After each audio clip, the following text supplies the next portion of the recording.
great, quite frankly. For everybody tuning in on YouTube, welcome in. It's good to have you in here with me today. We're already starting our debates for the day with 100 Trump supporters. We have our first Trump supporter up on the line. His name is Joe.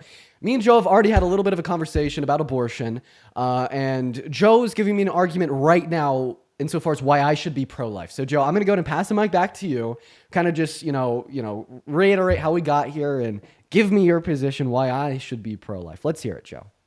Okay, well, I believe, so I assume most of the country's Christian, right? Okay. I'll rephrase. Okay. And I believe that God says that life begins at conception. Okay. Well, no, that's not a Christian view. That's a scientific view. So life begins at conception. That's a fact. Yes. Go ahead. So then aren't you killing life? Yes. When you get an abortion, when you get a lethal elective abortion, you're killing life. Okay, so why is that a good thing? Okay, well, I never said abortion's a good thing. All that I'm saying is that abortion's not wrong. I find it to be morally permissible. Okay, well, actually, so do you mind if I quote a verse from the Bible? I don't know what the Bible's going to do for you here. Is this verse that you're going to quote from the Bible just say abortion is wrong? No, actually, I have a question. If I go to because I'm doing this on my phone, if I go to another app, will it exit? You'll stay in the live. I just won't be able to hear you until you come back on this app. But just describe the Bible verse to me. You don't even need to quote it. Just tell me what it says. Get my laptop. You mind if I take like 30 seconds? I mean, sure, but like, what verse do you want to quote to us? Like, what is it about? Okay, here, I can say it. Here, give me 30 seconds. Okay, sounds good. For everybody tuning in on TikTok, for the 6.7 thousand people in here, welcome in. It's so good to see you all. I would just like to reiterate this. We are getting a bunch of bans on TikTok. The YouTube stream never gets taken down, though, so if this live randomly ends, all you got to do is go to the link tree in my bio, click on YouTube, go to the live section, and you'll see me on live on YouTube. It gets banned so much, but of course, the YouTube stream never goes down. So while he's looking for his Bible verse, we're going to go ahead and thank 3 donors. First and foremost, for the first donation of the day, Miss Jasmine with a $20 donation over on Venmo. Jasmine says, "Love you, Dean. Hope all is well. Don't forget to take some self-care days. You deserve it." Thank you for the love, Jasmine. Honestly, I take self-care nights after my stream. When I'm really feeling it, I just make myself a nice steak. Thank you for the love, Jasmine. I'll put that towards the steak fund. Then Dean with $1 on Venmo, calling me a soy boy. Thank you for your money. I'm going to donate that to Planned Parenthood. Phenomenal. Awesome. All right. Well, we're waiting on that Bible verse. Joe, did you get it for me? Yeah. By the way, my name's not Joe. I just thought that was a fun name to put on TikTok. Okay. So in Jeremiah 1:5, it says, "I knew you before I formed you in your mother's womb. Before you were born, I set you apart and appointed you as my prophet to the nations." So, okay, let me ask you this: If he says he knew you before you were made in the womb, why is it once you are beginning to be made in the womb that it's not life? Okay, this is so interesting. So you're trying to give me an argument rooted in the Christian Bible that life begins at conception. I think I could be completely misinterpreting your argument. Yes. Is that the argument that you're giving me? So then you're asking me why it's not life?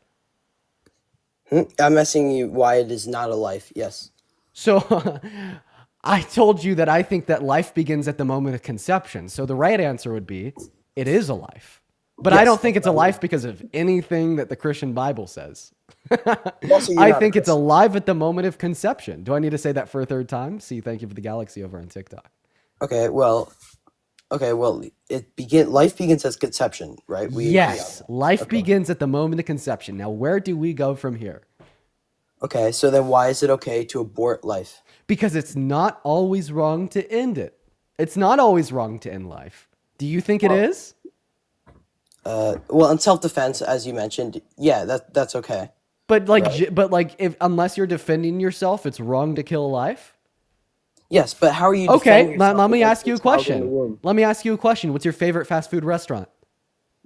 I don't, Chick-fil-A. Chick-fil-A. So the last time you went to Chick-fil-A, did you have to like defend yourself from a chicken that was trying to kill you before it was okay to kill it, chop it up, put it on the grill to serve to you in a little cardboard box with a side of Chick-fil-A sauce and ketchup? Okay, well, can we agree that a chicken is different than a human? We can agree. Absolutely. We can absolutely agree So then how that do you? it, well, So no, then one how are moment. you Let me going to finish relate speaking. a You're not going to chicken cut to a me human's off. life? You're not going to cut me off, Joe. You do that again, I'm going to put you on mute. Can you just wait for me to finish speaking? My bad. We absolutely can agree that the life of a chicken is very, very different than the life of a human. Okay? And I'm not a vegan, so I don't think that the value in the life of a chicken can be equivocated to that in the life of a human. But the reason why I brought up a chicken in this circumstance was because you told me that killing life is always wrong outside of self-defense. Killing That is a human. principled stance Okay, then let me that let would me think. apply to chickens. In fact, the chickens you eat at, I don't know, Chick-fil-A. Okay, well, can I rephrase? Killing all human life unless in self-defense is wrong. You don't think that either. Why? Do you think that there is a state-funded and chartered genocide that is being committed at the hand of serial killer medical professionals in your local hospital and all other hospitals on the face of this planet right now? So you're saying, okay, can you rephrase that a little bit? Or can you say that again? I'll find another way to present the information to you. Are doctors serial killers, since it's quite typical for medical professionals working in hospitals to pull the plug on brain-dead patients, killing them? No, because if they left them there, they would eventually die. If If you they did left not me pull in the this plug, chair, would I eventually die? no, I'm talking about the person on their deathbed. Yes, they would eventually die if you did not pull the I plug. have a question. Does the fetus eventually die? No, because the No, so fetus is fetuses are going. immortal? No, because the fetus is going. Yo, bro, the fetus is eventually going to turn into a human. Wait, No, they're you're the eventually one going. that told me. Okay, well, now we have other issues. Because you told me that abortion's wrong because it's always wrong to kill human life outside of self defense. But then you just told me that the fetus is going to be a human in the future. So it's not a Well, human okay, right no. What now. I meant So is then they're it's going to not be. wrong to kill the fetus. What I meant is it's going to be a full-grown human. A full grown human in the future. What do you mean by that? Well, I mean, eventually it's going to be a baby. It's going to be able to survive outside of its mother's womb. It's going to be able to survive outside of the mother's womb. So you're telling me that the difference between the brain dead patient and the fetus is that the brain dead patient is going to be dependent for its existence for the rest of its existence on that life support, but the fetus won't. Yeah, it won't be dependent for Okay. the rest of it. So now you're telling me that murder isn't like the killing of innocent human life, but it's rather something else that has to do with your future abilities. Well, So yeah, I define guess. murder. Because even though a brain dead patient will be dependent on life support for the rest of its survival, when a doctor pulls the plug, they are still killing a human outside of self-defense, which would still fit under your definition of murder. Okay, but you're telling me that it's not murder because of some other random concern about the sustainability of their life when not being supplied said life-saving means of life support. So redefine murder in a way that makes sense. Okay, okay. Okay, I'll say what you said at Jubilee, the unjustified murder of a of a human. Boom! There we go. We're cooking with oil, avocado oil, with the highest smoke point. The reason I don't think that it's unjustified to terminate the life of a fetus living inside of a woman's uterus is because it doesn't have the ability to deploy any level of consciousness or sentience or subjective experiences whatsoever until around 20 through 24 weeks. And for that reason, I don't attribute it any value. Okay, so but you said you would agree that life begins at conception. It is. It does. It's a life that I don't value. It's a life that you don't value. Correct. I don't Okay. think that the life of a fetus has any level of intrinsic value. Okay, so you're not a Christian, right? I'm not a Christian. Okay, but put yourself in. Okay, I'm gonna That's a ask bad you, idea. put yourself into the mind of a Christian for a second. Okay. If I was a Christian, I'd still think that abortion should be legal. Could I tell you why? Okay, why? Do you agree with the New Testament when it says all sins are equal in the eyes of God outside of blasphemy? Yes.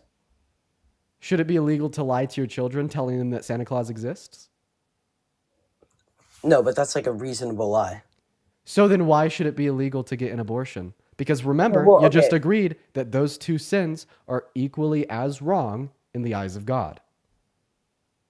All right, I think you've won this debate, Dean. You're definitely smarter than me. I'm gonna head out. Before you head out, okay? Because although it feels good to win a debate, I want some type of resolution here. Could I offer you the resolution? Okay. The resolution to this is not that you should be atheist and reject all the Christian values that you've come to learn since your upbringing. Okay? The resolution is rather that Christianity offers no coherent basis to run a criminal justice system in the slightest. You cannot run legislation based upon your Christian beliefs because of the issue that I just pointed out. So instead, you should continue to be a Christian, value what you value, but conceive of secular standards independent from Christianity to justify why things should be legal or illegal. And this is why you could be pro choice as a Christian. I'm not denying that it's a Christian view to say that abortion's wrong. I'm just merely stating that you could be a Christian, acknowledge that that's a decision you, Joe, would never make for yourself, while still saying that other individuals should be able to make that decision for themselves. All right. Yeah. All right. Have a nice day, Dean. You as well. We're going to go ahead and move on to the next guest. I'm going Everyone, for like 15. what's up? Did he say he was 15? Tell me why the 15-year-old, dude. Tell me why the 15-year-old was like the most calm, cool, and collected and like level-headed guest I've had on my live in like the last 3 days. That's crazy. That's so crazy, dude. That happens so much, I fear. It happens so much. I'm not even mad, dude. Honestly, that 15-year-old is probably gonna end up being like a really good dude when he grows up. I'm not gonna lie. If he's acting that mature at the age of 15, he has a very bright future in front of himself. I bet he's still watching. Joe, if you're still watching, you have an incredibly bright future in front of yourself. I have no doubt that you'll end up being a pretty good dude.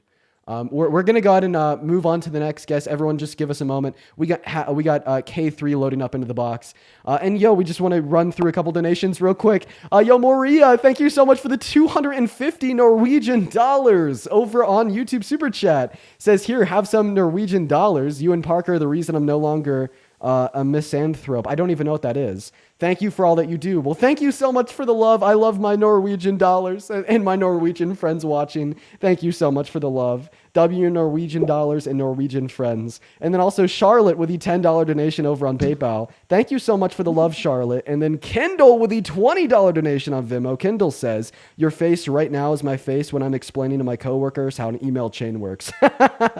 Funny message, and thank you for the love, Kendall. Then just one last donation here. Laney donated us $5 over on Venmo stating, love the vids. Thank you for the love, Laney. Now, what is going on, K3? Did you vote for Trump? Yeah, I did, man. You did. How old are you? 25. 25. And why did you vote for Donald J. Trump? Well, can I firstly start by just saying thank Whoa. you for being the least toxic Real quick. debater? Well, I appreciate you for that compliment. I do want to ask Yo. you real quick, what time is it? Free Palestine and MAGA for Ireland. Take care. Did you just say free Palestine, MAGA from Ireland? Yep. Bro, you're not MAGA. Pro, I am. No, I'm not even really. I just think that you have like a false conception of MAGA. I don't. We need more right-wing conservatives in Ireland. Facts. I'm just gonna let. pro-Palestinian. I'm just gonna let him figure that one out on himself, on his own. I'm just gonna let him figure that one out on his own. I hopefully he does. Hopefully he figures it out. We're gonna go to move on to the next guest. Everyone, just go and give us a minute. If you're one of the 7.8 thousand people watching live over on TikTok, make sure that you're double tapping away on that phone screen. Let's try to get up to 1,000 views. Thank you so much. Thank you for the $2 on Venmo. Hey, what is going on, Rocky? Did you vote for Trump?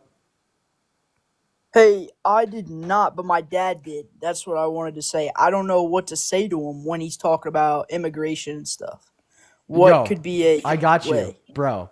I'm not gonna lie. The immigration topic is so incredibly vast. What I'd recommend is just watching the stream.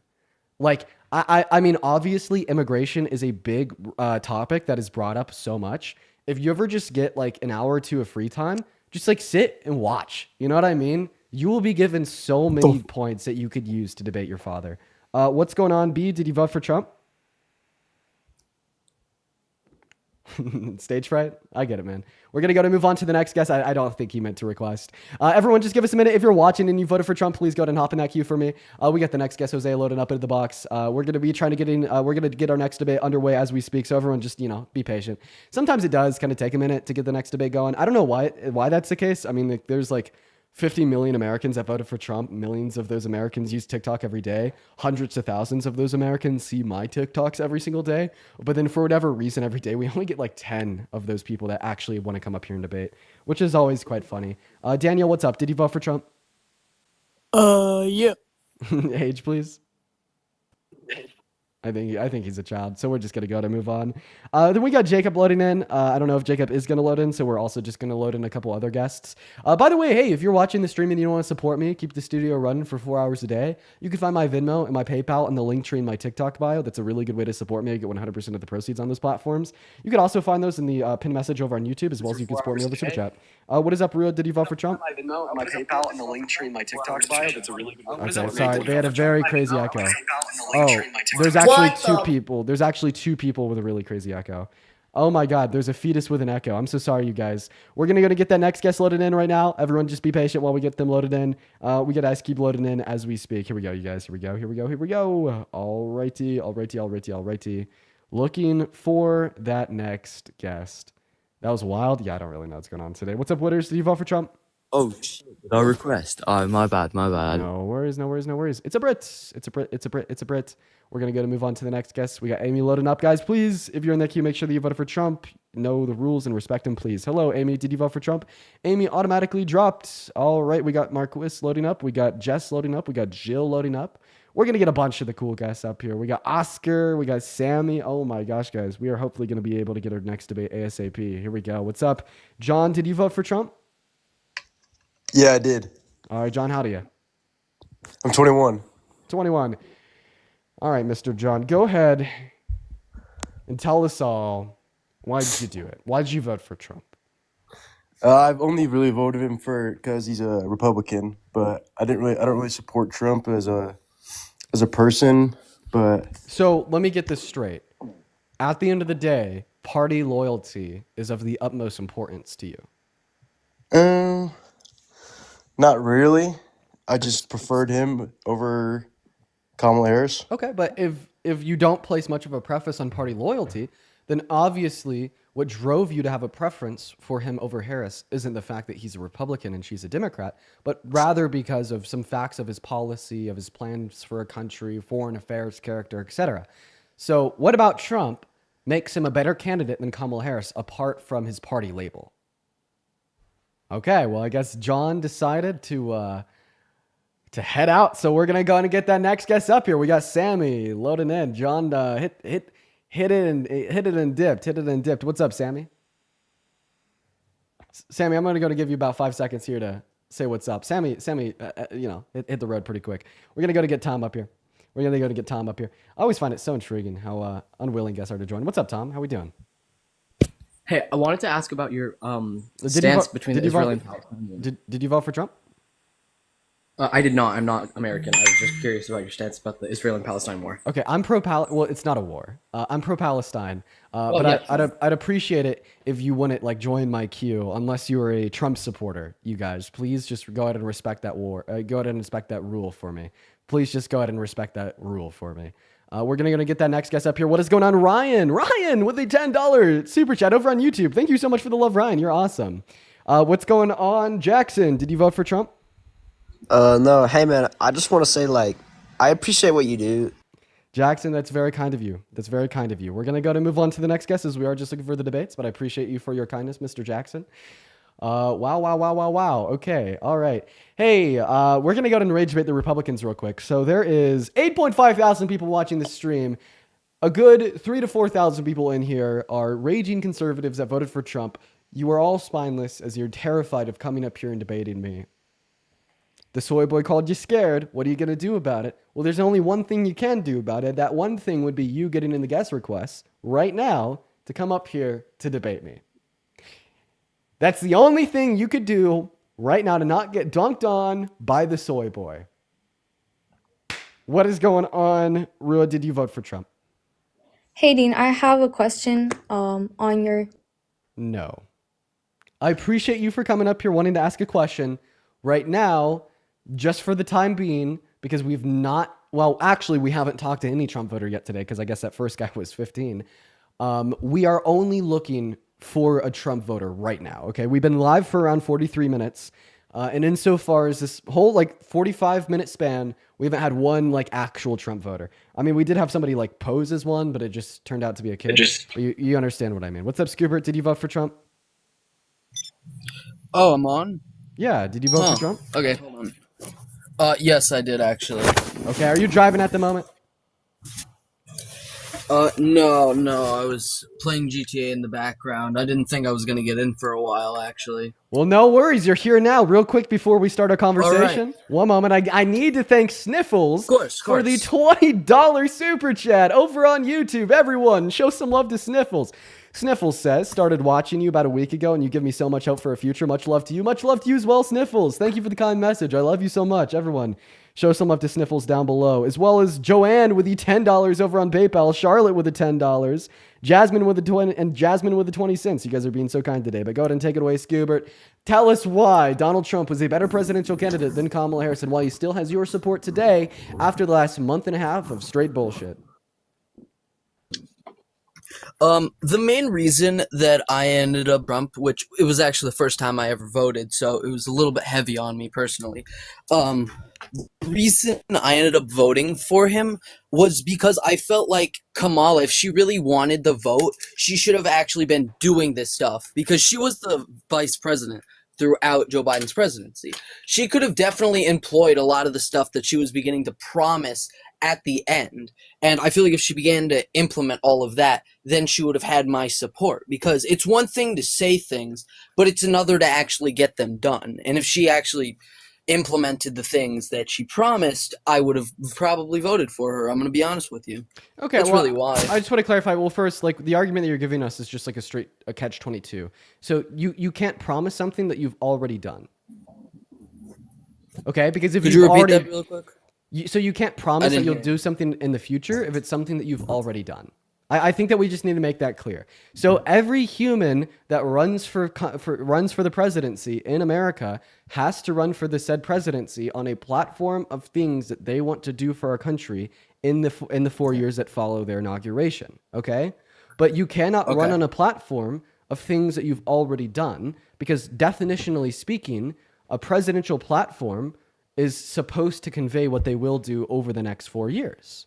So you could have, no matter what Kamala Harris has done in the course of the last 4 years, you could still hold the same critique. Because if she implemented the $25,000 subsidy for first-time homebuyers under Biden, she would have just replaced it with a policy she hasn't. If she implemented tax policy for 100 million Americans in the low and the middle class under Biden, she would replace that with a tax policy that she hasn't implemented. Okay. You always run on things that you haven't already done because the things that you run on convey what you want to do in the future. Okay, no, that is a really good point, actually.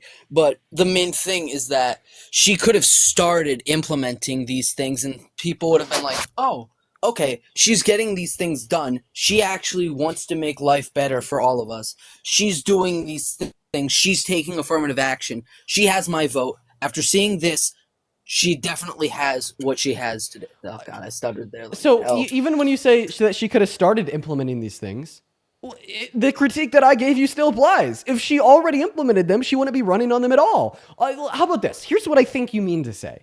She could have passed good policies alongside Biden in the last 4 years, and that would have demonstrated to the American people that she was a capable leader that is able to get shit done. How about that? Yeah, that actually you explained it pretty well, there actually, you go. There of you what go. I was trying to convey. Thank you. Of course, man. That's what I do. But People Scuba. coming on here to explain and everything. You know? Scuba, you got some pretty crazy lag there, man. How about this? Are you saying that she hasn't done much in the last 4 Are you saying that she hasn't done much in the last 4 years because you genuinely can't think of anything that she's done? I can't think of anything insanely noticeable that she has truly done by herself or anything that is widely known I have a question. that is very visible to the American people. Question time. Okay. Name one thing any vice president course. has ever done. Name one thing any vice president has ever done in all of Name one thing any vice president has ever done in American history. In American history? Yes. Are we talking like very modern American history, or are we talking like all of American history here? All of American history. Name one thing any VP's ever done. Okay, in American history, there was Lyndon B. Johnson and how he continued all of JFK's plans after his assassination. Well, at that point, he was president. Well, yes, he became president. So name one thing. Through. So name one thing that any vice president has ever done as a function of their vice presidency under the administration of their president. Okay, under the administration of their one thing president. a vice president has ever done. A vice president. Okay, a vice president. Let us. Damn, you got me here. I'm not gonna lie. You completely have me stumped. You've beaten me. The reason I ask you this question is because of this simple fact. Vice presidents do things, but the average American really has no incentive to know what the hell they're doing. Why would the average American that's working a job to provide for themselves and their family, maybe even put themselves through school to get a degree, to have a future career, be concerned with what the hell the vice president is doing at all? You're really just concerned with the efficacy of the administration. So I don't fault you for that, nor do I fault really anybody watching this stream that doesn't know a damn thing any VP's ever done either. But the reason I bring this up is because I do find it quite hypocritical for you to say, because you can't name one thing that Kamala Harris has done, this must mean that she was a very ineffective vice president that has no real qualifications to be a president of her own. Meanwhile, you can't name anything any vice president has ever done in history. But if you're curious, Kamala Harris was a very good vice president to her country. Here's a couple of things she's done. She passed the most tie-breaking votes in the Senate out of any vice president we've ever had, as well as she worked alongside Biden to pass him the most monumental legislation in modern U.S. history, such as the PACT Act, such as the Infrastructure Bill, such as the Inflation Reduction Act, such as the American Rescue Plan, etc. And I think that's a good place to start. Take it away.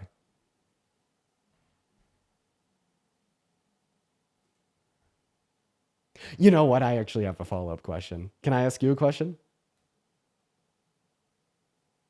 I'm so sorry. A new argument just came into my mind. Go ahead and click on your profile picture. Click the icon on the mic. Oh, I got a great question for you. I just figured out that I was muted. Cool. Yes. Okay, you got a lot of lag. Honestly, I don't even know how we're having a coherent conversation, but it's kind of working out, so I'll just leave it. Real quick, what's one policy that Donald Trump influenced get passed through Congress and signed into law under his first administration? Under his first administration. Yes, the name of a real actual policy. Okay, a real actual policy. He was... I don't have the official policy name. I don't have that pulled up right now. But there was the policy where he was beginning to... He left. I didn't kick him. You guys. I swear I didn't kick him. I guess like you would have seen my hands, you would have heard something. If you're watching over on YouTube, you were able to see both of my hands. You could see I didn't kick him. It's possible he lagged out. We're going to move on to the next guest. But anyways, I'm just going to go ahead and kind of like flesh out where that argument was going. It's unlikely that he would have been able to name a policy passed under Donald Trump's first administration, which would usher in his own critique that because he doesn't know anything that he did therefore do nothing, which under his view would mean he shouldn't have supported Trump. We're going to move on to the next guest. If you're in that queue, you guys, make sure that you voted for Trump. I'd also like to thank a couple people for donations while we get that next guest loaded up into the live right now. But go ahead and hop in that queue if you did. We got Marcus loading in, but we'll also try to get Brad loaded in. We're going to try to get Brody loaded in. We're going to try to get a bunch of people loaded in here. But I'd really like to thank Jennifer with a $5 super chat over on YouTube, Rachel with the $7 over on YouTube, Eliza with a $5, Rachel with a $4, and Shiloh with a $20 super chat over on YouTube. Everybody show some love to Shiloh in that chat. Shiloh says, incredible solution for Joe. Dean, you give me hope. Thank you. No, thank you for the donation, Shiloh, and thank you for watching. I really do appreciate you. And then Phipps with the £5 as well. And I also would like to thank Rhea with a 1 cent over on PayPal. Thank you, Rhea. And then Chelsea with the $5 over on Venmo. Thank you, Chelsea and Rhea. Everybody, please show some love to our donors. And then also Ruo, R-U-Y-A, with the 300 TRY. I have no idea what currency that is, but that's so cool. Thank you, Rua.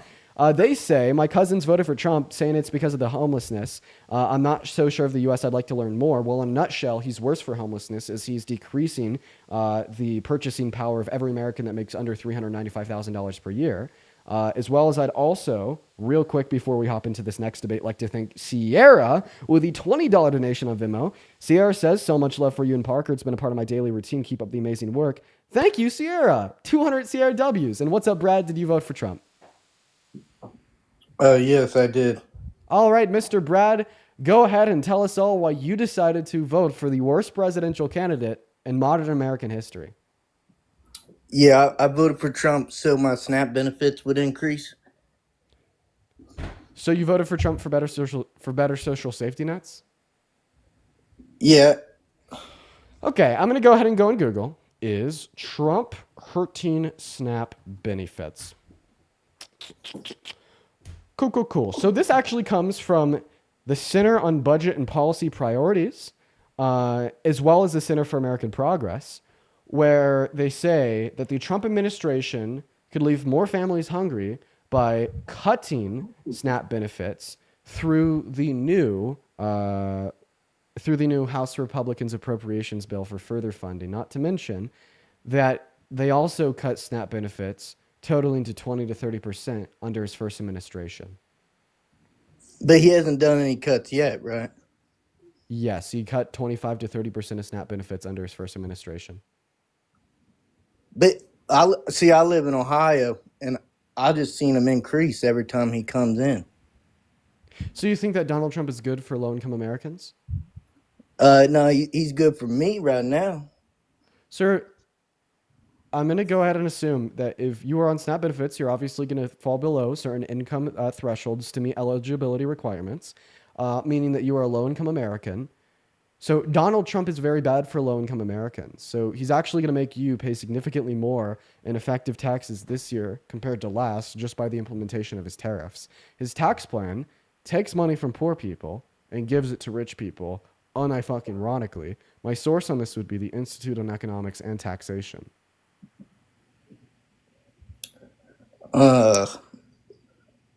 Yeah.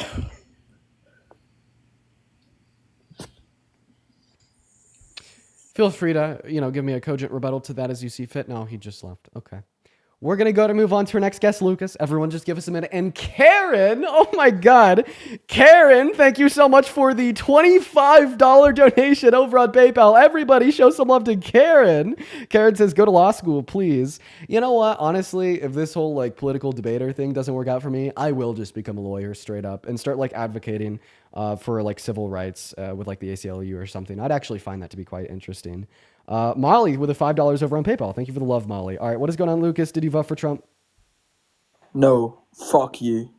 Lucas is angry. Okay, goodbye. Moving on to the next guest. I should have let him up here to explain why he didn't like me, but I don't know. I guess I really am just looking for some debates. We're going to go to get Max loaded up. We're going to go to get Joanne loaded up. We got a bunch of people loading up. Hopefully we'll get our next debate underway ASAP. So everybody just going to give us a minute. What is going on, Max? Did you vote for Trump? Mr. Max.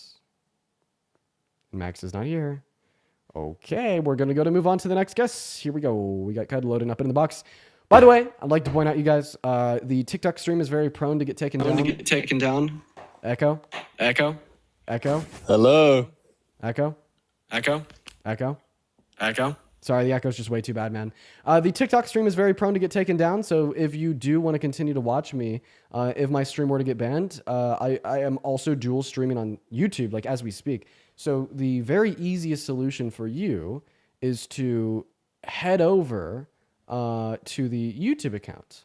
Yeah, we're going to go and get the next guest, Shannon, up in the box right now, everybody. So if you are in that queue, make sure that you voted for Trump, everyone, as we are just looking for some debates, y'all. We're going to get that next debate up here right now. We got Aiden loading into the box. So everybody just do go ahead and be real patient for me. What is up, Aiden? Did you vote for Trump? Yo, can you hear me? Yeah, how do you? Oh, I'm 21. I'm gonna be honest, I didn't actually vote this past election, but I kind of wanted to just get your viewpoints on some stuff.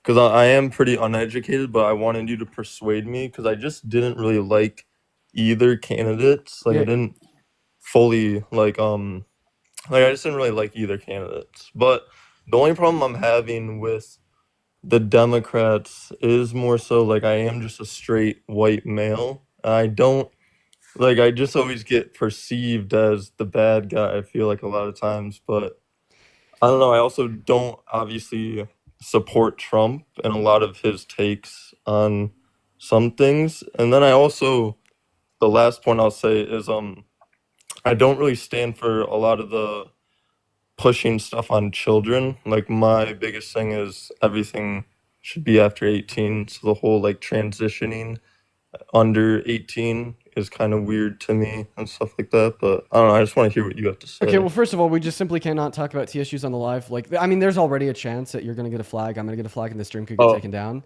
Okay. Like, it is seriously just that bad. But I would typically like people that come up here and say that they didn't vote. But I do want to go and talk to you because what do you mean that you're the bad guy because you're a straight white guy? Did you know I'm a straight white guy? Yeah, but a lot of times, like, I don't know when So I get, do you, like, so I have a question. Do you think that like the left views like Dean Withers is evil? no, not No, but necessarily. I'm a straight white guy. Why don't they view me as evil? Because you've already you've already voiced so much of your opinions on like you've been very like strong about like a lot of your opinions. So we've just come to a very important revelation. So it's not the fact that you're a straight white guy that people on the left don't like you, but it's rather the beliefs, preferences, thoughts, and attitudes that you hold. But I really don't voice any opinions though. Like it's like and like I don't like I don't know, I don't have any strong opinions on everything, but I feel like sometimes when I make little comments, like it's immediately just it's not like obviously they say, "Oh, you're a straight white male," but I feel like I'm just looked at as the bad guy. Like what for comments? certain- Like sometimes when I do voice my opinions on like say stuff with like maybe the like obviously the female like the Okay. Well, he's just going to go back into talking about T issues. We unironically cannot talk about T issues on the live, guys. It gets the live taken down. TikTok is so sensitive right now. I don't know why. Like, these streams are getting taken down literally every single fucking day.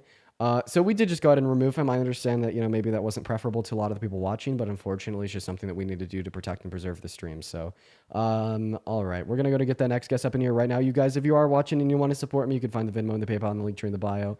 Everyone, just going to give us a minute, y'all. We got Gary loading up into the stream. We also got Carol, Jean loading up into the stream. We got everybody loading in as we speak. So do be patient, you guys. Do be patient. While we get that next guest loaded in, Natty with the $5 over on YouTube Studio and Dora with the 1,000 HUF. Wow. Okay. All right. We're going to move on to our next guest right now. Everyone just go ahead and give us a minute. If you're in that queue, make sure that it means you voted for Trump. What is going on? Julie, sorry. Did you vote for Trump? Julia, it's actually Julia, yeah. I'm sorry for my voice. I've been just after surgery from my cancer. Oh, I'm yeah. so sorry. Did you vote for Trump? Of course not. I'm from Ukraine. Hey, I don't want you to have to talk and hurt your throat. Yeah. I love you so much. I think that you're awesome. Thank you so much. We are only looking to debate people that voted for Trump, but just know that you're like very loved in this space, and also very strong. And I hope that you heal up quickly. What's up, Aiden? Did you vote for Trump? Yes, sir. Yes, sir, I did. All right, Aiden. Before we hop into our debate, there, my man, I got to go and thank a couple people for their donations. Delane, thank you so much for the $20 donation over on Venmo. That is DYLANE. Everybody, please show some love to Delane. Thank you so much. Tree with the $25 donation over on Venmo, and Leah with a 10. Everybody, show some love to Delane, Tree, and Leah. W Delane, W Tree, and W Leah.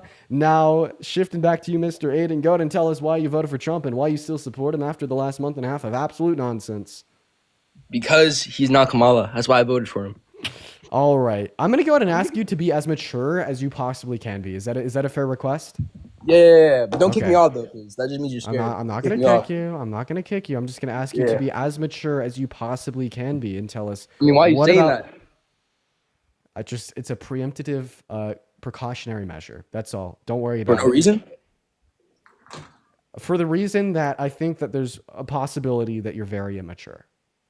Why do you think that?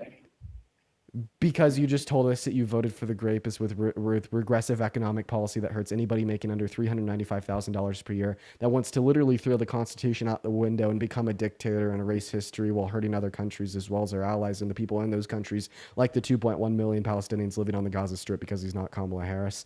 And then you pronounced her name, and I don't know, you're just kind of coming at me with a little bit of a pompous, snarky attitude. I didn't want to get into that, but you asked. I mean, I just said he's not Kamala, but if you think that's attitude, then Tell me why. Tell me what about Kamala Harris is so bad. because she's a bitch. Okay. Why do you think that? I guess what do you mean by the term? Because she's female. Oh, because she's a woman. Yes. Okay, so you think men are better at leading than women? Yes. Why? Because it's always been like that. Why you get elected if he's so bad? So you're saying that men have always been better at leading? Nah, than women. why do you get elected so if he's so bad? Because sometimes candidates who aren't the best option get elected. Are you telling me that you thought that Biden was better than Trump in 2020? Are you telling me that you thought Obama was better than McCain? That's why Trump's are you telling me now. are you telling me that you thought that Bush was better than Al Gore? Are you telling me that whenever somebody wins an election, they're obviously the better pick? I'm not getting muted, bro. Because you interrupted me, Aiden, and I asked you to be mature. So now we're going to go back to the question, and I want you to tell me or explain to me why men are better at leading than women. What are the differences between men and women that make men better at leading? So you think women are better? Aiden, I don't think that we can make broad sweeping generalizations on who's better at leading predicated on their gender identity. But if you had a pew pew to my head and I was forced to give you my take, I'd say on average, yes. Why don't I go ahead and tell you why? Let's switch this argument up. Women are more intelligent on average. Women have more emotional regulation on average.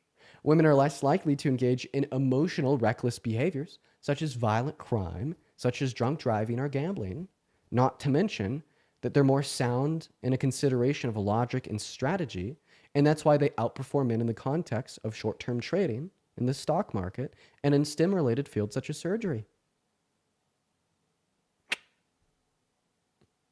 So if I had to make an evaluation with a pew-pew to the head, there it is.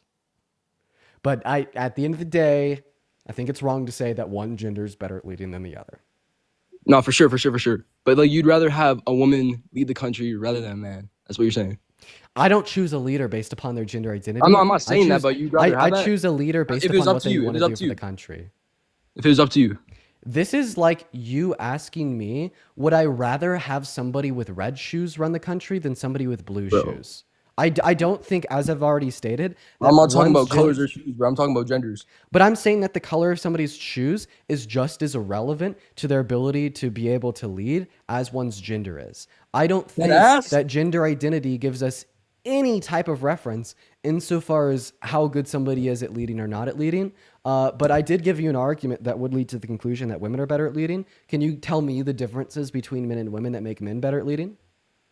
Because women trip more than men. They do what more than men? They trip. They trip? What do you mean by trip? Like, they just trip out. When you say like trip out, are you referring to like high levels of emotion? Yeah, like being overstimulated and shit.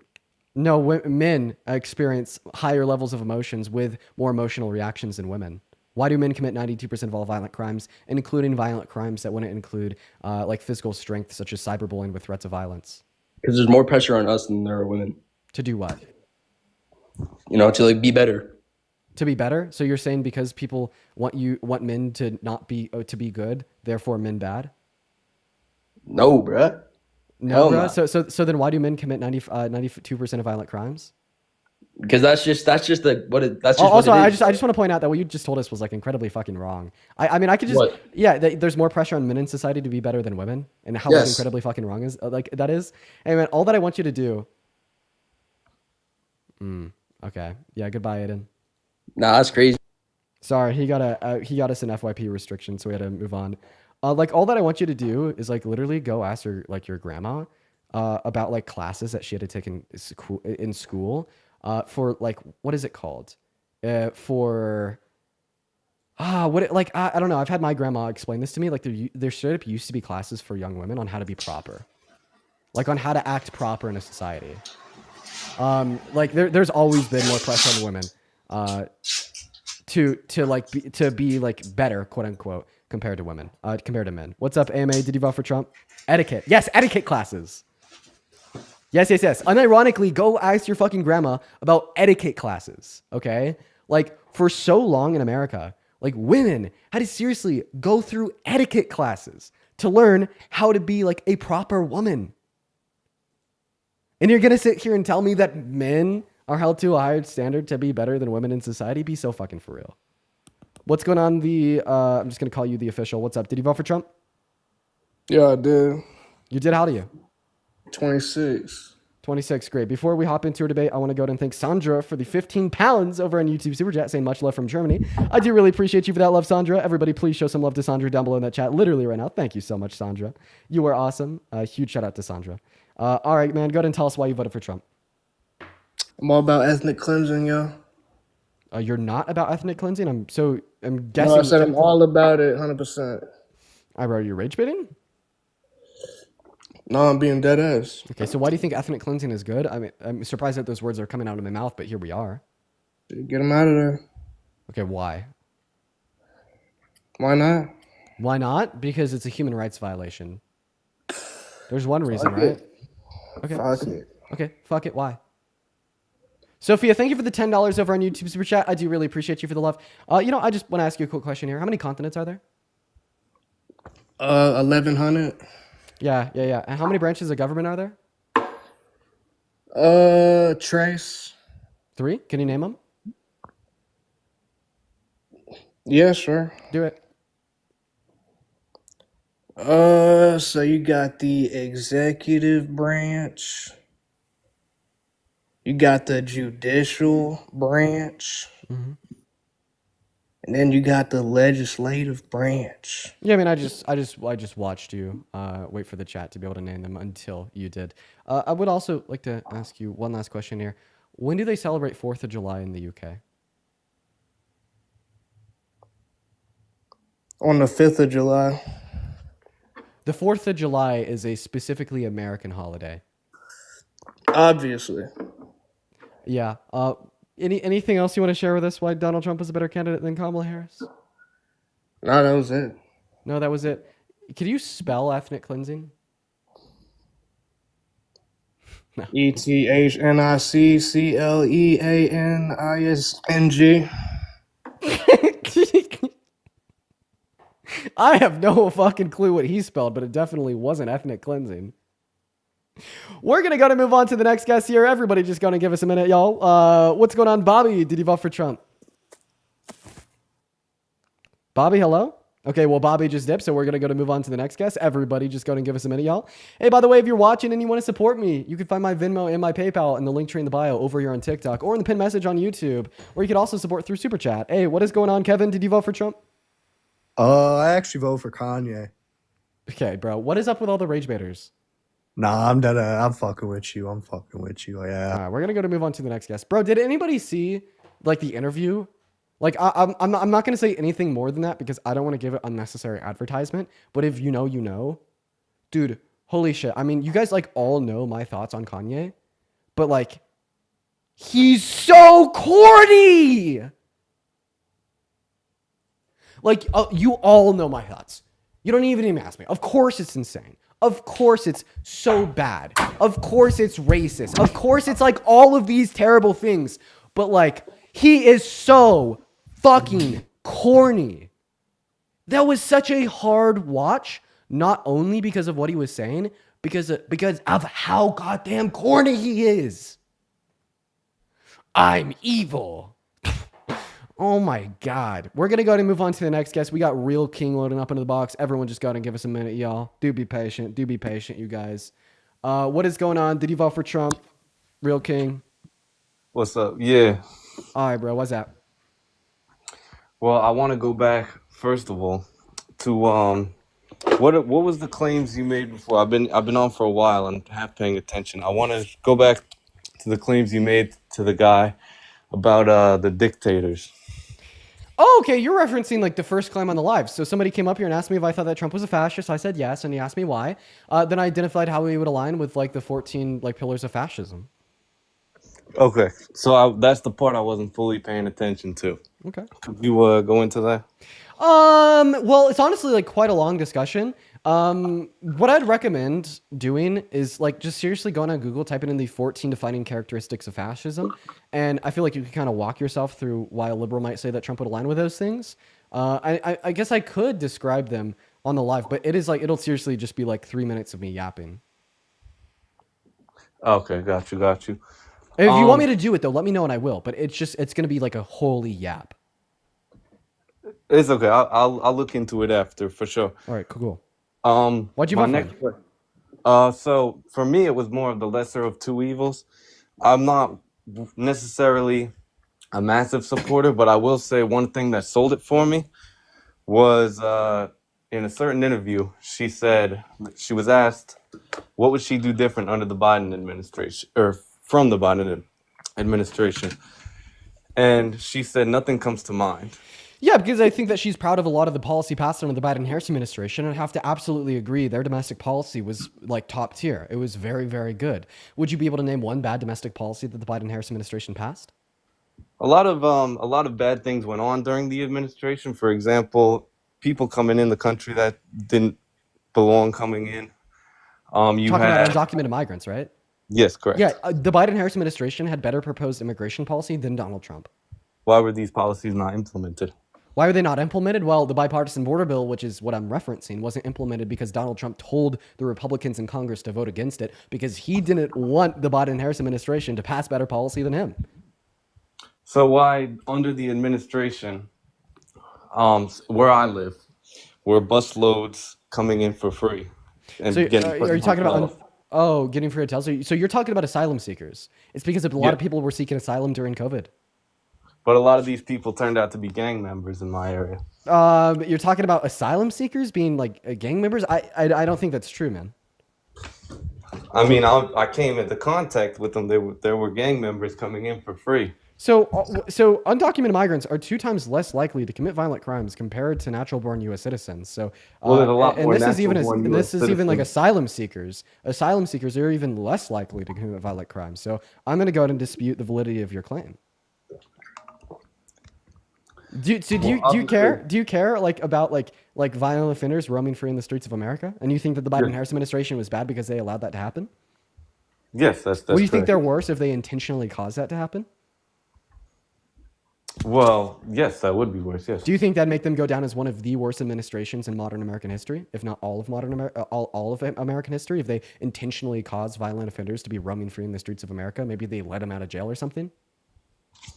Are you trying to correlate this to the January 6th people being released? No.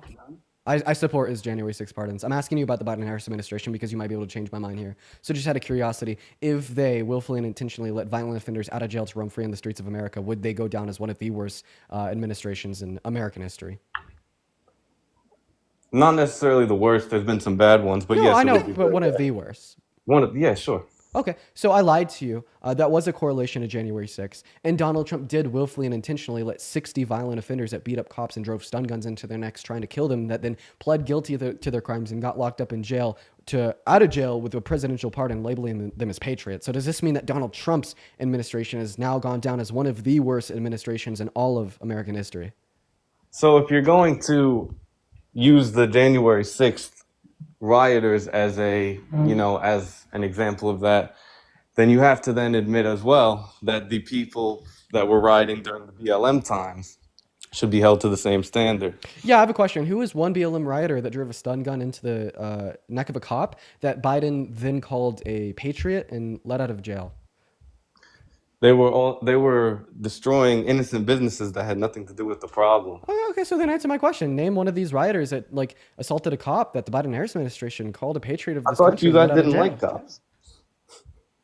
Wait, I don't like the system of police in America as it leads to brutality. It perpetuates systemic racism and it's incredibly inefficient. But that doesn't mean that I don't think it's wrong to try to kill a cop unjust, with a fucking stun gun.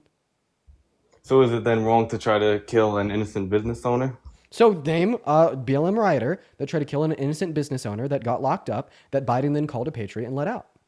I don't know names. I just know what happened. You just know what happened. So did Biden pardon one of these people?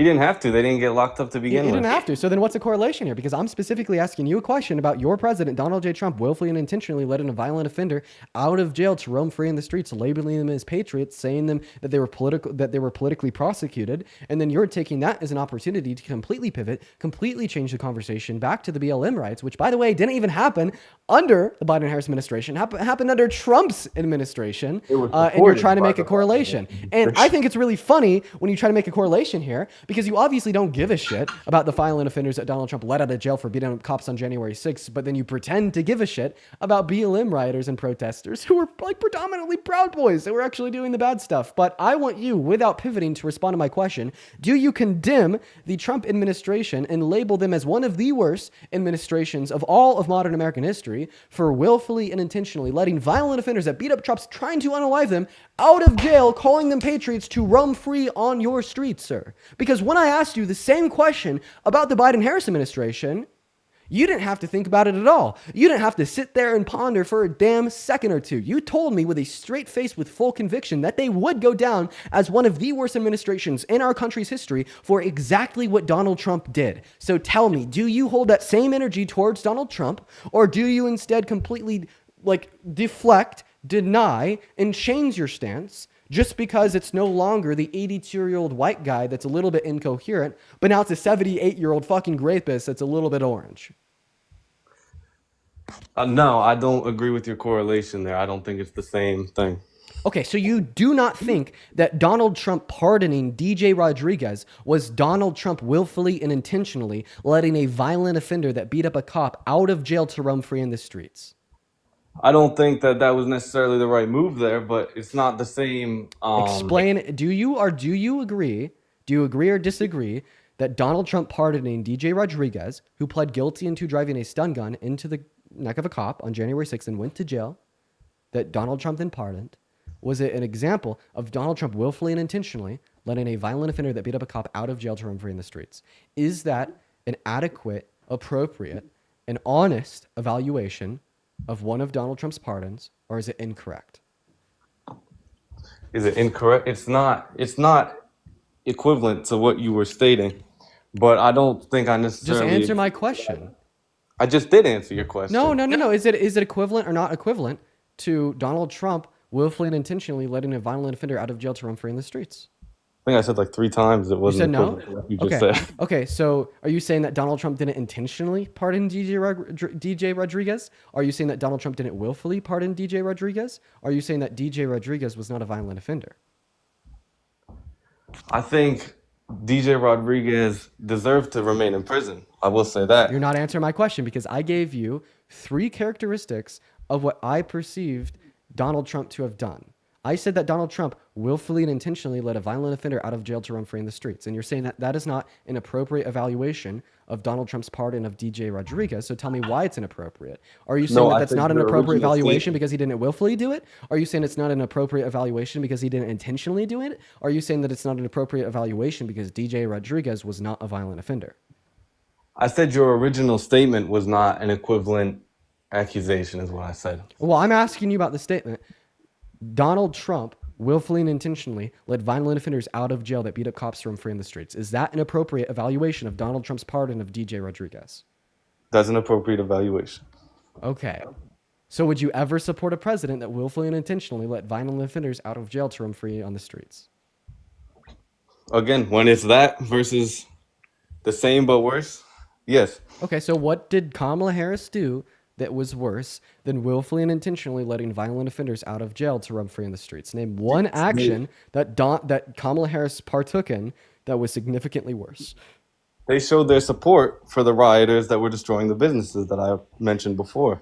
Okay, yeah, so please, okay, well, first of all, I just want to point this out. Even if that is something that Kamala Harris did, I would argue that that's not worse, because I think that action is worse than words.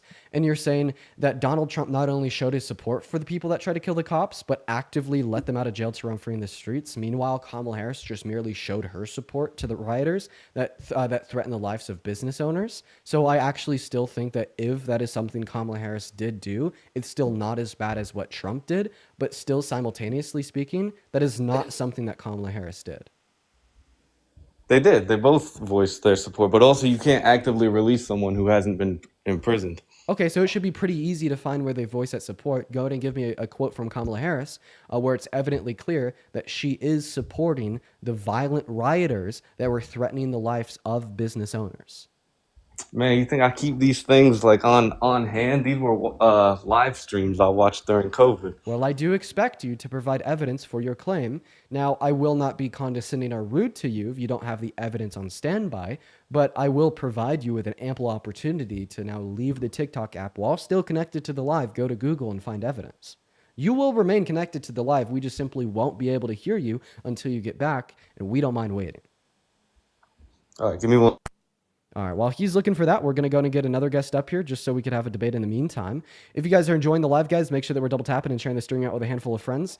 I'm going to go ahead and repeat what I've kind of shared during the beginning of the live as well. These TikTok streams, they get banned a lot, man. TikTok's moderation right now is really, really, really bad, you guys.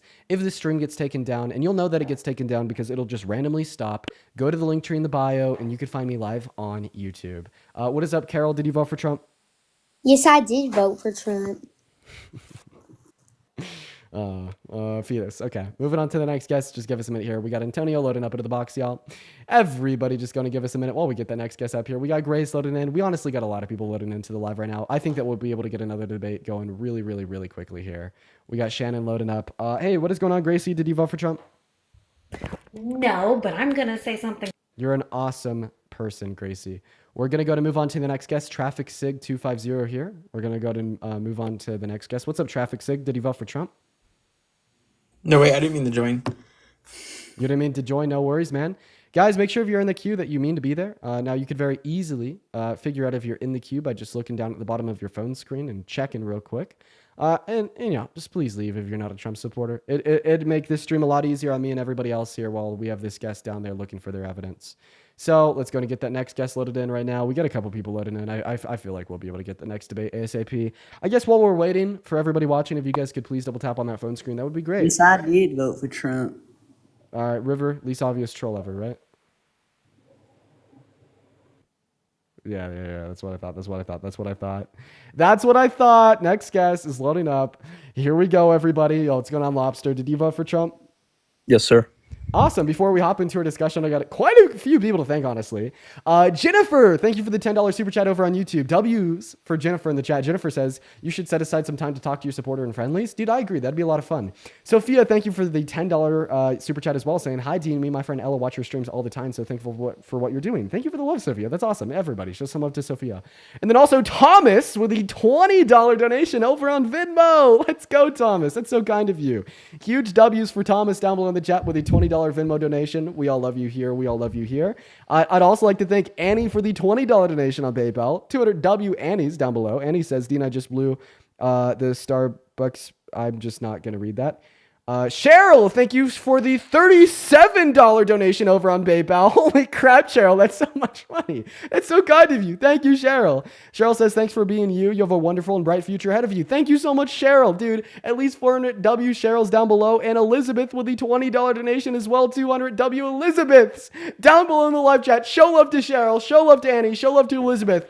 And show some love to Sid with the $50 super chat over on Venmo. Sorry, on YouTube. Thank you for the love, Sid. Sid says, hi, Dean. Clocking in for my shift, bro. Sid, it's so good to have you here with me today. Devious Sid is back in the building. Everybody, please show some love. You are phenomenal. Anyways, Lobster. Am I letting Real King speak?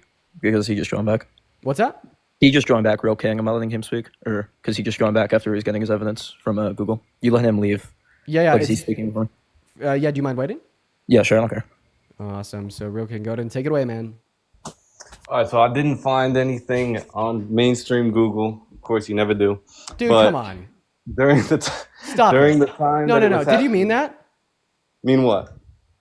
Did you just blame the fact that you couldn't find evidence for the claim on the search engine you were using? Why don't you just blame that fact on the idea that you're probably wrong? Why are humans so not cool with just accepting that you're wrong sometimes? You always make it. We always make it. Humans always make it somebody else's fucking problem. You know what I mean? Just take some responsibility. You were wrong, man. It's not Google's fault. It's not the liberal media deep state's fault. You were wrong. Sometimes I am wrong, and I'll admit when I am wrong. But in this case, I remember he was running during that time, and he was voicing his support in his rallies and his speeches. You'd be able to find evidence then. I'm not willing to believe you anymore because you can't find evidence. And I feel like that's a very fair and appropriate evaluation from me to you. See, just imagine if you were in my shoes and I was in yours.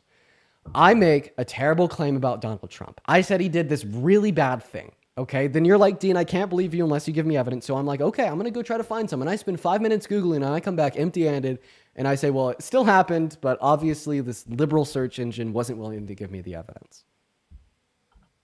I mean, that's a fair claim to make. You do tend to, your side does tend to have an issue with fraudulent reports and things of that nature.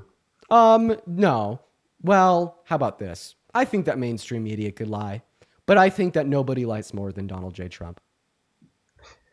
So is that your go-to? Just blame everything on Donald Trump? No, I'm just merely pointing out the fact that if you want to critique liberals for propaganda, misinformation, and lies, I'm sure that you could find lies in liberal mainstream media. That's an honest evaluation. But nobody lies more than Trump. Nobody lies more than Donald Trump's administration. He told 30,000 lies during his first presidency, the biggest lie that any sitting president has ever told with his denial of the outcome of the 2020 election. So, if you want to align yourself with truth in a world that's filled with false truths and lies, your best bet is the left. Well, I'm gonna keep it a bucket. This guy's not saying shit. Can I go now?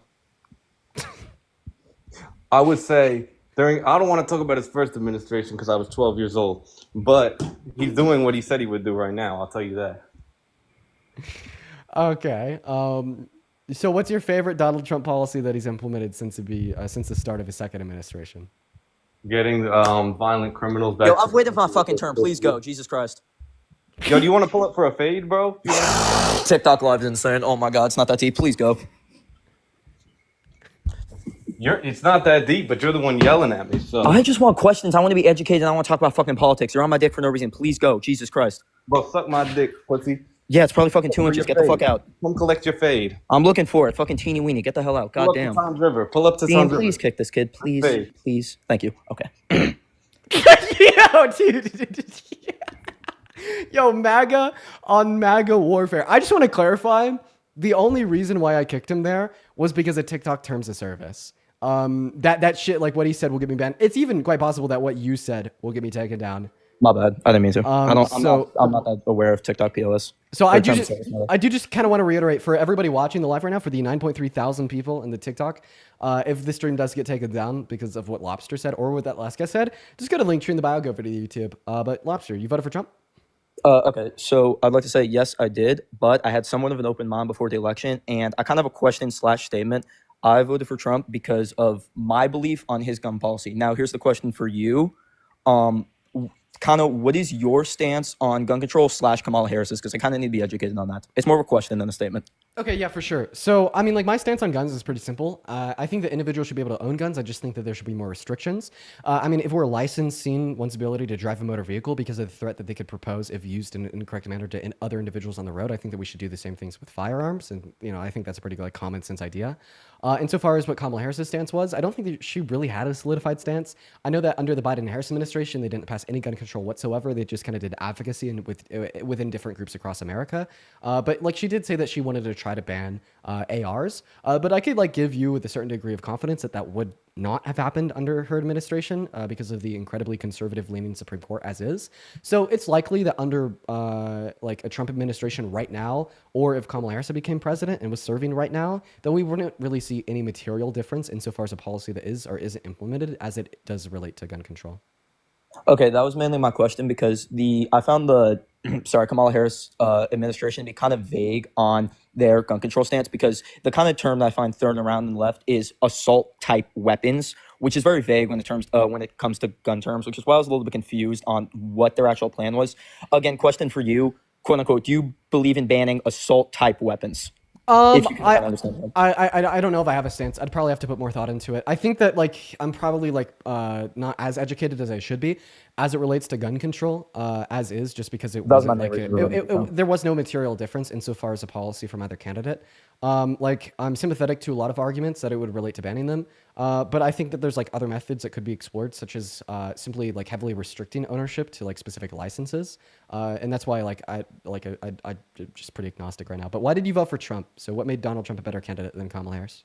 Again, mainly the gun control policy, the less stance on the the less restrictive stance on gun control, as you said, with requiring more restrictive permits and what was the more complicated system? Sorry, what did you say? Yeah, man, I don't know, because like I said, I don't think that there was any reason to believe that we'd see a material difference insofar as gun control actually implemented under the two. Okay, that was my issue. I was just uninformed. Like, that was genuinely my issue. I was uninformed on the Kamala and the administration's stance on gun control, which is why it seemed, because Trump aligned with the NRA, that so he seemed be more prominently supporting of not lesser gun control, but kind of, I guess got a violation more.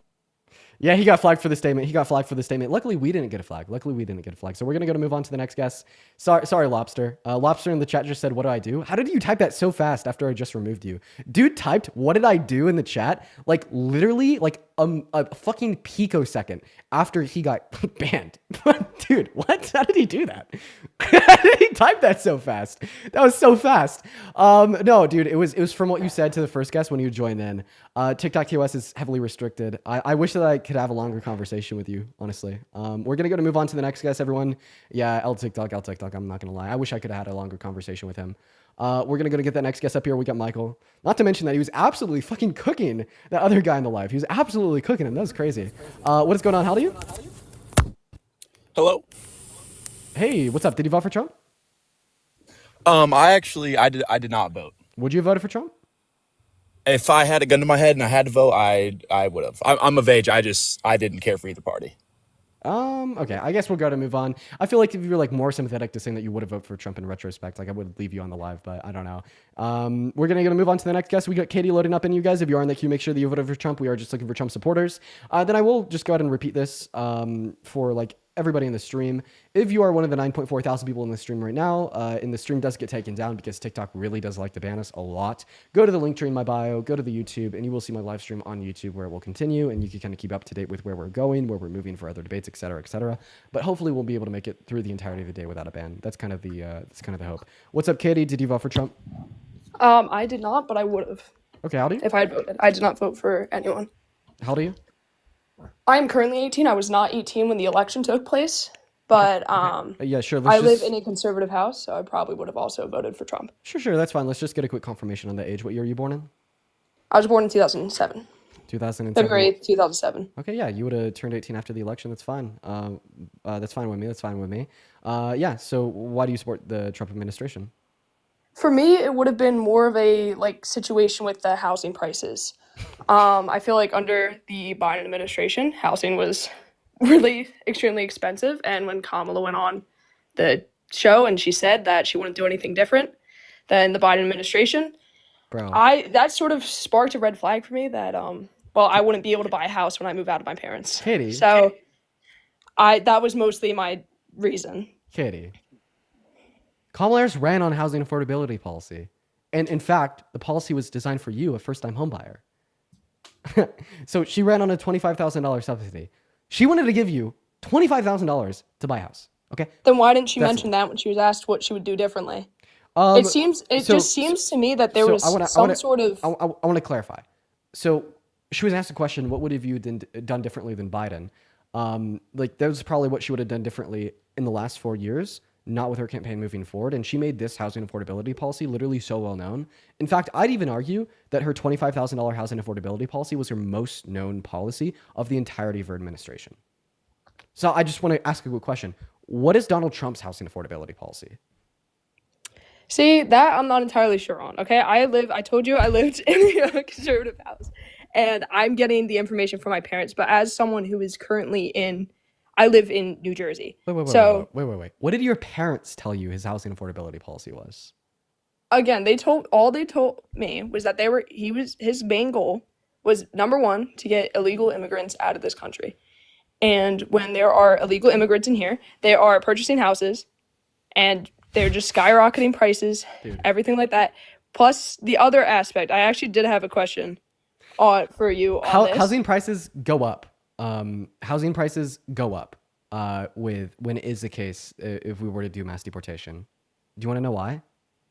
Actually, yeah, I'd love to. Yeah, because we like cut millions of people from our labor force. Like the main issue, there's two main issues with the housing market right now. The first main issue with the housing market is that we have massive corporations buying single family homes. What did Kamala Harris want to do? She wanted to stop big corporations like BlackRock or Vanguard from buying single family units. Okay, that's one side of the coin. The other side of the coin, insofar as why we have high housing prices today, is a lack of supply. There's not enough people going out there and building new houses. Okay, there's a lot of reasons why, but one reason why, or one thing that would make it worse, is if we had a smaller labor force. Obviously, if we just like literally expel millions and millions and millions and millions of people from the labor force, including individuals that may work in construction and particularly family housing, guess what? Less people are there to build the houses, so less houses are going to get built, so the pricing of houses goes up. And then a second point, I'm not convinced that undocumented migrants, as is today, have any impact on the pricing of houses. Why? Because unless you're just absurdly fucking rich and you have like $600,000 sitting in your bank account, what do you need? A loan. What bank is going to give a loan to an undocumented migrant? Yeah, see, this is why I like hopping on these calls, because that was something I wasn't aware of. And I think a big problem in like society today, I go to a very like the school I go to, it's more on the conservative side, and I feel like I'm hearing a lot of conservative talk about that. But I want to be one of those people that are able to branch out and sort of hear both sides of the story, get like the full picture. And I also do feel like there is sort of the issue with, you know, some people in your party, in the Democratic Party, who don't fully understand both sides of the story, don't fully understand that not all conservatives are racist, y'all, like white old men who are just all pro-gun, pro-Trump. Like there are some people I feel like me who identify with the conservative party, but only voted Trump because she heard these certain things. And I think that's a problem we need to fix in this country. And I'm hoping people like you can help do that. Are you saying that a problem we need to fix in this country is like the left's views of the right? No, the problem we need to fix in the country is more centralized views. It's like bringing people together? Sort of like that. I think false media, false TikTok, false everything is just really huge issue. Yeah, it's horrible. And I think it falls to both sides though. It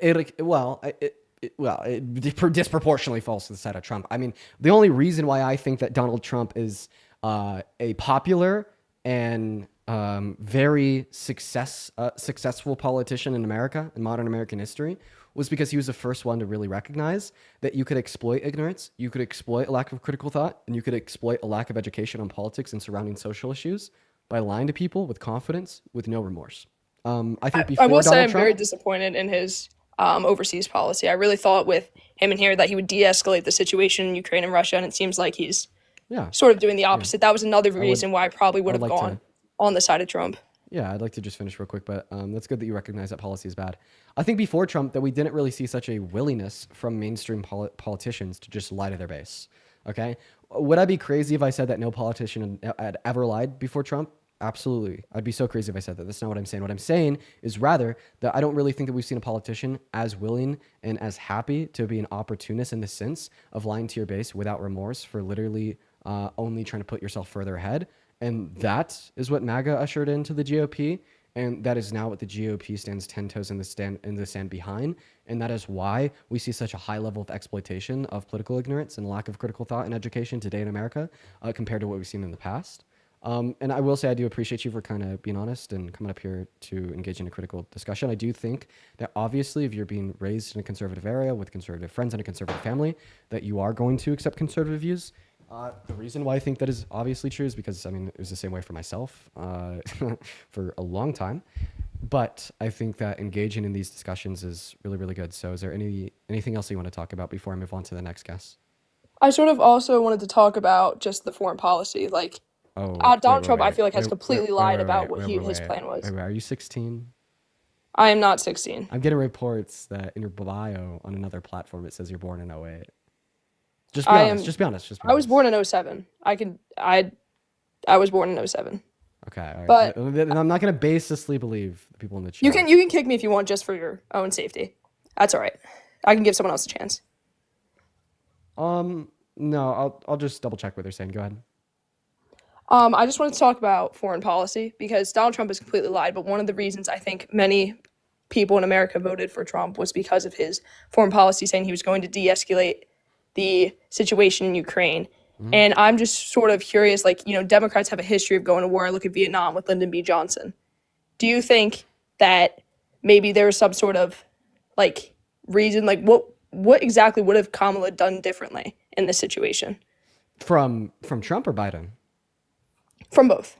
Okay, well, I don't know if she would have done much differently than Biden. I think that she supported, kind of what most Democrats support, a further funding and aid towards Ukraine to kind of hold the red line in the Senate against Russia. And I think that that is the most anti-war approach that could be taken because of the potentiality of future conflict with future Russian expansionism to expand into other countries and other areas to rebuild the USSR. Do you know what happened in 2014 under the Obama-Biden administration? No. I was 7 years old. Yeah. You're 7 years old in 2014. Yeah, adds up with you saying that your birth year is 2007. Okay, I'm just going to go ahead and trust that you're 18 now. Well, Russia annexed Crimea, which is a region of Ukraine. And what was America's response to this? Well, their response was to do nothing, was to be complete isolationist, say that we don't need to get involved at all. We're just going to let them do their thing, which is Donald Trump's current approach to Ukraine. Okay, well, what did Russia do with that? Okay, Russia then got that region of Ukraine. They pulled back. They reloaded, they rebuilt, and then they just invaded the rest of the country. When we don't hold red lines in the sand against Russia, and we can successfully fund and support humanitarian aids and causes to reject ethnic cleansing and to reject imperialism and to reject Russian expansionism, I think that is best for humanity and best for our own country, because if Russia were to rebuild, they only become a larger threat on the global stage to us and to other countries in NATO. And do you think, though, with a Kamala presidency and continued funding toward Ukraine, that there was going to be a threat of a World War III, like a lot of conservatives were saying? A higher threat of a World War III would fall under not doing anything compared to supporting Ukraine. Because when we don't do anything, all of a sudden other countries in NATO have to step up further. The UK is now saying that they may even put boots on the ground in Ukraine. And Russia would have an easier time annexing the rest of the region to then step back, lock, reload, and then continue to invade other countries that used to be in the USSR. And I think that that sets a greater precedent of a threat of World War III compared to just holding the red line in the sand against Russia as it exists now. All right, well, I guess we can both pray that we don't go to a World War III. Thank you so much for talking to me, though. Like, I really appreciate just being able to be educated outside of the bubble I live in. Yeah. Was there anything else you wanted to talk about? No, I think that sums it up perfectly. I'll stay on the live and hear what other people have to say. Have a good one, Katie. Have a good one, Katie. I do appreciate you for coming up here and being good faith. A lot of you guys in the chat were like speculating that she was like younger, like 16 or 17. I looked for evidence. I couldn't find it. And then honestly, like her birth year lined up with a couple statements that she had made. But, maybe based upon like what we've seen in the past with other guests, because she was so respectful and open-minded, she may have been a minor. I don't know what it is. Like the younger people that will like come up on my live, like LARPing as adults, saying that they're older than they are, but meanwhile they're like children, are the most respectful, which is really bad. Like I wish that, the adults could act as more adults than the children, right? Kayla, thank you for the $20 super chat over on YouTube. Kayla says, "Hi, Dean, I think that you're very intelligent and funny, but two things. One, you're talking way too smart for these people." Okay. Good critique. And two, do you think that you could set aside a portion of the stream to answer questions about current issues? Yeah, we did that yesterday and I had a lot of fun with it. Thank you for the love, Kayla. Then also Declan with the $20 super chat as well, saying, "Hey, Dean, I just wanted to say I love seeing your streams every day. When that one guy said that Trump is doing everything that he had said he would, he's actually just doing what he said he wouldn't by implementing Project 2025. Base, W, argument, Declan." Fire. Okay, all right. Hey, what is going on? Did you vote for Trump? Yes, I did. Okay, awesome. How old are you? I am 20. Awesome. Real quick, if you are watching the stream and you want to support me and support the stream, keep the studio running for 4 hours a day, you could find my Venmo, my PayPal, and the link tree in the bio over here on TikTok, where you get 100% of the revenue, as well as you could attach your name and a message, which I could read off and shout out. You could find the Venmo and the PayPal and the pinned message over on the YouTube stream, where you could also support via Super Chats. But go ahead and take it away, Taylor. I'd love to know why you decided to vote for Donald J. Trump, the worst president in modern American history. So I voted for Trump because I agree with a lot of his policies on immigrants, on gun violence, and on the climate and stuff like that. On the climate, bro, I don't know. Like, listen, I'd say like the best MAGA view for Donald Trump's environmental policy and statements is to just ignore them and act like they don't exist. And then if a liberal brings them up in a debate, to pivot away from them as successfully and fast as possible. You cannot say that you support the position that human-caused climate change isn't real and that maybe the Democrats are controlling the weather and making hurricanes. Come on. But I don't even really want to talk about that. I want to start by discussing immigration. So about immigration, what specifically do you agree with Trump on? So I believe that anyone that comes into our country should do it the correct way. Now, I do believe that it is a long system that needs to be fixed, and there needs to be a faster way to be able to like be in the country. But I do believe that we should be doing it legally, because when people come in, That's the Democrat stance as well, is that we should reform the legal processes to make them available to everybody that is entered into our country with use of undocumented means, and offer the undocumented migrants that are already in America a pathway to residency or citizenship. yeah, and no, and I totally agree with that it needs to be fixed, but I don't think that any illegals should be coming our country and given like money and given housing and like refuge. Like, I don't think that should. Okay. Do you think that's happening? I think yes, it is. Okay. Why do you think that's happening? There was an illegal immigrant that was in our Can we say country. undocumented migrant? Undocumented migrant that was in our country, and they have caused a lot of violent crimes in our country. That's an entirely separate argument. The first argument that you made was that undocumented migrants are a drain on public resources. I ask you why you think undocumented migrants are a drain on public resources, and now you're saying it's because they commit violent crimes. So let's just kind of compartmentalize and those two positions, and like just acknowledge that they're distinct and separate, so we could kind of have different discourse as it relates to both positions. I'm going to go ahead and just respond to the first position. So you said that they're draining public resources. That is not true. Okay. Undocumented migrants are productive providers in the American economy, and that is a fact. Undocumented migrants pay $100 billion in taxes per year, and they get less of a benefit off of the money that they fund our government than you, me, or any other citizen. They don't get access to Social Security. They don't get access to Medicaid or Medicare. They don't get access to food stamps. They don't get access to EBT. They don't get access to any of these social safety nets. So they're better productive providers, proportionally speaking, than citizens. But when they're doing these jobs, that's fine if they want to work, but then they're taking jobs from U.S. citizens. Okay, so we should give the U.S. citizens that may be less qualified than an undocumented migrant that took the job. Is that what you believe in? I think that if they can do the job, then yes. Okay, well, this would be a good time for me to play the clip of Charlie Kirk saying that the U.S. should be a merit-based country and DEI is bad for the prosperity of America. Would this be an appropriate time to play that clip to get your thoughts?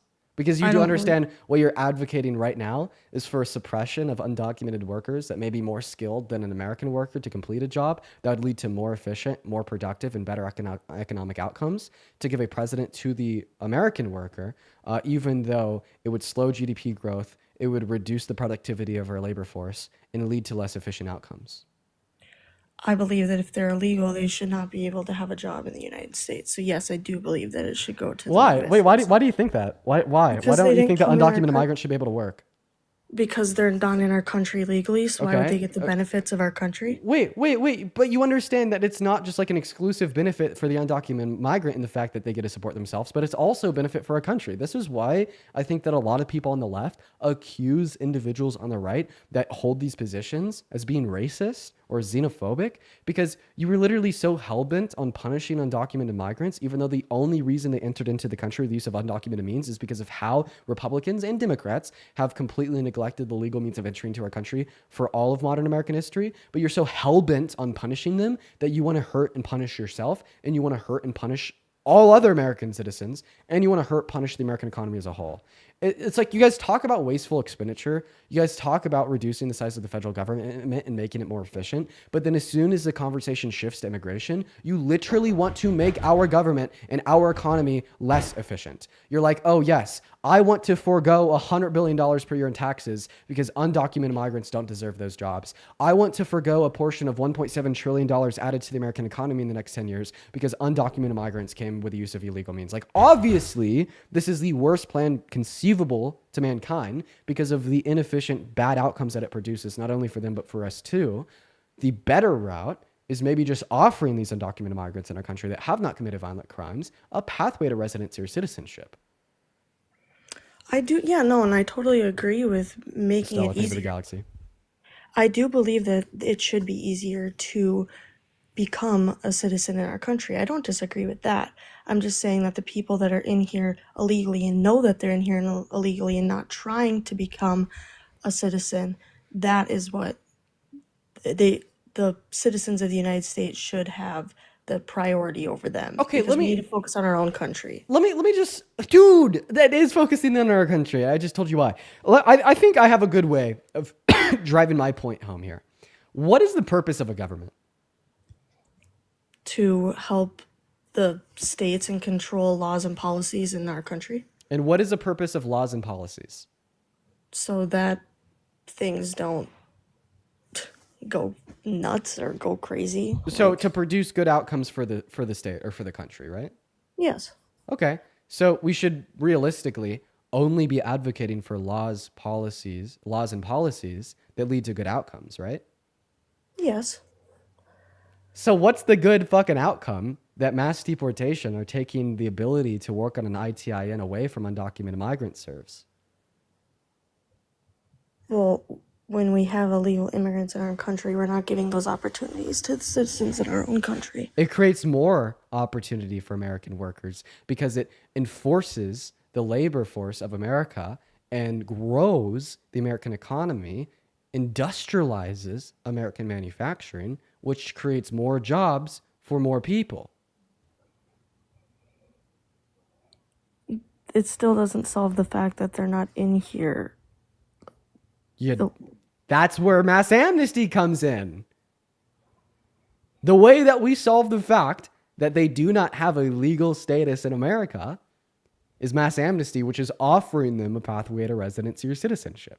Do you see my view now? See how it makes sense? See how I'm cooking? I'm like, oh, undocumented migrants are great for this country. So let's not deport them all because it will hurt them and our country. But let's rather offer them a pathway to residency or citizenship. It's very simple. But how about all of the people that are in here that are committing those crimes? I don't mind responding to that, but I don't think you put too much of a preface on violent crimes. I don't think you care that much. Can I What tell about you why? No, what about Lake and Riley? What about Eugene Carroll? So you're telling me that all undocumented migrants need to suffer the consequence of the one undocumented migrant that unalived Lake and Riley, but then you'll turn around and say that Donald Trump should serve as the president of America today, even though he raped Eugene Carroll. I think that there's other illegal immigrants that have committed violent crimes that aren't as talked about as Lake and Riley. JK, thank you so much for the money gun. Of course you won't respond, address, or even acknowledge my point. Here's my claim about undocumented migrants in America that have committed violent crimes. And let's actually talk about Lake and Riley for a second here. I think that the Lake and Riley Act is one of the worst pieces of legislation pushed through our Congress in modern American history. And if I was president, I would have vetoed it in a heartbeat. Can I ask why?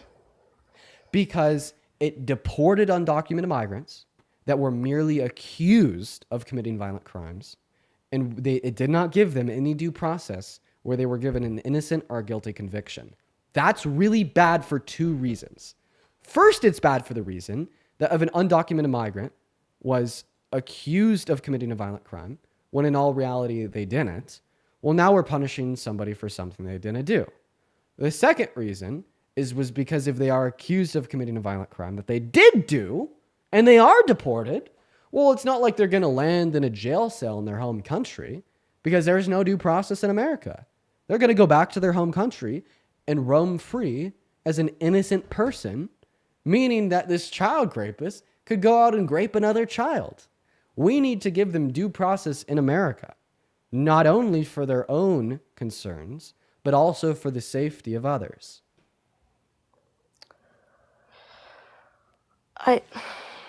Well, I think in a lot of those countries that they get deported to, they also get in trouble with their own government. No, they don't. No, they don't, because they weren't given due process. Why would somebody in Venezuela get in trouble for an American accusing them of rape? A lot of them will get in trouble for leaving their home country in the first place. So when they get deported back there, Wait. You get in trouble for leaving? Wait, I'm so sorry. If I go to Europe tomorrow, America's going to be mad at me? not like just leaving, but like a lot of them are escaping things in their home country. Oh, what would they be escaping? Crimes that they've done, things that they've are trying to get away from that they have. Oh, so now we're speculating. Well, it's just I'm not saying all of them are doing that. I have but a that question. is. Did the Lake and Riley Act only deport individuals accused of violent crimes if they were also found guilty of a crime in their home country? No. No. But if they're the people that were accused under the Lake and Riley Act, was there any evidence at all that they did those crimes? So the answer to your question is there can be evidence, but it doesn't require evidence. It just requires an accusal. An accusal meaning saying someone came. They just need to be arrested for a violent crime. That's all. But how can they be arrested without the evidence? Because the standard of evidence that is required to generate probable cause for an arrest is significantly lower than the standard of evidence required to generate, like a guilty conviction in a criminal court. In a lot of American states, if you call the cops on somebody, accuse them of committing a crime, and identify yourself, meaning that you do not maintain anonymity, they can be arrested on the basis of probable cause. Yes, and I agree with that, and I mean, I do agree that there should be more evidence in each Okay, of so these then you agree people that the Lake and accused. Riley Act was a very bad piece of legislation. Overall, I do not think it is bad, but I do think that there should be more evidence. Yes. Wait, why is it? Wait, so you're saying that it's not bad to let child rapists roam free in the streets when you had them in your hands? They shouldn't run free in our country, no. So you only think it's bad if they're in America? Dude, what about non-American little girls? What the fuck? And they are sure in their country they are going to get arrested for No, something that no, they no, do no, in their no, no, no. country. Oh, so see, you're fucking speculating. It's all speculative. You're giving me a trust me, bro. You've literally constructed this delusion in your head where you think, oh, it's definitely the case of a guilty undocumented migrant that's arrested and deported on the basis of an accusation. They'll definitely go on to commit another crime. Doesn't that just make my fucking point stronger? You're saying that these individuals who are arrested for a crime are going to be deported with no evidence, and if they actually committed it, they're just going to go and recommit that same crime in another country. That's exactly why I don't support the bill. Yeah, but they're still illegal and they did it in our country, so they should not be in our country. Oh my God. Wait, so you're saying that you like it just because it's getting them out of America, and you don't care that under your view they're definitely going to go abuse a child elsewhere? No, I don't agree that they should abuse So then any it's a bad children. bill.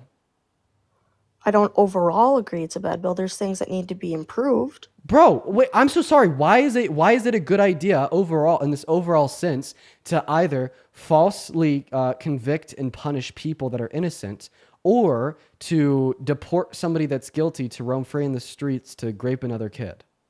What is the good outcome of the Lake and Riley Act? That it's putting them away and getting them out of our country for illegal people that That's a bad outcome. The reason that's a bad outcome is because the way that it's putting them away is it's just putting them on the streets of another country to roam free to recommit. Well, then I believe that there should be improvements in that bill that somehow get them Exactly. It needs to be Yes. improved because overall it's a bad bill. I think the overall idea of it is not. But I do think it needs improvement. I have a question. If there's a burglar that comes into your house and your solution to this is to take them and lead them to your best friend's house, unlock the door for them and let them in and go back to your own, was that overall a good idea or a bad idea? Well, obviously that's a complete different situation. Just answer my question. No. It's a bad idea, right? And Yes. it's a bad idea because why? Well, you don't want your best friend to die, obviously. Yeah, you got this criminal on the line that's going to do a bunch of bad things, already has done a bunch of bad things. So your solution to that is just to make sure they're not in your house and just lead them to somebody else's house to steal from them. Well, it's kind of like the logic here. It's like for like an undocumented migrant that's accused of a crime that they actually did commit. Like, so the solution here is just to let them roam free in the streets of another country where they could recommit. But if anything, the reality of the Laken Riley Act is worse because not every undocumented migrant that's accused of a violent crime is guilty, and it's also falsely punishing innocent people. I do think, and like I said, there needs to be improvements, yes. So it's overall a bad idea. Just like leading a burglar from your house to your best friend's house is overall a bad idea. I think that it can be a good bill. It just needs Oh my God. Oh my God. Oh my God. You're a cultist. You are a cultist. This is why Donald Trump remains in power. This is why he got reelected after raping a woman. This is why he got reelected after trying to steal and rig the election from Biden in 2020. This is why he got reelected after announcing bad policy that hurts anybody making under $395,000 per year. You don't give a shit. You don't treat politics like some field that has genuine impacts on your life and the lives of those around you. You treat it like a goddamn sports game. Okay? It's the emotional reaction versus the logical reaction. I'm a big fan of the CU Buffs. I spent 2 years going to CU. Deion Sanders is a great fucking coach, and his son, Shadur, is a great fucking QB. Okay? All right? But his first year serving as a coach of the CU Buffs, it was rough. He didn't have enough time to get to put a good team together. And even though we lost like 5 to 7 games, you know what my response was? The CU Buffs are the best fucking team in the league. Okay? But what kind of response was that? Was that an emotional response or a logical response? It was an emotional response. What would the logical response be? That no, they're not the best team in the league. There's a great prospect in the future of it because they might be able to get picks from the draft better in the next 2 or 3 years as their team will gain more notoriety and prevalence as a huge contender in the Pac-12. Okay, that's a logical response. Okay, and I feel like you give that same type of emotional response to Donald Trump and his whole administration, because I'm giving you, right, an explanation why overall the Laken Riley Act was bad. And instead of being like, well, logically, Dean, you're right. I'm a big fan of Trump. And sorry, not the draft for college. Okay, I just pissed off some college football fans. But instead of being like, logically speaking, it is a bad bill, instead you just say, well, emotionally, I just got to accept that it's good because, well, you know, it's on my side of the aisle. No, I don't agree with everything that Trump proposes. I do not. So then explain to me why overall the Laken Riley Act is still a good bill in lieu of all the problems that I was able to successfully demonstrate. Last time I asked you to explain why overall you still think it's a good piece of legislation is because you're still getting these bad people out of our country. This is like saying overall leading a burglar from your house to your best friend's is a good idea because you're still getting the burglar out of your house. I think that yes, probably, and I don't want those people to roam free in other countries hurting other children. That is not. So then it's a bad bill overall. Sure. Great! Any other reasons why you voted for Trump? I think he isn't. I think that he is not necessarily a good speaker. I don't agree with that, but I do like that he just says it how it is, and he doesn't like, what's the word? He doesn't like just go with what other people say, and he doesn't try to make other people happy. He just goes with how it is. That doesn't make him a good fucking president. Wait, even if that was true, that wouldn't make him a good fucking president. I have a couple friends that are real honest and tell the blatant truth of what they think and feel 24/7. Okay? I'm thinking of a friend right now in my head. I want to say their name. I'm not going to because they'd be mad at me. God damn, they would not be a good president. Okay? But building on top of that, it is the case. It's not Parker. It's a friend from college. Building on top of that, he doesn't tell the honest truth and how he feels. During his first presidency, he told over 30,000 lies, and he told the biggest lie that any sitting president has ever told with his denial of the outcome of the 2020 election. Yes, I think every politician isn't honest all the time. Yeah, but him more than anyone else. There's never been a politician that has served the American people that has been more dishonest than Donald J. Trump. There's plenty of lies that other presidents that have told. That's right, there has. But nobody's been more dishonest than he has. But where's the evidence that he's lied more than other presidents? Well, I mean, I did indicate to you the very specific evidence. 30,000 lies during his first term were the biggest lie that any sitting president has ever told with his denial of the outcome of the 2020 election. Like, what are like the other big lies that you could think of that came from a president? Watergate? Bill Clinton? Okay, yeah, those were pretty big fucking lies. Okay, that wasn't as big as the largest internal attack on our democracy since the Civil War.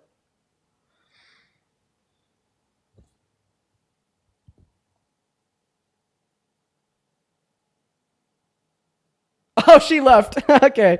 We're going to move on to the next guest. Here we go, everyone. Everybody just go ahead and give us a minute, y'all.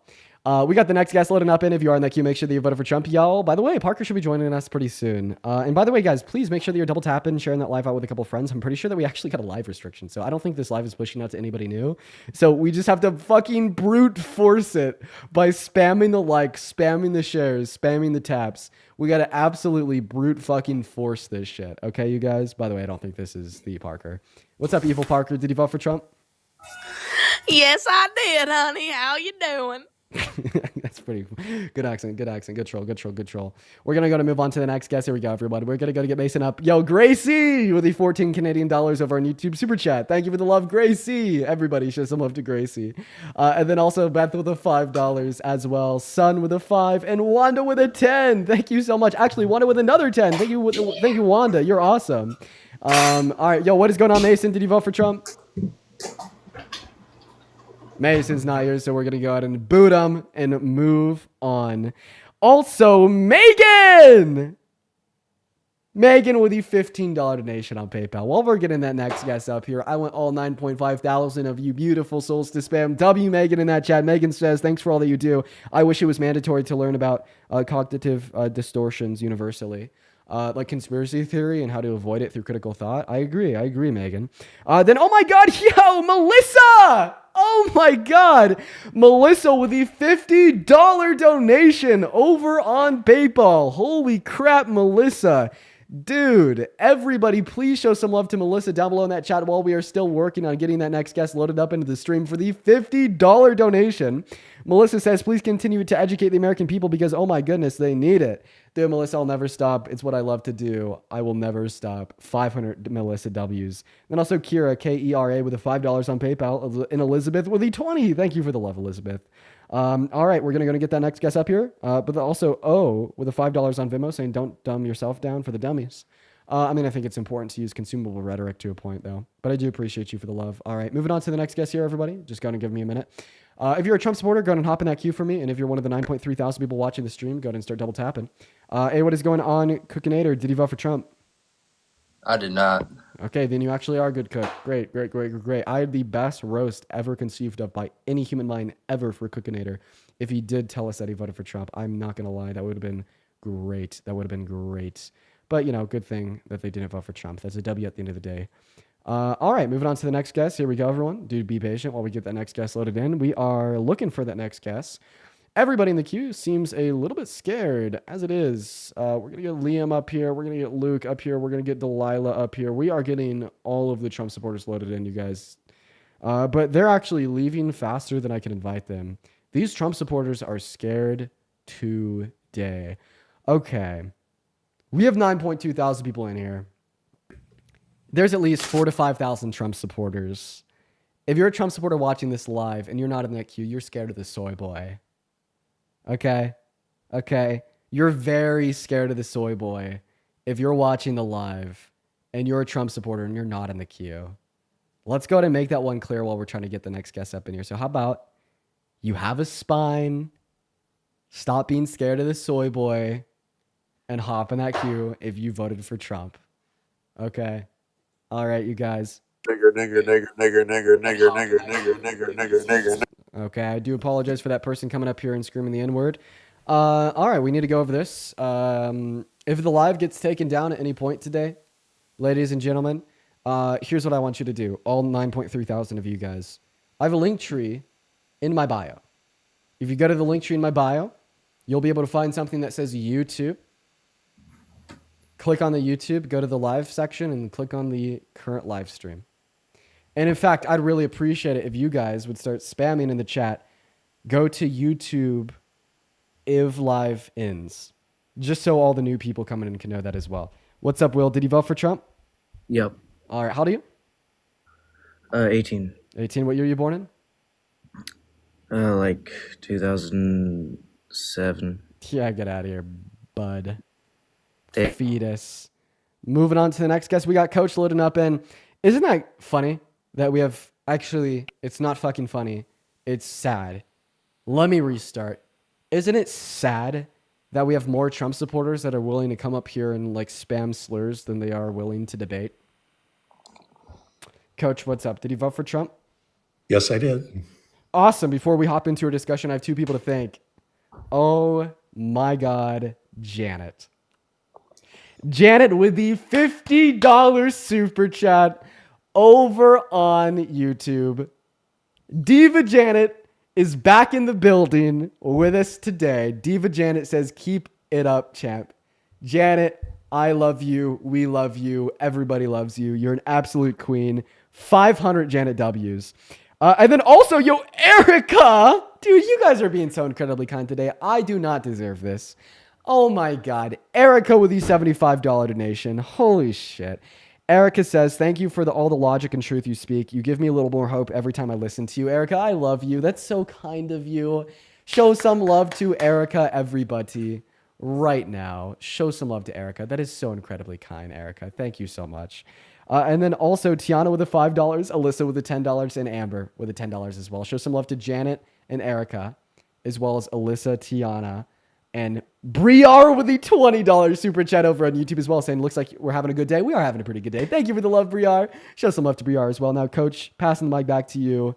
Why'd you do it? Why'd you vote for Donald Trump? Well, basically for his immigration policies, lower inflation, lower interest rates, and lower taxes. Oh, no. Did you know that he actually might lower interest rates, but it's not a good thing? Well, it is a good thing. No? Lower interest rates is lower mortgages. Hey, man, real quick. Okay. So the feds, they control the interest rates. Why do the feds sometimes increase interest rates?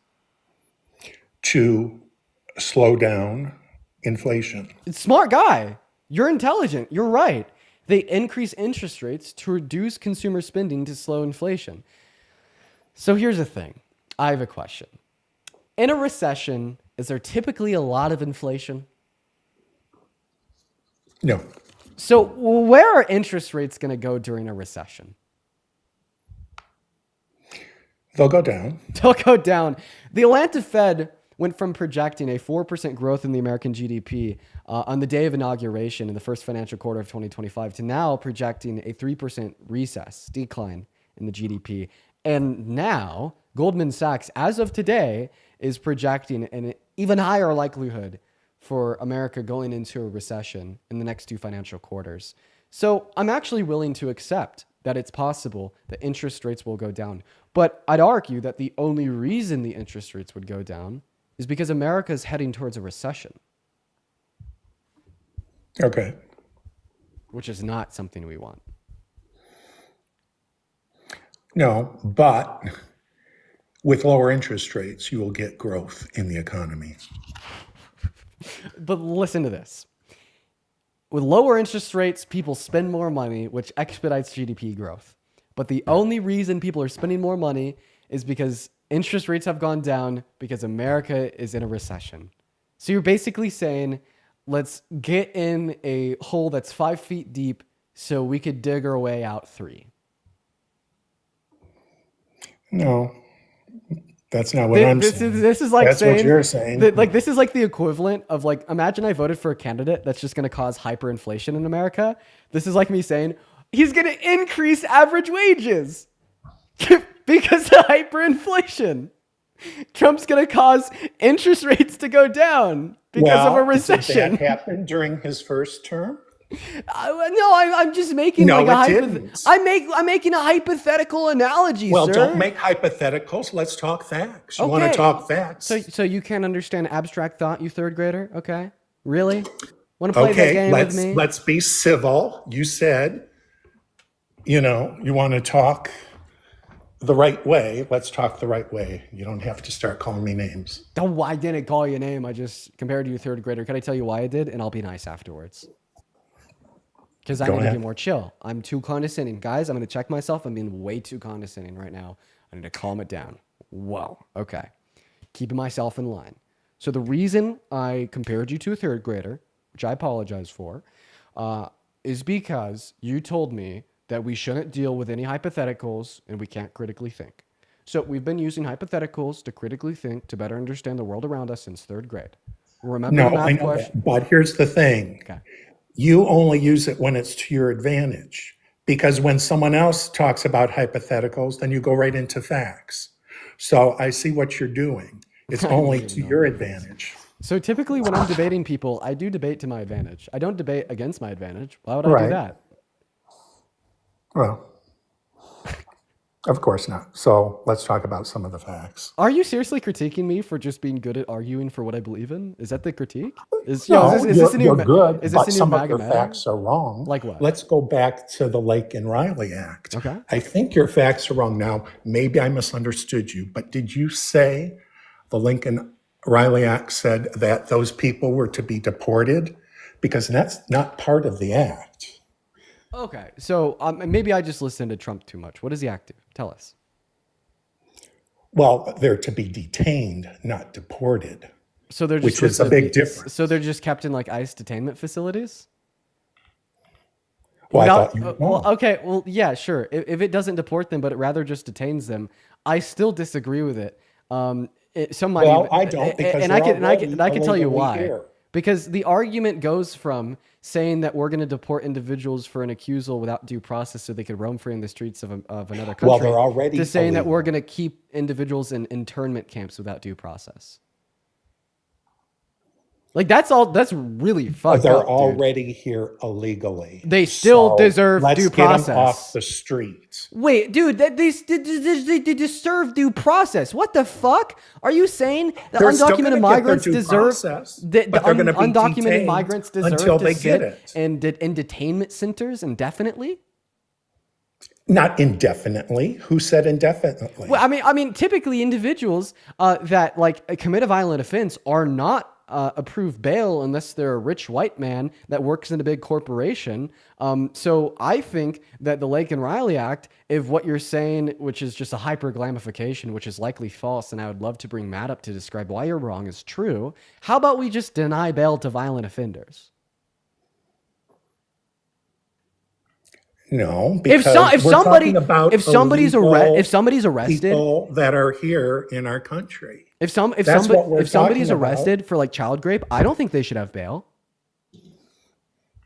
Who are you talking about now? Like if anybody's People like here legally? Okay, let me ask you a question. Do you agree with mass deportation? Yes, I do. Name one reason why mass deportation is better than offering all undocumented migrants who have not committed a violent crime a pathway to residency or citizenship. Let me ask you a question. No, answer mine. Do you consider yourself Democrat, first of all? Am I a Democrat? That I need to know. I need to know. I vote Democrat in elections. I'm a social Democrat, to be more specific. Okay. I would appreciate it if you'd answer my question. Who I'll answer yours after you answer mine. I muted you, but just by the way, I muted you. Feel free to unmute and answer my question. And then you can answer your own. Go ahead. I mean, stop wasting my time. Unmute yourself. Come on. Hey, if you're one of the 8.8 thousand people in the stream, guys, make sure that we're double tapping on that phone screen. Okay. Hello? Hey, man, do you want to answer my fucking question, coach? I don't know I was muted. I'm sorry. That's okay. I didn't know I was muted. You're good. Do you need me to re-ask the question? Okay. I said, who deported the most people in American history? Dude, I don't know. Obama? Is that what you wanted to say? Yes. Obama. I was right. Okay. Okay. I don't mind So responding to if that you're a after you respond to my Democrat- question. If you're a Democrat, then how are you opposing mass deportation when there. he deported the most people in American history? Great fucking And you're a question. Democrat. Great question. I guess Yeah. I'll just go ahead and answer your question, even though you pivot around mine. How about this? I'll answer your question right now. I won't give you any pushback if you could Okay. apologize for pivoting.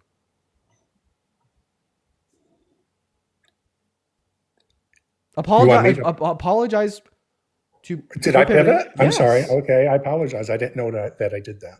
Good boy. Good boy. Because you pivot all the time. When Dean says you do something wrong and you did do something wrong, accuse Dean of the same shit. Republicans can never take accountability. Let's be mature. It wasn't fucking, dude. What you just did was equivalent to that of me when I was 7. My mom would say I did something wrong, and I'll be like, it's anybody's fault but my own. That's essentially what you just did. But I'm going to go and just answer your question. So here's my stance on mass deportation. I do not support deporting an undocumented migrant that has not committed a violent crime under any circumstances, okay? And my views on immigration do bleed further left than the views from the DNC, and I'm a little bit closer to the socialists and the communists as it relates to my views on immigration today, okay? And I would condemn any president for deporting undocumented migrants that have not committed violent crimes, including a liberal or a Democrat such as Obama. Now, I'm going to go back to my question, and I'd appreciate it if you would answer it. Okay. Give me one reason why mass deportation is better than mass amnesty in the sense of offering undocumented migrants that have not committed a violent crime a pathway to residency or citizenship. Because they're taking our jobs and we're supporting them. And there was a statement That's a that you contradiction. made earlier that you just gave me a that contradiction. they were not on Medicare or Medicaid, and that is an untrue fact. That's not. Because we do spend millions or billions of dollars. I'm going to research here. Emergency I've got the services? information here. Emergency services? Uh, All right, give them a moment, you guys. I'm looking for it. Okay, while you're looking on that, I'm just going to call you out. Okay. While you're looking for that, I'm just going to call you out on a contradiction. You told me that undocumented migrants are taking jobs and are like reliant on the government. The reason that's a contradiction is because if undocumented migrants are taking jobs, that means that they're making money supporting themselves and paying taxes while reaping no benefits like Social Security, Medicare, Medicaid, food stamps, or EBT, etc. So when you go from saying that, they're these productive providers that make money and pay taxes, to go saying that they're completely reliant on the government, is just like one of the best examples of MAGA hypocrisy. Okay. I'm sorry, guys. I'm in a good mood. I need to calm down. I'll finish the Uncrustable later. Just know that shit's fucking based. Maybe while this guy's researching, we could thank a couple donors. Let's see here. Oh my God. Madison, thank you so much for the $10 donation over on Venmo. Madison says, I love your lives. Dude, thank you so much, Madison. I love you so much. Thank you for the $10. Then also Lily with a $15 over on Venmo. Thank you for the love, Lily. Lily says, thank you for all that you do, never giving up on this fight. Thank you so much for the love, Lily and Madison. And then Heather with a $7 and Kenya with a $20. Oh my God, Kenya, thank you. I want to see at least 200 W Kenyas down below in that chat right now. Thank you so much for the love, Kenya, with a $20. That is so incredibly thoughtful and kind. Thank you so much. And then also Brenna with a $5 on PayPal. And then let's see what else here. Aaron with the $2 on PayPal and Kristen with a $1. Thank you guys so much. And then also, Ark! Oh my God, Ark with the $100 super chat on YouTube, bro. What the fuck, Ark? That is ARC. Dude, that is you're the man. Thank you, Ark. 1,000 ARC W's. Holy shit, I do not deserve that. That is so much fucking money. Oh my god. ARC says, there you go, buddy boy. Love your videos, man. Bro, yeah, bro, like how do you like the $100? I'm a trans man and I really support your content. Let's fucking go, ARC. Okay, WU. We all love you. Show some love to ARC in that chat right now. Thank you so much, ARC. You are so incredibly kind. You're so awesome. W's for ARC. Then also, Amber with the $10, L with the $10. Thank you, Amber and L. And then Fabio with the 50 pounds over on YouTube Super Chat as well. Thank you, Fabio and ARC. Dude, holy shit. You guys are being so incredibly kind today. Thank you guys so much. W's for Fabio, W's for ARC. And then Alejandro with the $10 over on PayPal as well, guys. Thank you so much. You guys are so incredible. Yo, real quick, Coach, could I get a W Fabio, W ARC from you? Oh, what? Could you say W Fabio, W ARC, W donors? W ARC? Space. So did you find what you're looking for? Yes, I did. Okay. So illegal immigration, and this is for 2024, cost the U.S. taxpayers $150 billion. Okay. And in Medicaid spending, it was $16.2 billion. Do you know what you're reading is $150 billion for illegal immigration. Do you know that's a lot of money. Do you know what you're reading is a lie? And they actually admit to it. Like you're looking at the PDF from the House Republicans off of Congress.gov, right? Well, this is from the Federation of American Immigration Reform. Yeah, which is also this. So, so this, but that's not this what is, I'm looking at. This is tangential to the House Republican study. So when you read into that, the reason why they calculate as $150 billion per year for undocumented migrants is because they include expenditure for the children of undocumented migrants that are natural U.S.-born citizens. So that is simply not true. And I mean, like, seriously, watch this. Name one federal program that benefits undocumented migrants. I don't know. Exactly. So all these like big fucking figures of like $150 billion for undocumented migrants, that is coming from the like emergency services for undocumented migrants because they can go to hospital for emergency services. That's coming from programs like Medi-Cal in states like California that does give healthcare to low-income undocumented migrants. But like 90% of that comes from benefits for the U.S. citizen children of undocumented migrants, which is a lot of that is education because education is expensive. So yeah, here you go, man. Yeah, well, the government's paying for this, so yeah, but it's not for immigration undocumented is migrants. Costing us money, bro. It's not for undocumented migrants. The citizen, the children are the ones that get 90% of those benefits, and they are citizens. They are American. Well, I'm not sure the entire $150 billion is going towards them. I named you like the 3 programs that could benefit undocumented migrants. Right. I want you, which is emergency services in emergency rooms in hospitals across our country. By the way, Medicaid only expenses $16.5 billion per year on that, assuming that every single one of those individuals is an undocumented migrant. Undocumented migrants still pay in 5 times more than they take out because they pay $100 billion in taxes per year. Then also, Anon, thank you for the $10 over on YouTube Super Chat. I appreciate that. And then Madeline, thank you so much for the $20 on Venmo, and Annie with the $20 as well. Annie says, thanks for giving us continual hope to us young leftists. You're awesome, Annie. And then Madeline says, can you open your Cameo back up? Yeah, actually, I've been planning on that. I sure will. Shout out to Maddie and Annie. So do you see how you got dunked on? No, I didn't get dumped on. Oh, I still stand by what I say. Real quick. I don't think what you told me gave me all the information that I need. Okay, well, listen, go do more research, then we could bring another guest up. Just tell me one federal program that benefits undocumented migrants. But I do want to thank ARC for another $65 donation over on YouTube Super Chat. Dude, 650 W's for ARC. ARC says, I'm a woman, lol, but it's okay. There you go. I have to give you more. This shit's fun for me to watch. Okay, well, first and foremost, ARC, I do apologize. One moment. I do apologize for misgendering you, and I do really appreciate you so much for the love, ARC. You are phenomenal. Everybody, please show some love to ARC down below in that chat. And once again, I do seriously apologize for misgendering you. You're awesome. Everybody, please show some love to ARC. WARC, you guys. That's very, very kind of you. Thank you. WARC. Okay. Can we touch real quickly on tariffs? Sure, we could talk about whatever you want. Okay. Well, I'm for tariffs because I think if other countries charge us tariffs, why can't we charge them the same thing that they're charging us? It's only fair. Great question. So first, the idea that all of the tariffs that Donald Trump are implementing are reciprocal is false. Canada, prior to the implementation of Donald Trump's tariffs, only effectively tariffed 1% of the goods that we import. The reason why I say 1% is because the way in which their tariff structures worked on America is if they imported more than particular quotas, then we started to pay tariffs, but we never hit the quotas. So no, we didn't. Canada didn't have any effective year-by-year tariffs that were paid by American companies on our exports to them, and then he turns around and imposes 25% blanket tariffs on him. So straight up fucking lie, okay? But even if it was true that it's not an effective way to get that other country to reduce their tariffs on us, every single time we've increased tariffs on China, they've only increased tariffs on us.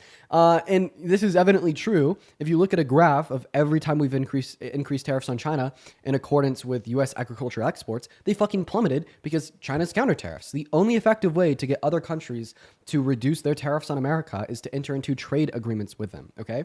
And we know it works, and we know that Donald Trump, of all people, is actually able of doing this because he passed the USMCA under his first administration. Reciprocal tariffs only hurt us, only hurt other countries. If you want things to be fair and you want other countries to reduce their tariffs on us, we need to seek diplomacy through trade agreements. Yeah, and no one has ever done that. Donald Trump did it with the USMCA. Yes, he reduced tariffs between America and Mexico and Canada in his first term. Also, the TPP. The TPP was a huge trade agreement between 12 countries that aimed to reduce tariffs and other barriers to trade to globalize the commerce. So actually, they happen a lot. Oh no, I just spilled my water. No. Okay. Well, I think we're done. Oh wait, why? Why are we done? We're not done. Because unless you still want to talk, what else you want? We're not done until you say, "Okay, Dean, I see your side. I no longer support Trump." Oh, I still support Trump. No, but it's like every point that you brought up, I was able to disprove with facts. No. Yes. You thought you did, but you didn't change my mind on anything. So facts don't change your mind. No, because you didn't give me complete facts. Okay. What would you like more of an expansion from myself on to convince you you're wrong? You're not going to convince me I'm wrong because your mind is made up. Dude, see what I mean? Like your brain what did is Biden do for 4 years? And then the Democrats, they just hid his condition. They tried to tell us he was okay, and we all know he was not okay. Yeah, and that's why. And the they Republicans had the coup to try to get him out. And the Republicans hit and then they put in Kamala, who had no experience of doing anything. Wait, Kamala Harris has more experience than Trump. As far as what? As far as public office in all branches of government. Well, she served at one office, moment. but... She served in the executive branch of our government as a vice president. She served in the judicial branch of our government as a DA, an AG, and a lawyer. And she served in the congressional branch of our government as a senator. She has more experience in government than Donald Trump. Also, wasn't the whole lack of experience in politics like the biggest talking point for Donald Trump's campaign in 2016? Boom. You're saying this other shit like, oh, what did Biden and Harris do? They were only the most effective presidential administration in modern American history, sir. They passed the PACT Act, the Infrastructure Bill, the Inflation Reduction Act, the American Rescue Plan, the Chips and Science Act. What did Trump do? Tax cuts for the billionaires? Oh my God, what did Trump do? The USMCA that he's now actively disavowing by imposing tariffs on the same countries that the USMCA reduced them on? God, I'm mute. But I guess I do got to thank Jenna! Jenna, thank you for the $50 donation over on YouTube Super Chat. Thank you so much for the love, Jenna. That is so incredibly kind of you. Thank you so much, Jenna. You are awesome. Jenna says, for the Uncrustables fun, appreciate all that you do, Dean. Dude, Jenna, I appreciate it. You're going to keep me stocked with the Uncrustables for like the next month straight. You are so fucking based. I want to see nothing but W's for Jenna with the $50. Holy shit, dude, that is so much money. Oh my God, dude. Jenna, thank you. Thank you. Thank you, Jenna. Thank you. You're awesome. Huge love to Jenna. Then also Abby with $1 on Venmo. I do want to point it out. If you're watching on TikTok and you're like, hey, I want to support this guy. He's pretty cool. You can find my Venmo and my PayPal in the link tree in the bio. Yeah, that's right. I get 100% of the proceeds over there, and you'll get a shout out. Also, Trize, thank you for the $10 over on YouTube Super Chat. Now, Coach, go ahead and feel free to respond. Quite frankly, that's right. Well, I was just going to say, Kamala was supposed to be our border czar, and the border just was out of control. So, what do you want to say about that? Well, you ask a good question. My question to you is, do you know what her specific duties were as it applied to the southern border? Well, I would say to be a border czar, you should secure the border. The border was not secure. Okay. Was it? Her specific... No, it was so secure, bro. I'm just kidding. So the specific duties of Kamala Harris was to diplomatically work with Southern Latin American countries to reduce the negative impacts that COVID had had on them by fixing socioeconomic conditions to reduce the incentive that migrants would have to come to America in the first place. And she did that pretty successfully. She was able to reduce migration from Guatemala by upwards of 50%. I think what you mean to say is just overall, the Biden-Harris administration was ineffective at, addressing issues at the southern border. But that's because Donald Trump stopped them. He torpedoed. Oh, Donald Trump stopped them. Come on. Yeah, I'm so sorry. Are you denying his own word of mouth? He said that he would torpedo the bipartisan border bill at a rally in Nevada. That bill was, that, but you're not telling everything that was included in that bill. That was not a good bill. Why? All the pork? Yes. Okay, then why'd the Republicans still pass that half? Dude, come on. Please, dude. They still pass that shit. They only wrote out the border provisions and still passes $70 billion in funding to other countries. Bro. I don't know about that. Yeah, no. And then they tried to revitalize the border provisions. It was Public Law 115-48, April 24th, 2024. Chris Murphy formed a coalition with Langford to jumpstart it.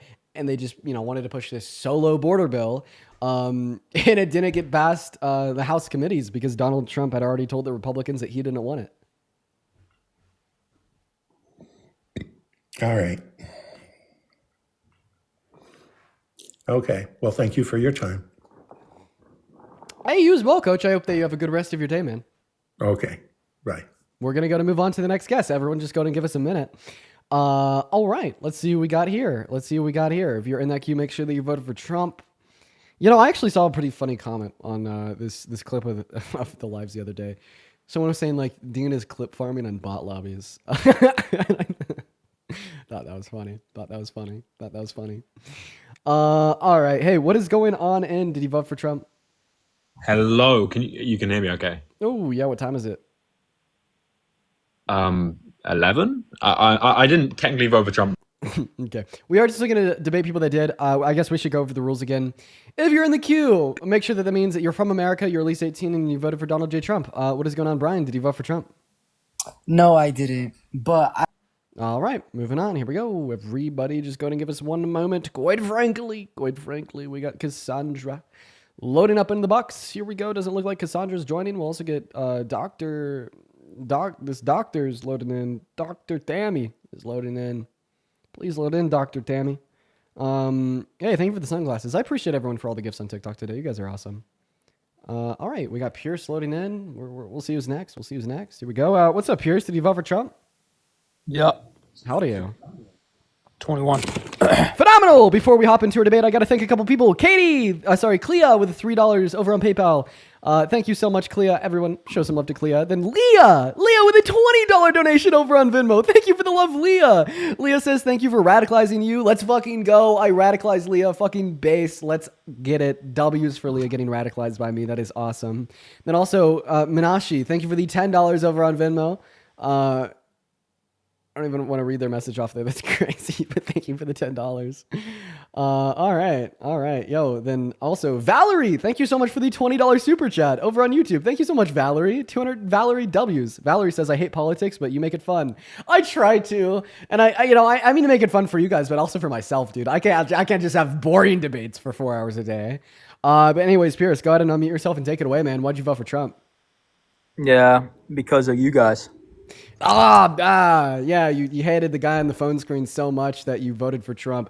touch No. grass, get a social life. Even if Trump was infinitely better than Kamala Harris and the only reason you voted for him was because you didn't really like that 20-year-old on the phone screen, holy shit, you are in need of a partner. You're in need of a better relationship with your parents. You're in need of some friends. Please go out to the bar with the boys. Please pick up a hobby. Yep. Good. No, I just think that you guys present the left as way too far left, or just way too far left. What? You So don't think you guys need to be more middle ground? I'm a social democrat? You don't think that like communists or socialists are further left than I am? I don't know. I feel like y'all are pretty far left. I feel like people on the far left would disagree. Like typically, like people on the far left, like they have like a inclination to not really like me, or like other social democrats because they view our views as like right. Like just like objectively speaking, like I'm not far left. So if you're not far left, what would Trump have to do for you to gain his vote? What would Trump have to do to get me to gain his vote? Yep. In a practical sense, there's nothing he could do to gain my vote. Okay, exactly. You want to know why? You're extremely far left. Do you want to know why? Let's hear it. Yeah, because he can't change what he's already done. He can't change the fact that he raped Eugene Carroll. He can't change the fact that he willfully and intentionally let violent offenders out of jail to roam free in the streets of America. He can't change the fact that he tried to steal the election from Biden in 2020. Yep. Like those are pretty like fair red lines, yeah? Well, you can't change the fact that you're a racist, so whether you say sorry or not. Are you sure that you want to argue that point? Well, the point that you just presented, I'm bringing the exact same point except something you did, so, all right?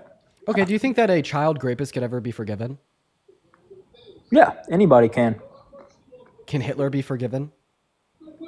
Depends. If it depends what your moral standards are. I'm asking you and your moral standards. It'd be really hard to forgive him. Yeah. Why wouldn't it be really hard to forgive a child rapist? I feel like that's a different level than genocide. I think that it's still pretty sufficiently fucked up, though. Yeah, but that's the thing. Your hypotheticals are just extreme, like very extreme. Nobody listens to these hypotheticals. Okay, I'm gonna go ahead and reframe what I said in this way. Donald Trump continues to persist to be. Obviously. Well, I'm gonna go ahead and speak. Good boy, go ahead. So I'm a good boy if I speak? Yep, go ahead. I mean, I do check DM requests from people before I bring them up. I saw that you were texting me some shit like that last night at 2 a.m. as well. Oh yeah, let's show. Yeah, not the first time you've tried to call Dean a good boy and requested things from him. So anyways, I'm gonna go ahead and speak now. Thank you very much, Pierce.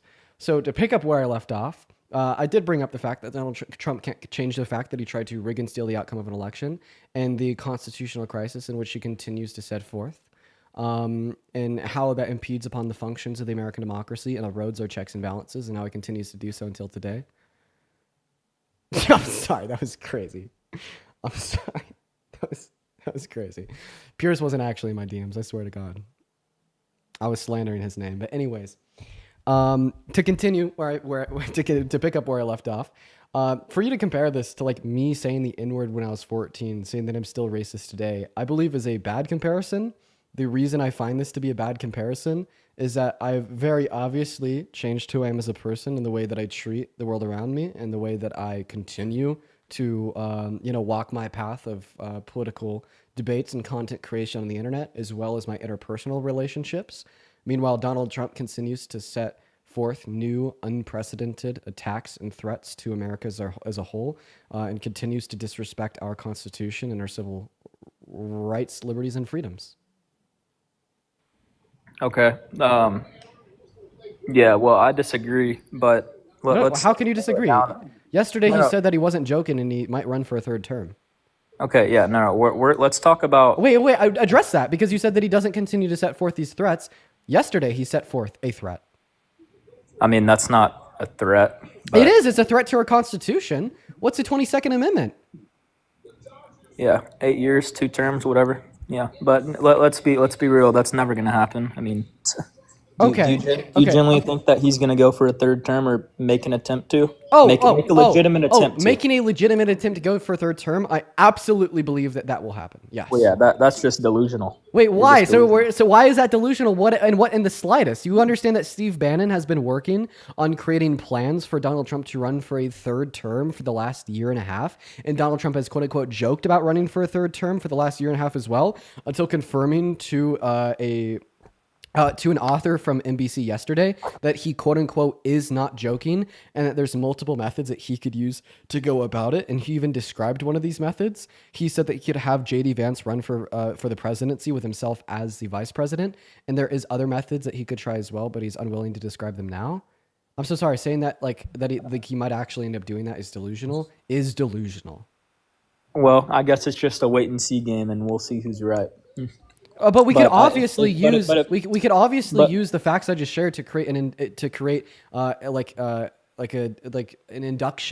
inductive argument to reason to the conclusion that there's a high probability he will try to run for a third term. Of course, we don't have a crystal ball, but all the facts seem to point to that. Can you demonstrate to me how the facts don't seem to point to Donald Trump trying to run for a third term? Okay, can you be genuine on this in your answer that I'm about to ask? So I'd imagine you played some blackjack here and there. You may have gone to a casino. I mean, you're older than 18, right? If you were an odds maker, what would the odds be of Trump legitimately making an attempt to run for a third term and not making an attempt? What would you think the odds would be? 70-30, 80-20. So 20% he doesn't. Dude, that is crazy. And you say that you're not that far left. Dude, I'm literally just listening to what Donald Trump says. I want to call you so many mean names, but I can't because I'll get banned. Are you serious? Are you serious? Donald Trump yesterday. Wait. Repeat after me, Pierce. Are you ready to repeat after me? No. Okay, if you're not going to repeat after me, I'm going to kick you. So either engage or leave. Perfect. So you're running away. No, I'm not going to repeat. Okay, if you don't want to run away, then repeat after me. Why would I repeat after you? Because I need to get these very basic facts that could make sense to a second grader to make sense to you. I've already repeated them 3 times, and you're still calling me delusional for assuming a high probability of Donald Trump running for a third term.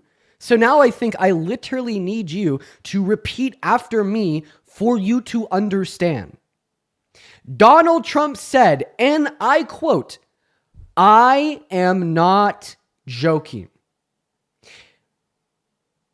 I am not ruling out running for a third term. There is many ways that I could run for a third term. One of the ways that I can run for a third term is to have JD Vance run as president with myself as vice president and then switch roles once we're elected. There's also many other ways I can run for a third term. When NBC asked him to describe him, he said no. Additionally, Steve Bannon, that worked on his administration in his first term, said, we have been preparing ways for Donald Trump to run for a third term. We are very excited to announce the methods. We cannot wait to share the ways that Donald Trump can achieve a third term with the American people." And what happened in the first month of Donald Trump's presidency? We had congressmen and women from the right, from states such as Oklahoma and Louisiana, set forth legislation to change and amend the Constitution to allow for a third term if the first 2 were not consecutive. You're saying that I'm so far left because I think there's a high probability that Donald Trump could run for a third term because of the facts I just shared. You think I'm delusional for that. I think that you're far right for thinking I'm far left for believing him. I think that you're far right for thinking that I'm delusional for assuming a high probability of that outcome occurring. So, do you believe everything that Trump says? Do I believe that he like? Yes, I No. absolutely Do do you believe everything that Trump says? I absolutely do believe that the things that Trump says, insofar as him describing what he wants Oh, to wow. do, especially when he keeps the same narrative for like over a year and a half straight, and he has his men such as Steve Bannon working on this behind the scenes. Wow, Like that's when he's describing one of his intentions insofar as what he wants to do, such as his announcement of running for a third term. Absolutely. Wow, you're one of the first Democrats that I've heard say that you believe everything Trump says. That's not what I said. You're being I'll willful. applaud you. Dude, you're being so dishonest. I didn't say that I believe everything Trump says. I asked and you said I yes. believe how he. Okay, Pierce, are you being serious? Is this a joke? Are you rage baiting me? I mean, you said yes. I didn't. I'm so sorry, bro. Is like your mom like currently packing your lunch for tomorrow's third grade Actually, class? she is. Yeah, I'm about to get a ham and cheese sandwich with some white Yeah, bread. and she's packing that to go in like the bin 10 backpack for like the third grade class tomorrow. I feel like I'm talking to a toddler. Yep, and I'll be wearing all neon. Yep. It makes sense, Pierce, because if you were listening closely, what I very specifically said was that I do believe his intentions when he makes them clear to the American people insofar as what he wants to do. Whoa. Yeah, even that's the first I've ever heard that. I'll Okay. applaud So you on can that. you give me a reason why I shouldn't believe him when he says that he wants to run for a third term and Well, that he's because- considering it and laying out the plans? Yeah, because if you were like majority of other like the like Democrats, then Trump, you can't take anything he says seriously. He's always talking blah blah. So you're giving me an argument based upon what majority of Democrats think. If you genuinely accepted what majority of Democrats think, you would reject Trump and his facility. So give me a genuine argument. Give me a reason why I shouldn't believe that Donald Trump wants to run for a third term. That's just ridiculous. Okay, why? Why? Because it's never been done before. I mean, it's just extremely unrealistic. Wait, Donald Trump has done a lot of things that have never been done before. In 2020, he sent fake slates of electors to several key swing states that Biden won in the election, and he sent them with fake votes for himself to cast back to Congress. And then when Congress got their hands on the fake votes from his fake slates of electors, he then pressured Mike Pence into certifying them as real and pressured Bill Barr at the head of the DOJ into falsely announcing widespread voter fraud to justify the coup. That was an unprecedented event. He tends to do unprecedented things to hold on to power. I like presidents that compete. Okay, so you're an anti-American traitor. That's all. Yeah, I guess. I guess I'm a traitor. Okay, so this is why the left are the patriots and the right are the anti-American fascists. Like, if you were sitting in front of a table that collectively assumed the founding fathers and the drafters of the Constitution, they'd tell you to get back on your boat and to go back to Europe because America has no place for traitors. America has no place for those in which glorify kings, and America has no place for these anti-American virtues. Does America have a place for burning the flag?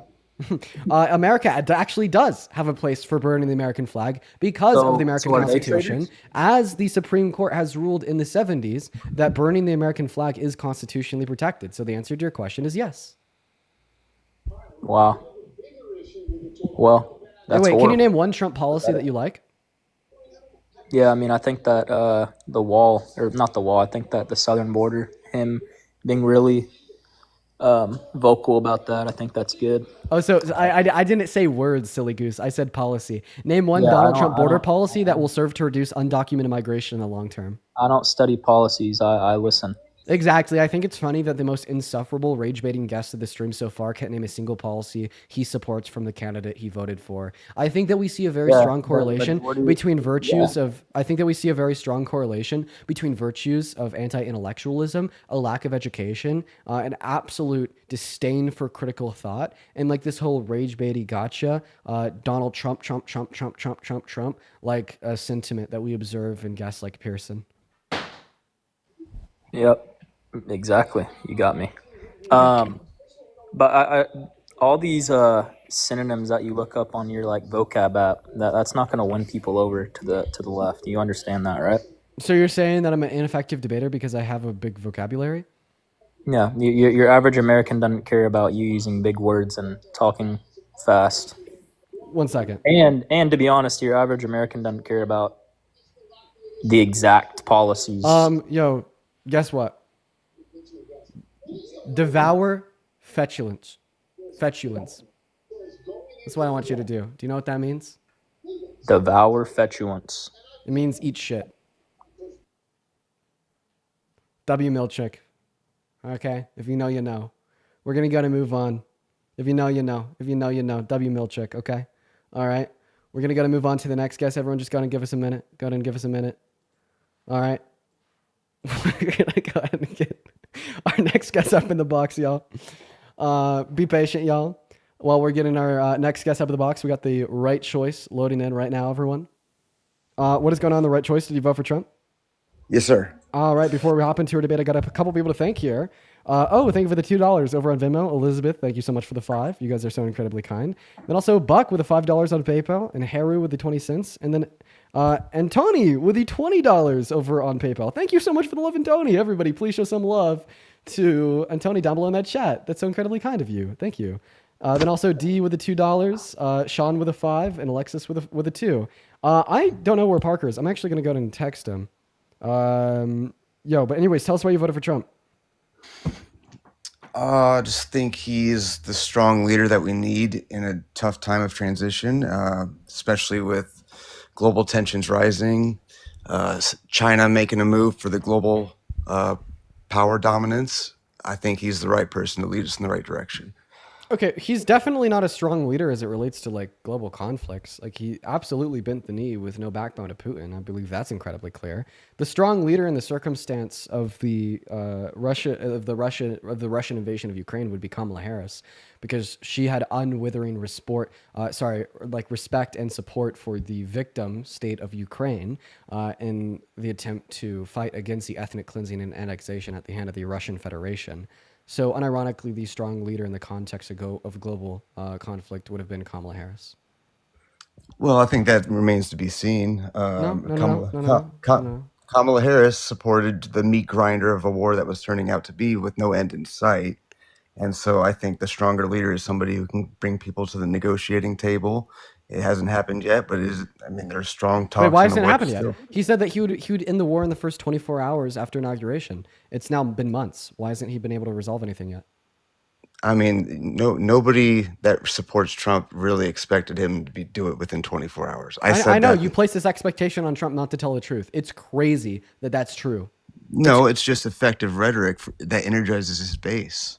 Yeah. You're saying he's going to use effective rhetoric to get more people to support him, even if it's not true, and you just expect that. Jesus Christ.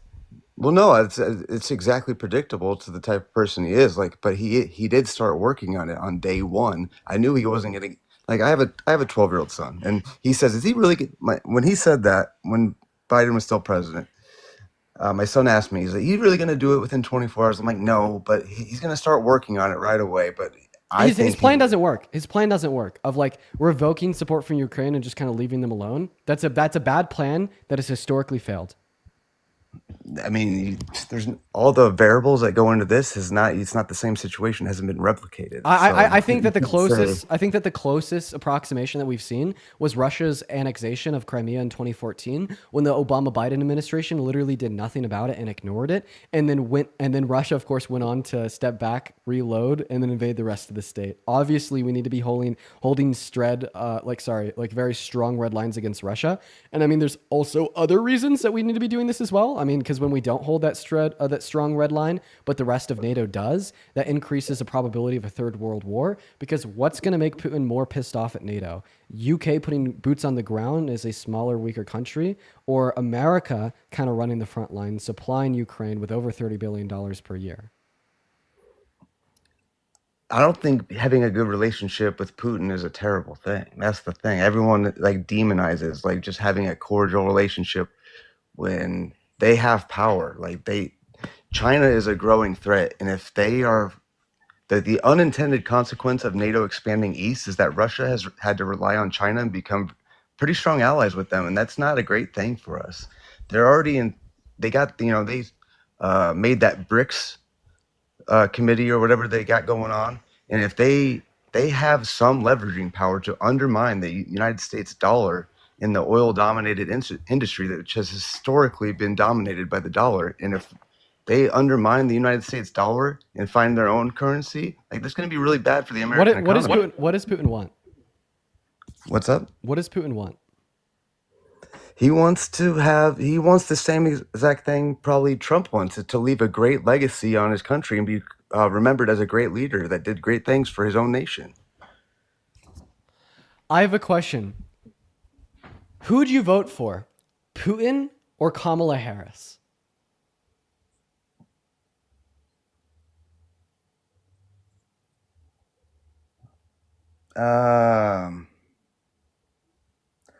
Kamala Harris.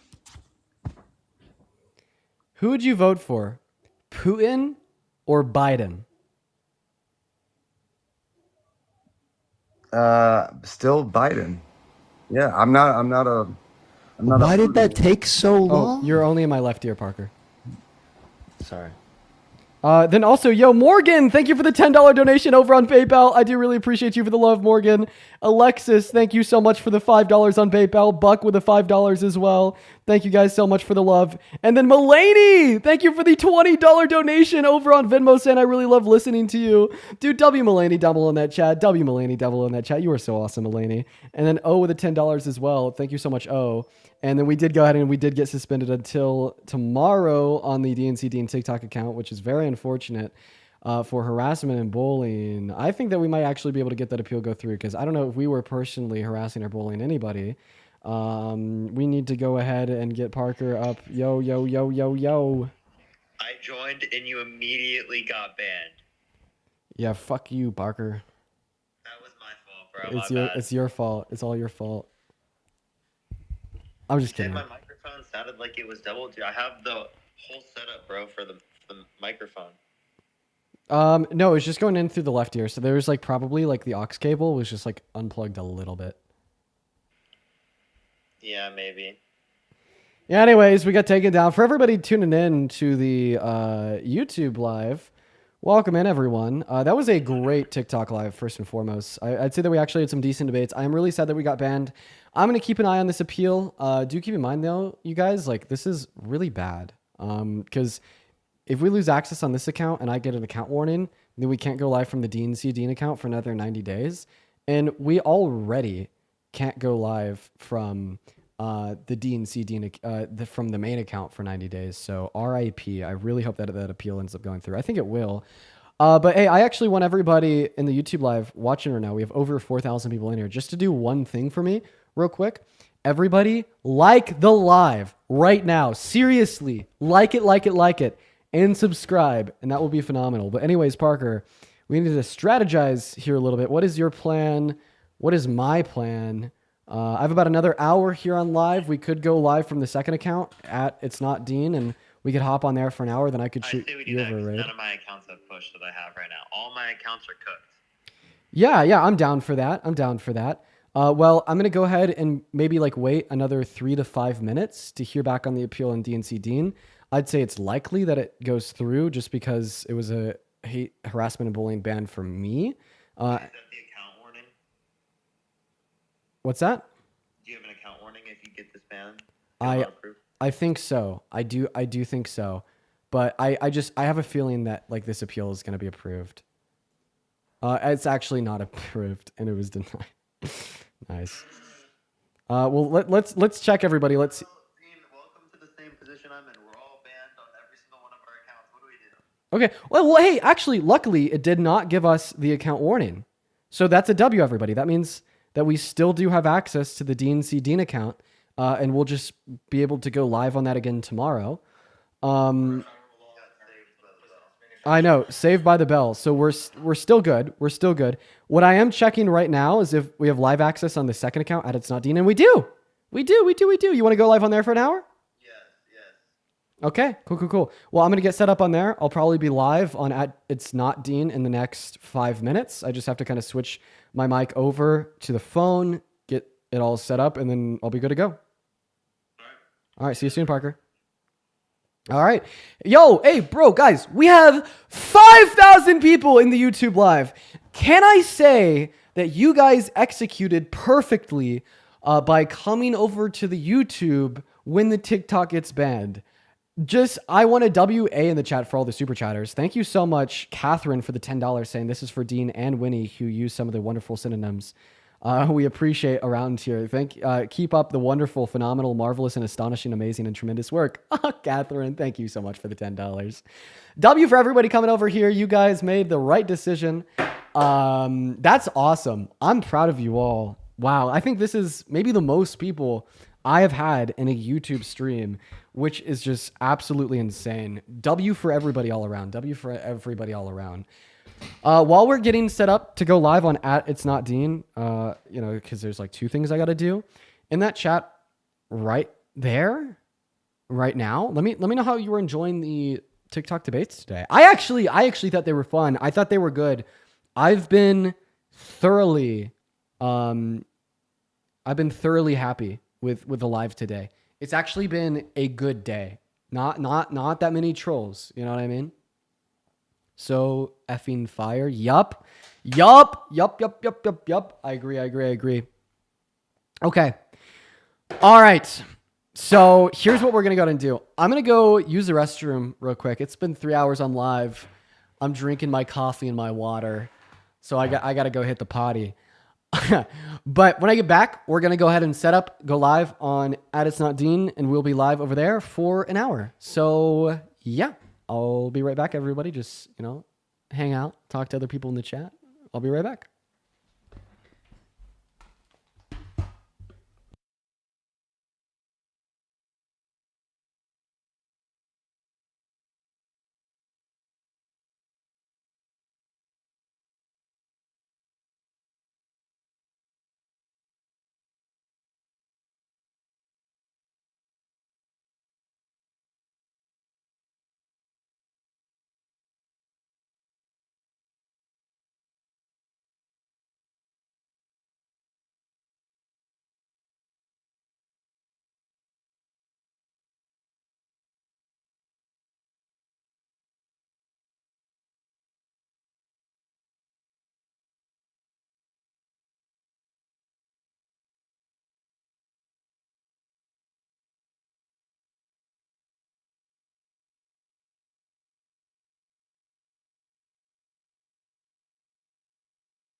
All right, I am back.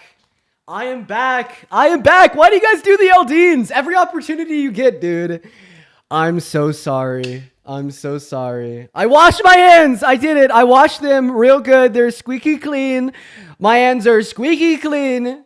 They've never been cleaner. In fact, nobody has ever had cleaner hands than me right now. Quite frankly. Squeaky clean. Serenity, thank you for the $20 super chat. Serenity says, I work in a male-dominated field and must be naive because I just found out my coworkers, men, really do believe men are oppressed. So, Dean, here's some support in advocating in women's rights. Well, okay, here's the thing. From a privileged perspective, equality seems like oppression. Because think about it. In order for equality to be met, not only do marginalized communities got to come up a little bit, but that means the white guys got to come down. Okay? And to an uneducated mind that is not aware of the critical things we discuss on live every day and others that we don't, that we should, that feels like oppression. That feels like society is bringing you down. When in all reality, it's equality. Let's go ahead and get set up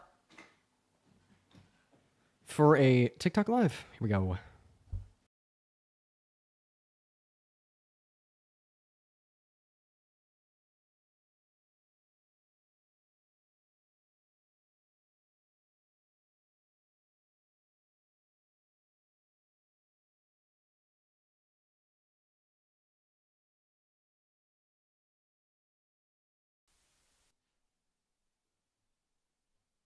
All right. Test. Nigga, get your ass checked like a fucking. There you go. You guys could hear me.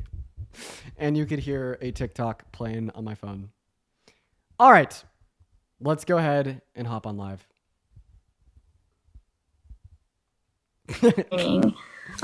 Trying to Whenever I switch my accounts, it just starts auto playing TikToks. in my city and I'm still in a cool. See what I mean? Okay. All right, we're gonna go ahead and hop on. And by the way, we are gonna have Athena pop up at the end. Hey, wanna pop up in 30 to 40 mins? Okay. All right, let's go live. Mark with a $2 donation on Venmo.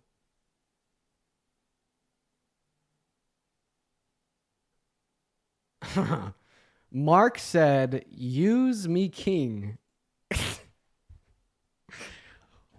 Bro, y'all are some freaks, man.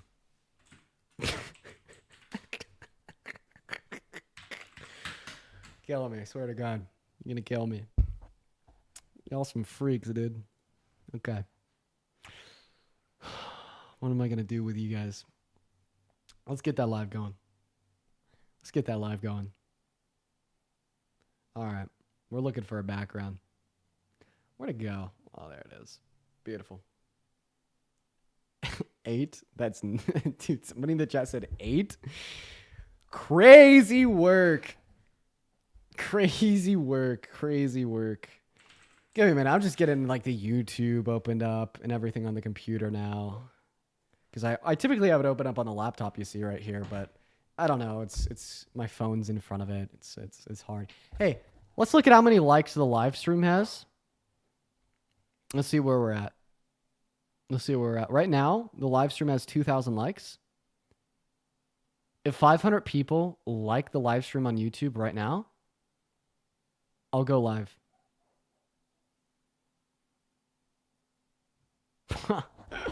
Look at that. If you like the stream right now, I'll go live on TikTok. That's so true, quite frankly. Bribery? It is. Ah, yes, blackmail. Look at me. Bro's baiting for likes? I am.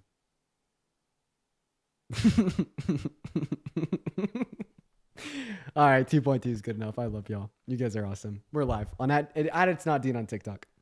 Sam, thank you for the 100. I don't know what the currency is, but thank you for 100 of it. That's very kind of you. He says, Dean, do you support feminism? Duh. Okay. All right, guys. And we are officially live on TikTok. Hello for everybody tuning in on TikTok. What is going on, you guys? It is so good to see each and every single one of y'all. Welcome in. So we were just live on DNC Dean. It got banned. Okay, let's face the facts. TikTok is not on our side and has not been on our side for quite a while. So now we're live on here. So if you're tuning in, make sure that you're double tapping on that phone screen, sharing this live out with a handful of friends. And yeah, we'll go ahead and get our first debate underway shortly. And Parker will be joining us ASAP. In fact, Parker's already in that queue. Let's get him loaded in. And yeah, Athena is going to be popping up in around 30 to 40 minutes. Oh, Parker. Shit, man, I got to be honest with you. You know the mix amp that you got? Yeah. Yeah. I bought that same one when I was first trying to set up my mic. It only pushes sound through the left channel. Are you serious? Yes, I am serious. If anybody's watching with headphones right now on the TikTok stream or the YouTube stream, just go ahead and correct me if I'm wrong, but you guys only hear him through your left ear. Mm-hmm. Bro, that's an L. Wait, hold up. Is there something I can do? There's not. Damn. There's not. You tried everything? That's why I have like the little mix amp that they both have, like the little gray rock looking thing from Shure. That's why I ended up buying that. I had to return the one that you have, and I had to buy this one. That's rough. All right, well, I'll take the L on that. Do you still have the other one? Wait, actually, hold on. I can try one thing. Because you could like somehow only on the right for some people. Oh, it's only in the right ear. Maybe I have my headset on backwards. No, I don't know. Is it better now? Nope. What? Okay. Well, what about now? It's just quieter. It's just quieter? But still okay. only through the left ear. Damn, that's rough. I explored all of the options with it about a year ago. Okay, well, that's an L. Do you have the your old mix amp? Yeah, I do. I'd recommend low-key plugging that in. I got you. But yeah, we're gonna get our debates back underway, you guys. If you're on that queue, make sure that you voted for Trump. While Parker's figuring that out, we're gonna get the first guest up of the stream, y'all. What is going on? Trump for life? Did you vote for Trump? Yeah. Yeah, really? How old are you? 20. 20? I feel like you're a troll. No, I'm not. I Crazy promise. work. You're watching my stream on YouTube. Crazy work. No. Yeah, get out of here. Yeah, get out of here. That's right. We're gonna move on to Luke. Okay. All right. Yeah, they were a troll for sure. What's up, Luke? Did you vote for Trump? I did vote for Trump. Oh, Luke, no. It's all right. It's all right. I actually came here to have my opinion changed because I've been watching you for the last couple hours and I've heard some things you said and some things other people said and I was interested and I wanted to pop in and pick your brain a little. Based intellectual. Okay. Why'd you vote for Trump? So I voted for him primarily because of his border policies. I also am a fan of only federally recognizing male and female. And then subsequently not letting men into women's sports. Those are okay. Well, we can't talk about T issues on the live. Okay. The only reason is because it'll get us banned, like just straight up. Totally fine. We can go with the border then. The Lincoln Riley bill. I remember you guys talking about that. Yeah, that is one of the worst pieces of policy passed through the American Congress in modern American history. And if I was president, I would have vetoed it in a second. Okay, so do you think it had sufficient standards to deport people? I'm a big fan of just the law in general. I think we need to uphold the law at every corner and angle. I think that's a part of what makes our country so great. And I think that anyone coming here illegally, I mean that's a crime. Bottom line, you can't do that. So whether you committed a violent act when you got here or not, you're not supposed to be here in the first place. But isn't it based upon the accusation? Do you think an accusation is enough? To deport someone? Mm-hmm. I think if they're not here legally, then I don't think it should matter too much what's quote unquote required because you're not a citizen. So I don't think you're entitled to citizen rights like due process. Can I tell you why that's a bad idea? Sure. That's insane. Okay. Well, first of all, what happens if an undocumented migrant is accused of a crime they didn't commit and they're innocent, they're not given due process and then punished? I'd say that's a humanitarian nightmare. And well, what's the flip side of that coin? You may say, well, they may actually be guilty. Okay, what if they're guilty? All of a sudden, they get to roam free on the streets of another country to recommit. It's not like they'll be landing in the jail cell because there's no due process in America, which means there's no valid claim to be imprisoned anywhere. Yeah, so again, it doesn't matter if they committed a violent crime or not. If they broke into the country illegally, that's the root of the problem. There wouldn't need to be, did this person really commit this crime if that person wasn't here in the first place? So wait, I think so. Even if I were to support mass deportation, I would still support giving due process to undocumented migrants that are accused of a crime because it is just so fucking important that like criminals, violent offenders, people that grape women, grape children, et cetera, are imprisoned, okay, and kept out of society. And it is just such a bad idea to take, like, let's just assume an undocumented migrant is accused of child rape and they did rape a kid. They should absolutely be given due process and imprisoned here or imprisoned in their home country. They shouldn't just be deported on the basis of an accusation and run free in the streets of elsewhere. I mean, like, that is literally like saying that we have somebody who's done a very bad thing in our hands, you know, detained by ICE in a jail, but we're just going to say, go roam free in the streets of another country. That is a humanitarian disaster, dude. Yes, so I think if someone did something wrong, I think they should go to court and do the trial. I think if even it was speculated they did something wrong, but they were here illegally and they go to trial and they get found guilty of whatever it is, again, the bottom line is they broke the law coming into the country. So now that they've already broken the law, it doesn't matter what happens afterwards. You've broken the law. Yeah, I just think that's a terrible view because what is the point of legislation?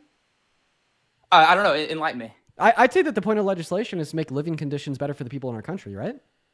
Yes. Yes. And that's why I support legislation in which would offer undocumented migrants that have not committed violent crimes a pathway to resident citizenship, and then giving due process to undocumented migrants that potentially have committed violent crimes with a conversation about if they deserve to be housed in a jail here in their home country, because that produces better outcomes for not only constituents of a country or a country as a whole, but people everywhere. Like, I mean, saying that, oh, well, at the end of the day, they broke the law coming into the country, therefore we shouldn't implement policy that produces better outcomes for everyone in the country, including them, you, me, and our economy, our criminal justice system, et cetera, is completely antithetical to the reason why legislation should exist to begin with. Okay, I just view it as completely contradictory. Not to mention the fact that I do believe a big reason why so many individuals have broken that law and entered with the use of illegal means falls on the shoulders of our government. It is our government who's neglected the legal means of entry into America for all of modern American history. It is Trump who torpedoed the bipartisan border bill and have left the legal means of entry into America very ignored, very slow, very expensive, and that is the root cause for undocumented migration into America in the first place. Nobody wants to be an undocumented migrant that can't get a driver's license, that can't get loans, that doesn't have a social security number, that doesn't have identification, under the constant threat of deportation, with less bargaining power in the labor force, meaning that they have to accept lower wages. And the only reason people accept those conditions is because they can't attain legal means of entry. So I think that we need to fix the problem, a very slow legal means of entry into America, make it much faster, and then offer all the undocumented migrants that are in America that haven't committed violent crimes that same pathway to residency or citizenship today. That will produce the best possible outcomes for them and for us, and any other solution, such as mass deportation, will produce the worst possible outcomes. Well, so I think legislation should put the American people first and everyone else second. I think that's important as a country to put ourselves first, to set ourselves up for success. And I think part of the reason why putting us first and everyone else second is so important is because we can help more people if we take care of ourselves first. If I accept what you say, it still leads to mass amnesty. That helps the American people. Mass deportation hurts the American people. Okay, how? How? Genuine question. Of course. Mass deportation, it costs $175 billion in upfront costs, with the opportunity costs of foregoing $100 billion in government revenue per year, which is paid in taxes by undocumented migrants. It shrinks our labor force. It makes the manufacturing sector of America less productive, and it slows GDP growth. And those are just the economic implications. Okay, so again, my whole bottom line, you broke the law coming into the country illegal. Whether Exactly. Your bottom line goes back to something that doesn't have to do with placing American citizens first. Your bottom line goes back to something that doesn't have to do with setting our country up for success. And your bottom line just goes back to this idea that they broke a law coming in, even though your response to them breaking the law regresses our country and everybody in our country. Seriously, man, I think once again, if we could agree that the point of legislation is to further America as a whole and to make living conditions better for everybody in it, the adequate solution for the fact that there's millions of undocumented migrants in our country today is to offer them a pathway to residency or citizenship compared to mass deportation. That is solving the issue of undocumented migration in America, offering them a pathway to residency or citizenship. I just want to make that one known. If every undocumented migrant in America was offered that pathway, how many undocumented migrants would there be in America? There'd be fucking zero. Right.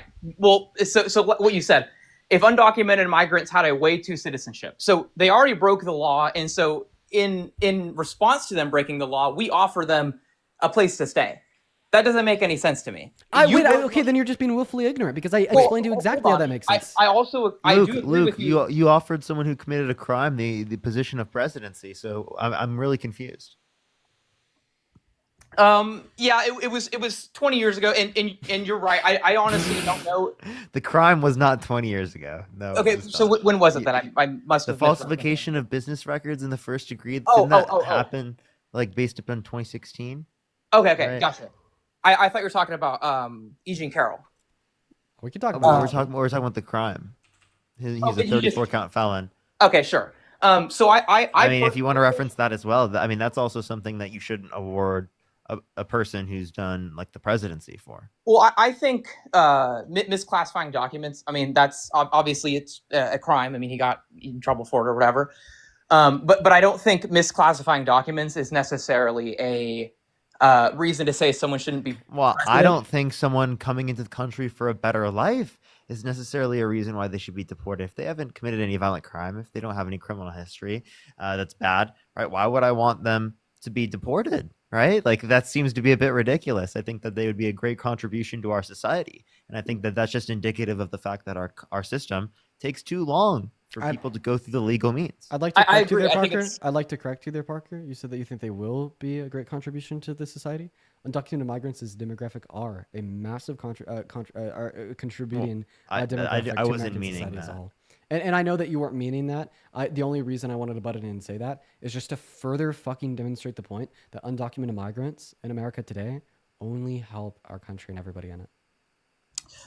So I don't remember if I said this or not. I do think that the process for becoming a citizen should be a little shorter. I actually, my girlfriend's dad is currently doing that right now, so I'm pretty close to the actual process, and it's very lengthy and honestly quite annoying.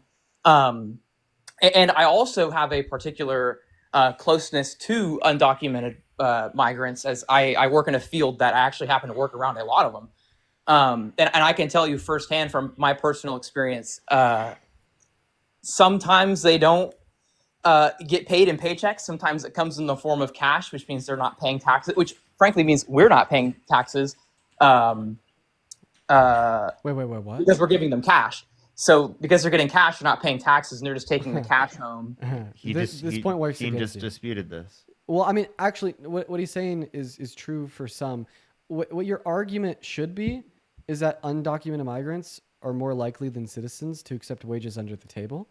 The reason why this makes my position stronger than yours is because even though they're more likely to accept wages under the table that they don't pay taxes on than citizens, as it stands, they're still paying $100 billion in taxes per year.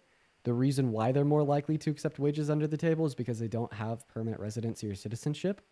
So if we were to offer them a pathway to residency and citizenship, they'd be just as likely to accept wages over the table as you, meaning they'd go from paying $100 billion in taxes per year to more than $100 billion in taxes per year with no material action, just one bill through Congress. I still think that the people coming here need to be documented. That's what mass amnesty would do. It document all the undocumented migrants in our country. But the problem is when we let people break a law like that and then say, actually, it's okay, people will will give an inch and people will take a mile. That's a very normal thing. And I think that... Bro, wait, dude, ideologically speaking, your position is shit. Can I explain why? Sure. Yeah. This is like saying that we should punish gay couples that were together before gay marriage was federally legal. Seriously, you're saying that there's been really bad policy that's existed in the past that we've been able to progress from and build away from, but because when you apparently give individuals an inch, they take a mile, we should punish individuals that broke bad laws before. Not to mention that your position hopefully here would achieve that there's some negative outcome of mass amnesty. Can you please give me one negative outcome of offering undocumented migrants in America that have not committed violent crimes a pathway to residency or citizenship? Name one bad outcome of that. Well, I think the bad outcome is it sends a message that we're okay if you break some laws. Wait, I'm sorry. Serious? Who did you vote for? Trump. And has he committed crimes? Did he release people into the country who were violent offenders, right? Because they did his bidding on January 6th, who beat cops, who pled guilty and were convicted of it. I don't think everyone that went into the Capitol building... No, I'm not saying everyone. I'm just saying some of the people. If there were some people who were wrongfully let free, then I think that's not good, and I think we should definitely work to grab the violent people up and put them back in jail. But you're not understanding the point that doing these things clearly increases the likelihood of crime in this country or incentivizes crime, given that you can get into a position of presidency, given that you've committed those crimes. I mean, yeah, sure. But so based upon the same argument you just provided, but to an even larger extent, you shouldn't have voted for Donald Trump. Yeah. Well, not to mention that I think that America should send the message that America is okay recognizing where America's failed people.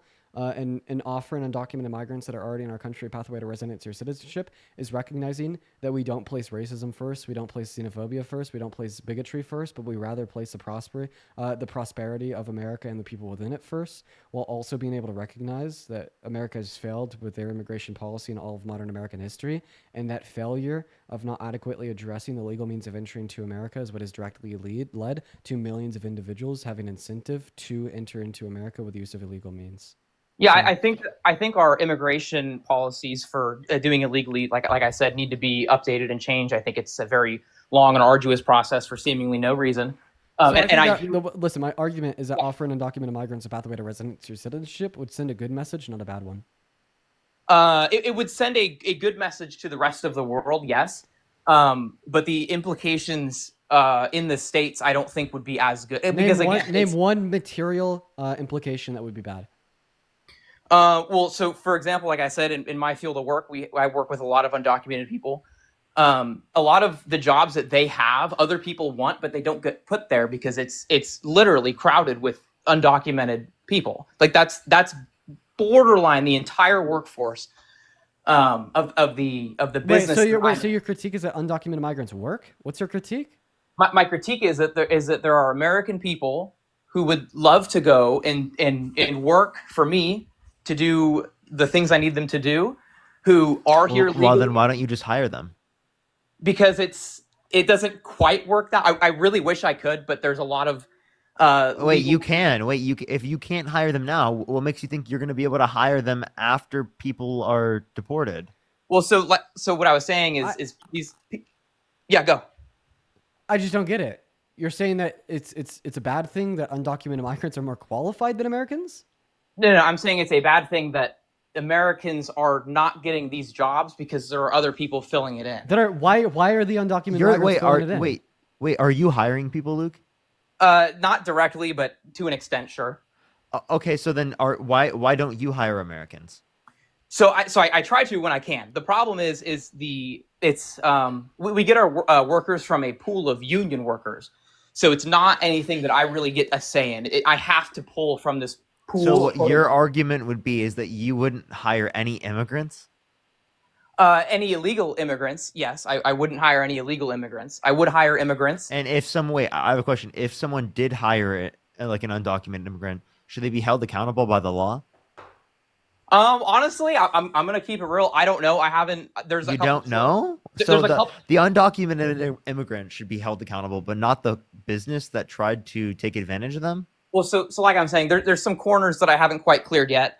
But it just off the top of my head, what I can think of to say right now, because the workforce that I have access to is almost entirely comprised of illegal immigrants. It's borderline impossible for me to get someone who. There are people who are legal in the industry. They're just harder to find. But the people that you need typically are not, and so you have to do things in kind of a weird way. But I don't really have much of a choice. And so should business owners be held accountable for hiring undocumented immigrants? That's what I'm saying. I honestly don't have an opinion. Aren't you as a business owner incentivizing more people to come to the country undocumented? Because if you weren't able to hire people and it were illegal, wouldn't it decrease the amount of jobs that undocumented immigrants would have access to, therefore disincentivizing them to come to the country in your perspective? Yeah, you're right. And like I said, there's just not a whole lot that I can actually really do about it right now. And it just kind of is where it is. Well, if you want to force everyone else to hire people who are American, right, for that particular wage, right, who are not undocumented immigrants, well, then why do you want to deport undocumented immigrants if you don't think that they should be held accountable for hiring undocumented immigrants? Well, like I said, bottom line is you came into the country illegally. That you've now committed a crime. Okay, well, you hired someone illegally. What the fuck? You committed a crime. Well, I legally hired them through. Yeah. So wait. So why are only undocumented immigrants the ones being held accountable? Wait, didn't you say and that not you paid, the business owners that hired them? He also said that you pay undocumented migrants under the table. I personally don't, but yes, that happens. I think earlier you said that you. So you're concealing a crime, Luke? Are you concealing the information that? That's also just tax people fraud, are committing crimes. It's also just literally tax fraud. I just like I said, I don't personally pay anyone anything under the table. It's not my job. I oversee the work site. I'm not the one. And you oversee fraud that occurs, right? I do not. I have never seen a transaction. Well, then why did you just claim that there was criminal fraud that you were observing? Because in the industry, you learn. It's just things you learn. It's not something that. Okay, I mean, literally every person I know in this industry that I'm in have all talked about it. It's not. This isn't really even a hidden thing. It's pretty well known. So again, why shouldn't business owners in the United States be held accountable for hiring undocumented immigrants, right? Given that that's a crime, but undocumented immigrants should be held accountable for the crime of coming into the country for a better life. So I guess my response to that would be is I don't really have much of a choice but to hire from them. Otherwise, I don't have a job. So at least in my specific case, that would be why, because I literally don't have another choice. That is the only thing that I can do. Well, the same way that you say to women who are in certain states, just move, bro. Certain states, women, right, have restricted access to abortion, even in which they've been in situations in which they've been assaulted. And the Republican response is just move, bro. So why don't you apply that same logic to yourself here? Just move, bro. The license I have is specific to the state I'm in, so so just move, bro. Just move, bro. Well, I can't because I have to go. Whoa, wait. So are you saying that people can't move out of their states, and that if you restrict women's access to abortion, even in instances in which they've been assaulted, by literally leaving it up to the states, right? That hurts women in those states, and they can't just move, bro. Right? Okay. I never talked about anything that you talked about. I don't know where you drew any of those conclusions from. I never gave my opinion. Donald Trump wants to leave it up to the states. Do you think it should be left up to the states? What? Abortion. Again, it's not something you talked to me about. You just assumed where I stand. I don't really know where I stand. Sorry, I assumed that you're a cultist. My bad. Yeah, you did, and it's okay. That was a horrible thing that I did. That I get it. Seemingly is definitely not supported by the conversation that we've had. Yeah, I don't know where I stand on that particular. I do think that the unborn child has a right to life. Whether it's federally mandated or state mandated, I'm honestly not particularly sure, but I think I'm leaning more towards federally mandated because I think it's protecting a life. And I think. But you're saying Donald Trump's position on abortion is like preferable, right? Yeah, I guess preferable. Okay, but like then you understand that like in certain instances, rape victims will have a restricted access to abortion in certain states, right? Yeah, I mean, and the only thing I'll say to that is there's always going to be collateral damage to anything that ever. You just view women who are sexually assaulted as in not getting access to abortion, their rights is just collateral damage. Well, when let's say the bombings that have been happening in the Middle East, there were civilians that were killed. It's not because I don't care about the civilians or I'm not. That's a really terrible fucking analogy because I don't view the innocent Palestinians that have died as collateral damage either. May I add? Yeah, well, literally. Like I don't think Palestinian lives should be viewed as collateral damage. Right? It's insane. That's like an insane justification you just tried. I think collateral damage I mean, Google just has it as forms of damage, including deaths and injuries that are a result of the fighting and war, but happen to people who are not in the military. Okay, so I think wait. So you admit that Donald Trump launched a war on women? No, I'm just saying, not collateral damage.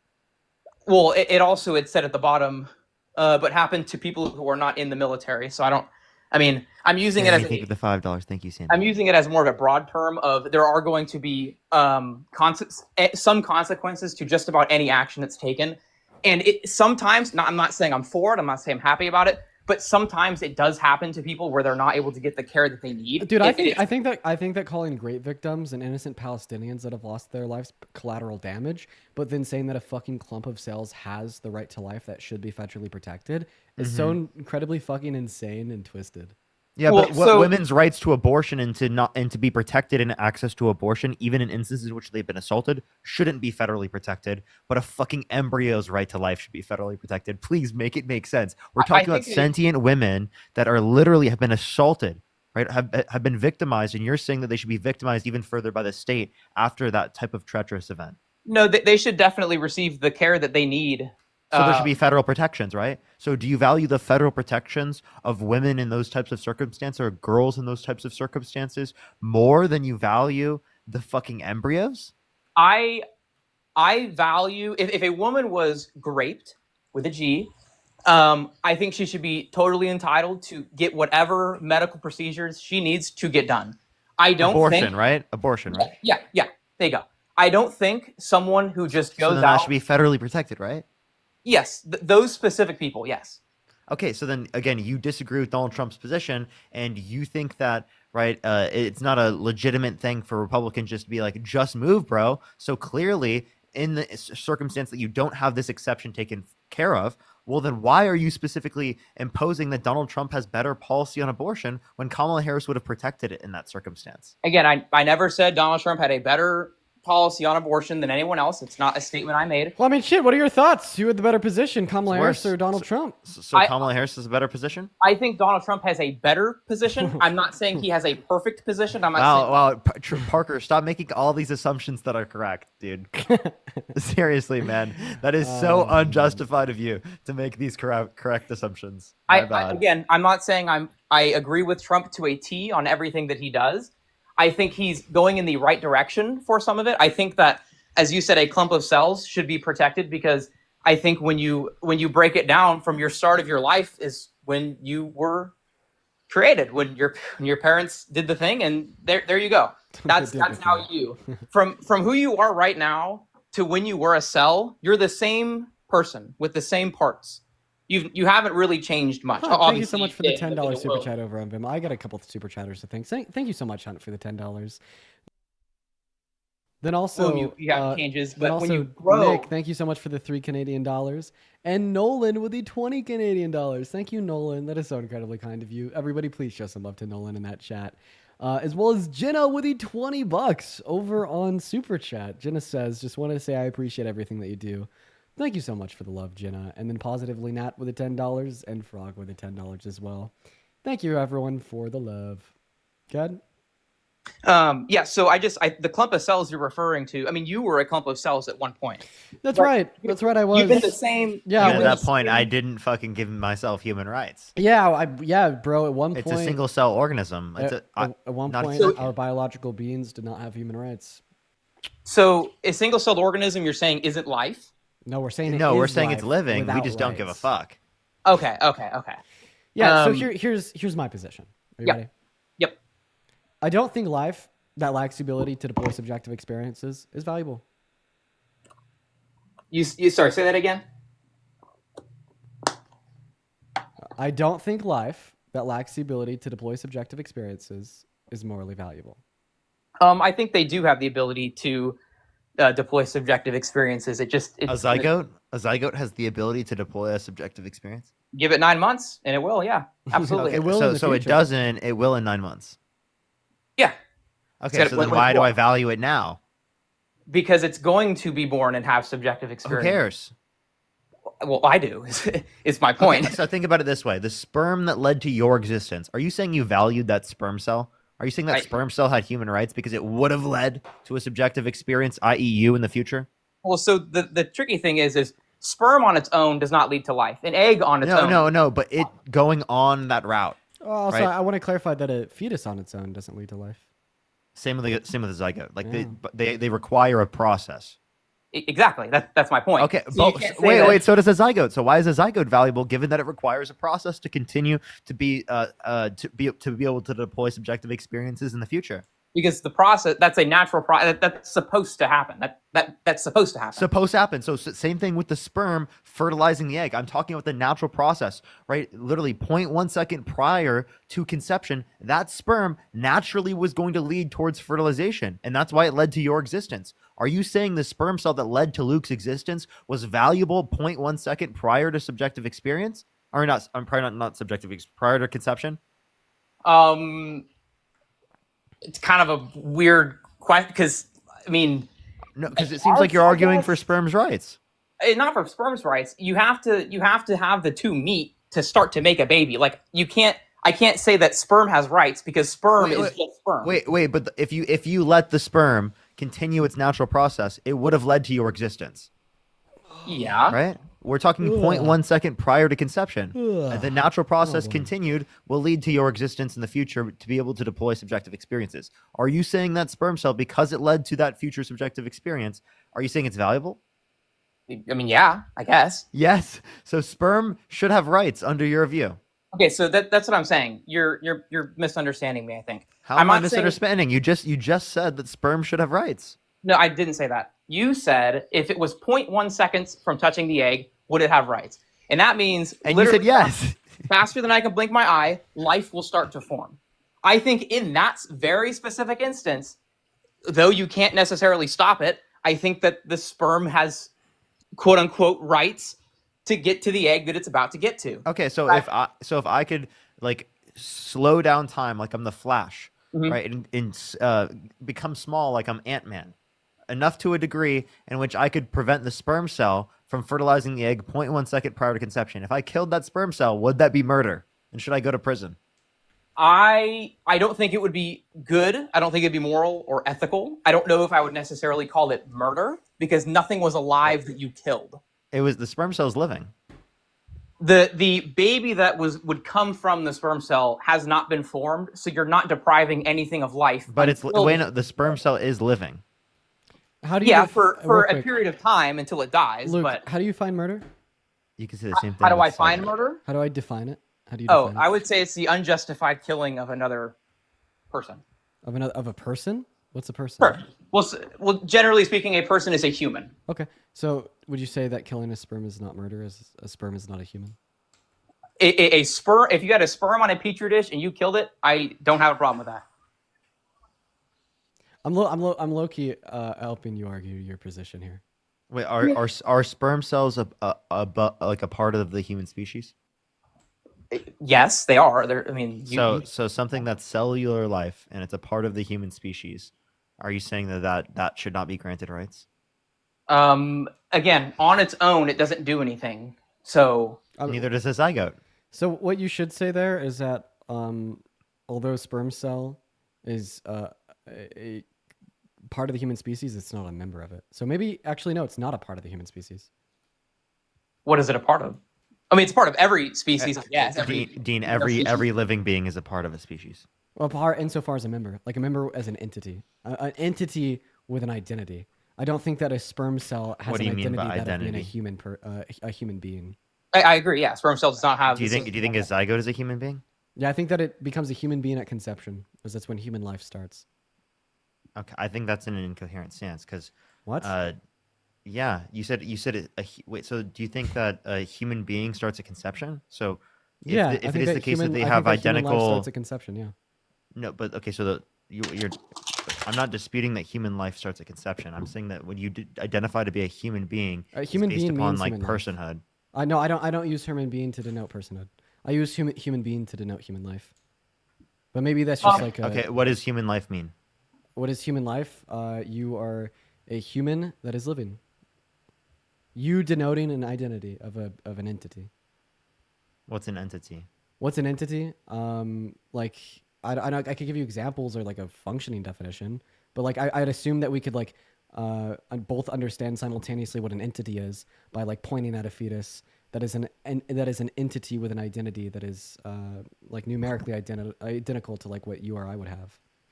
I mean, do you like deny that like a fetus? In terms of DNA? Wait, so do you not like? Would you deny that a fetus is an entity? No, I'm saying that like based on that definition, a sperm is also an entity. Wait, if a fetus is an entity, insofar as denoting human life, is a why would sperm you an deny that a entity? zygote is? You mean a sperm cell? Yeah, I think that a sperm cell is an entity. However, I don't think that a sperm cell is a unique human life. The same way I don't think that like a skin just don't cell think is you a can unique distinct human it. life. Do you think that a skin cell is a unique human life? You're saying it has human DNA. Wait, it's we're just real living. quick. Do you think? It's do you think human, that? Listen. It's human cellular I know, but do you life. think that like a skin cell is a unique human It's life? human cellular life. Yes. It's human cellular life. If it's living, But if do you it's think if it's living, it's human cellular life. Do you think that merely consisting of human cellular life that is not of a larger entity, such as a human life, would denote a member of a species? What do you mean by a member of a species? I mean like an entity that would classify as a unique life that serves as a member of a species. Like I'm a member of the human species. I could give you an example. Like I'm a member of the human species. You are a member of the human species. Anonymous is a member of the human species. Isabel in the chat is a member of the human species. Does that change whether or not it's human cellular life? Does it change whether it's human cellular life? No, because he's saying it's valuable because it's human cellular life. But I feel like he's obviously denoting like a unique individual human like you or I, or as we were. Then he's basing it on DNA, which is yes, that's gonna be based on DNA. Yeah, but then I say that like that's an incoherent stance because you don't distinguish individual human beings based upon DNA. Yeah, Because there's there other. are certain instances in which they'd have the exact same identical DNA. where Wait, they so what do would you be mean? designated as two separate human beings. So what do you mean by human life?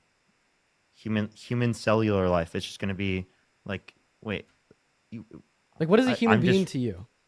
I'm just a curious about what human your being to stance me is. is based on personhood. It's based on unique subjective experience with the DNA of being human.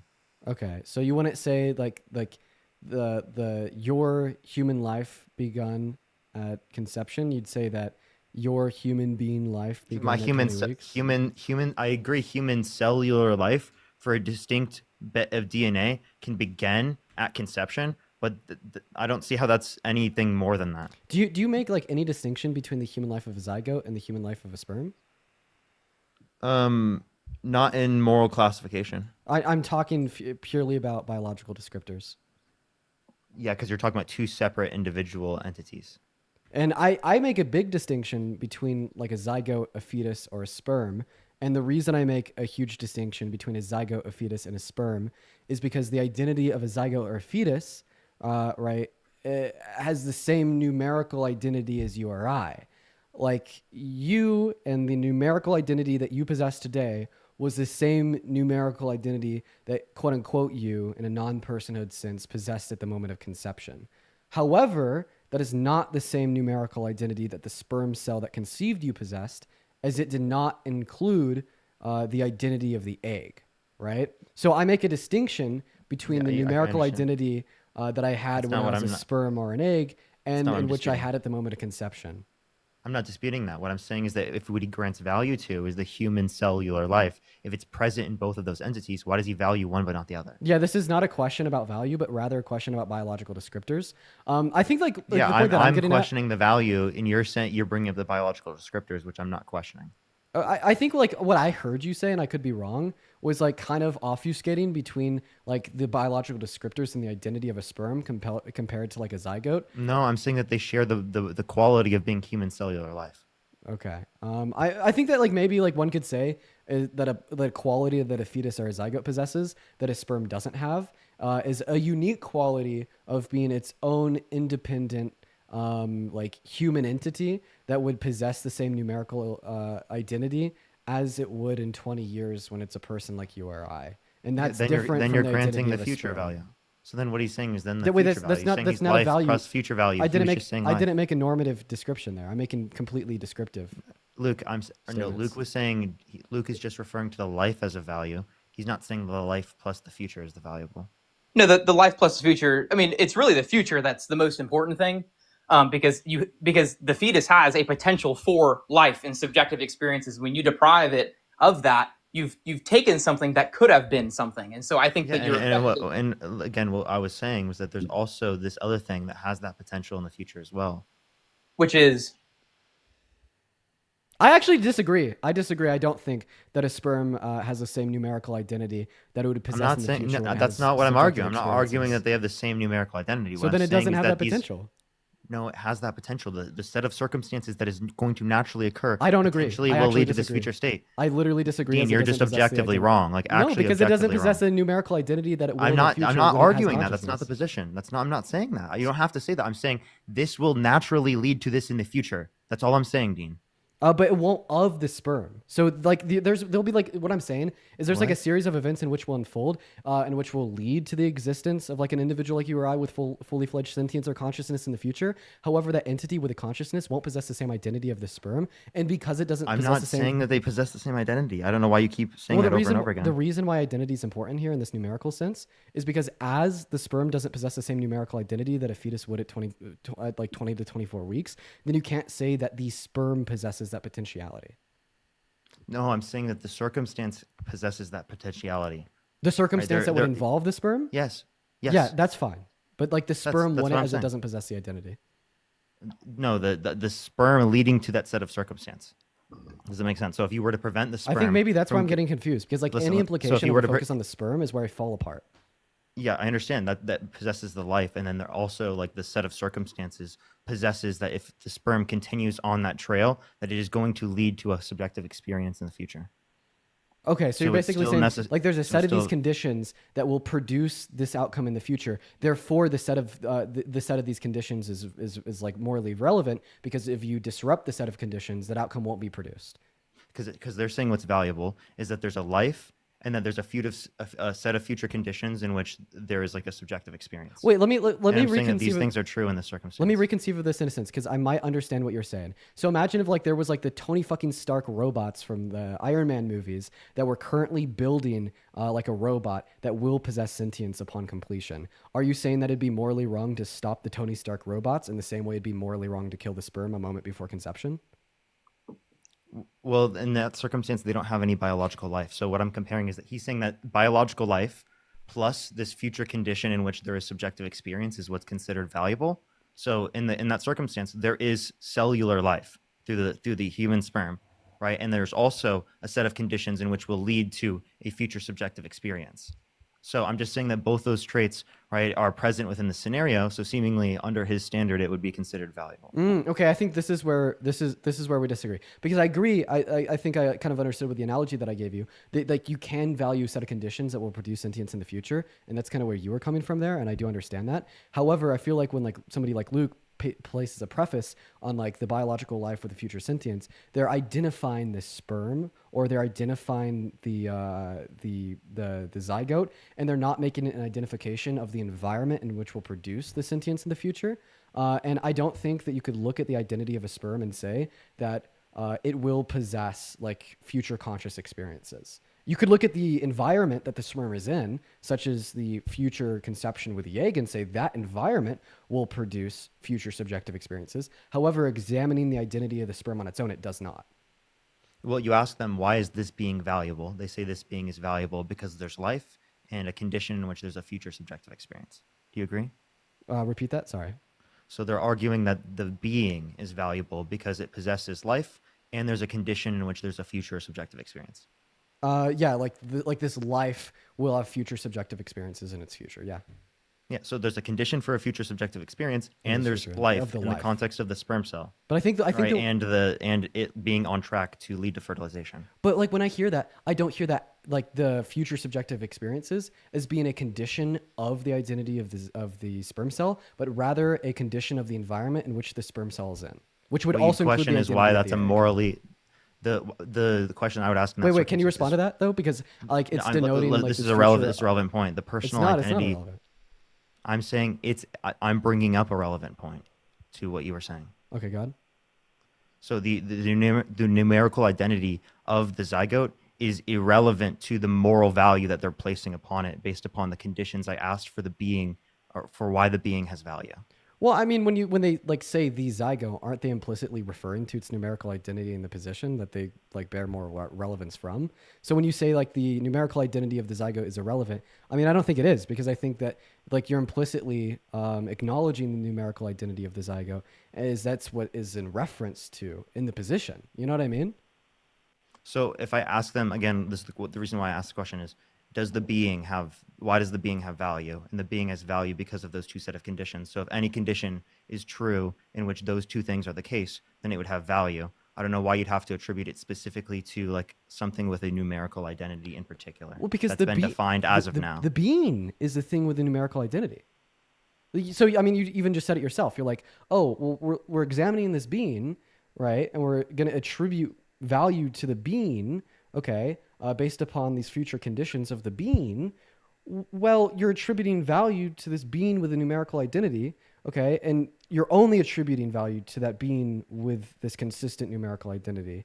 So when I hear the position that an individual doesn't value a sperm cell on its own, I'm actually quite sympathetic to that because it is logically consistent that it won't possess the same numerical identity in the future when it would have the potentiality for future states of consciousness. So then what would be different about how they're defining being versus upon any other type of condition in which would lead to that in the future? Oh, so that would it's be morally relevant. Yeah, so it's like the difference would be like, are you asking me like why a sperm cell doesn't have the same numerical identity as a zygote? No. Okay, then what are you asking me? I'm asking how that could be considered morally relevant. Are you asking me because like in terms of when you're referencing a being, that's just a set of existence, right? A state of existence, yeah. And there would be no continuity between the state of existence of a sperm and then the state of existence of a zygote, I'd say. Like there's a I'm not lack even- of continuity, and the lack of continuity would be at conception. Like when you have the, So the like, reason why I say combined sperm- existence of the sperm and the egg. So the reason why I say sperm cell is because I'm referencing the life of the sperm cell that exists. I'm not necessarily saying that the life of the sperm cell is the only condition in which is considered like valuable within the situation. So it's the condition of it being on track towards to lead to like a conception in the future. Does that make sense? Because we're talking about And I'm okay with that. I'm okay with that. Sperm cell prior to Luke that was going to lead to Luke. Yeah, and I like this argument. Like you could say that the environment of the sperm and the egg would produce these future outcomes. However, like no one thing from said environment is going to be valuable on its own, but it's rather the environment as a whole that's valuable. Yeah, that's what I'm referencing. Okay, and I think I like explained this earlier, just so I but can the understand sperm the cell would position. be considered valuable because it's a part of that environment. Yeah, but it wouldn't Because be. his- Yes, 'cause exactly, exactly. Because that's why I'm saying the sperm. Exactly. That's So why- 'cause I the think I sperm is gave the you easiest descriptor. So I think I gave you this analogy earlier to understand this position because this was what I was describing. Like this is like saying that like the Tony Stark robots that are building an AI robot that will have consciousness tomorrow. Would it be immoral to disrupt that environment and stop the Tony Stark robots because that is an environment that is going to lead to future conscious experiences? Under my view, are you asking me, or Like under, because like, we're defining like his just view? as an analogy of the view that you just described. Well, they don't have that wouldn't be a reductio to Luke's position because he doesn't have like cellular biological life. I know, but we're ignoring that and just referencing your view insofar as disrupting in the environment that will produce future subjective experiences. and That's that not being my. immoral. We're not describing my view. Like the conception of this view that you have of valuing an environment that will produce future subjective experiences. How are you reductioing me on a view I don't hold to? I'm not reducting on you on view. I'm asking you a question about the view that you're describing so I could better understand it. And typically, Okay. I better understand views with the use of an analogy. So, what type of analogy are you looking for?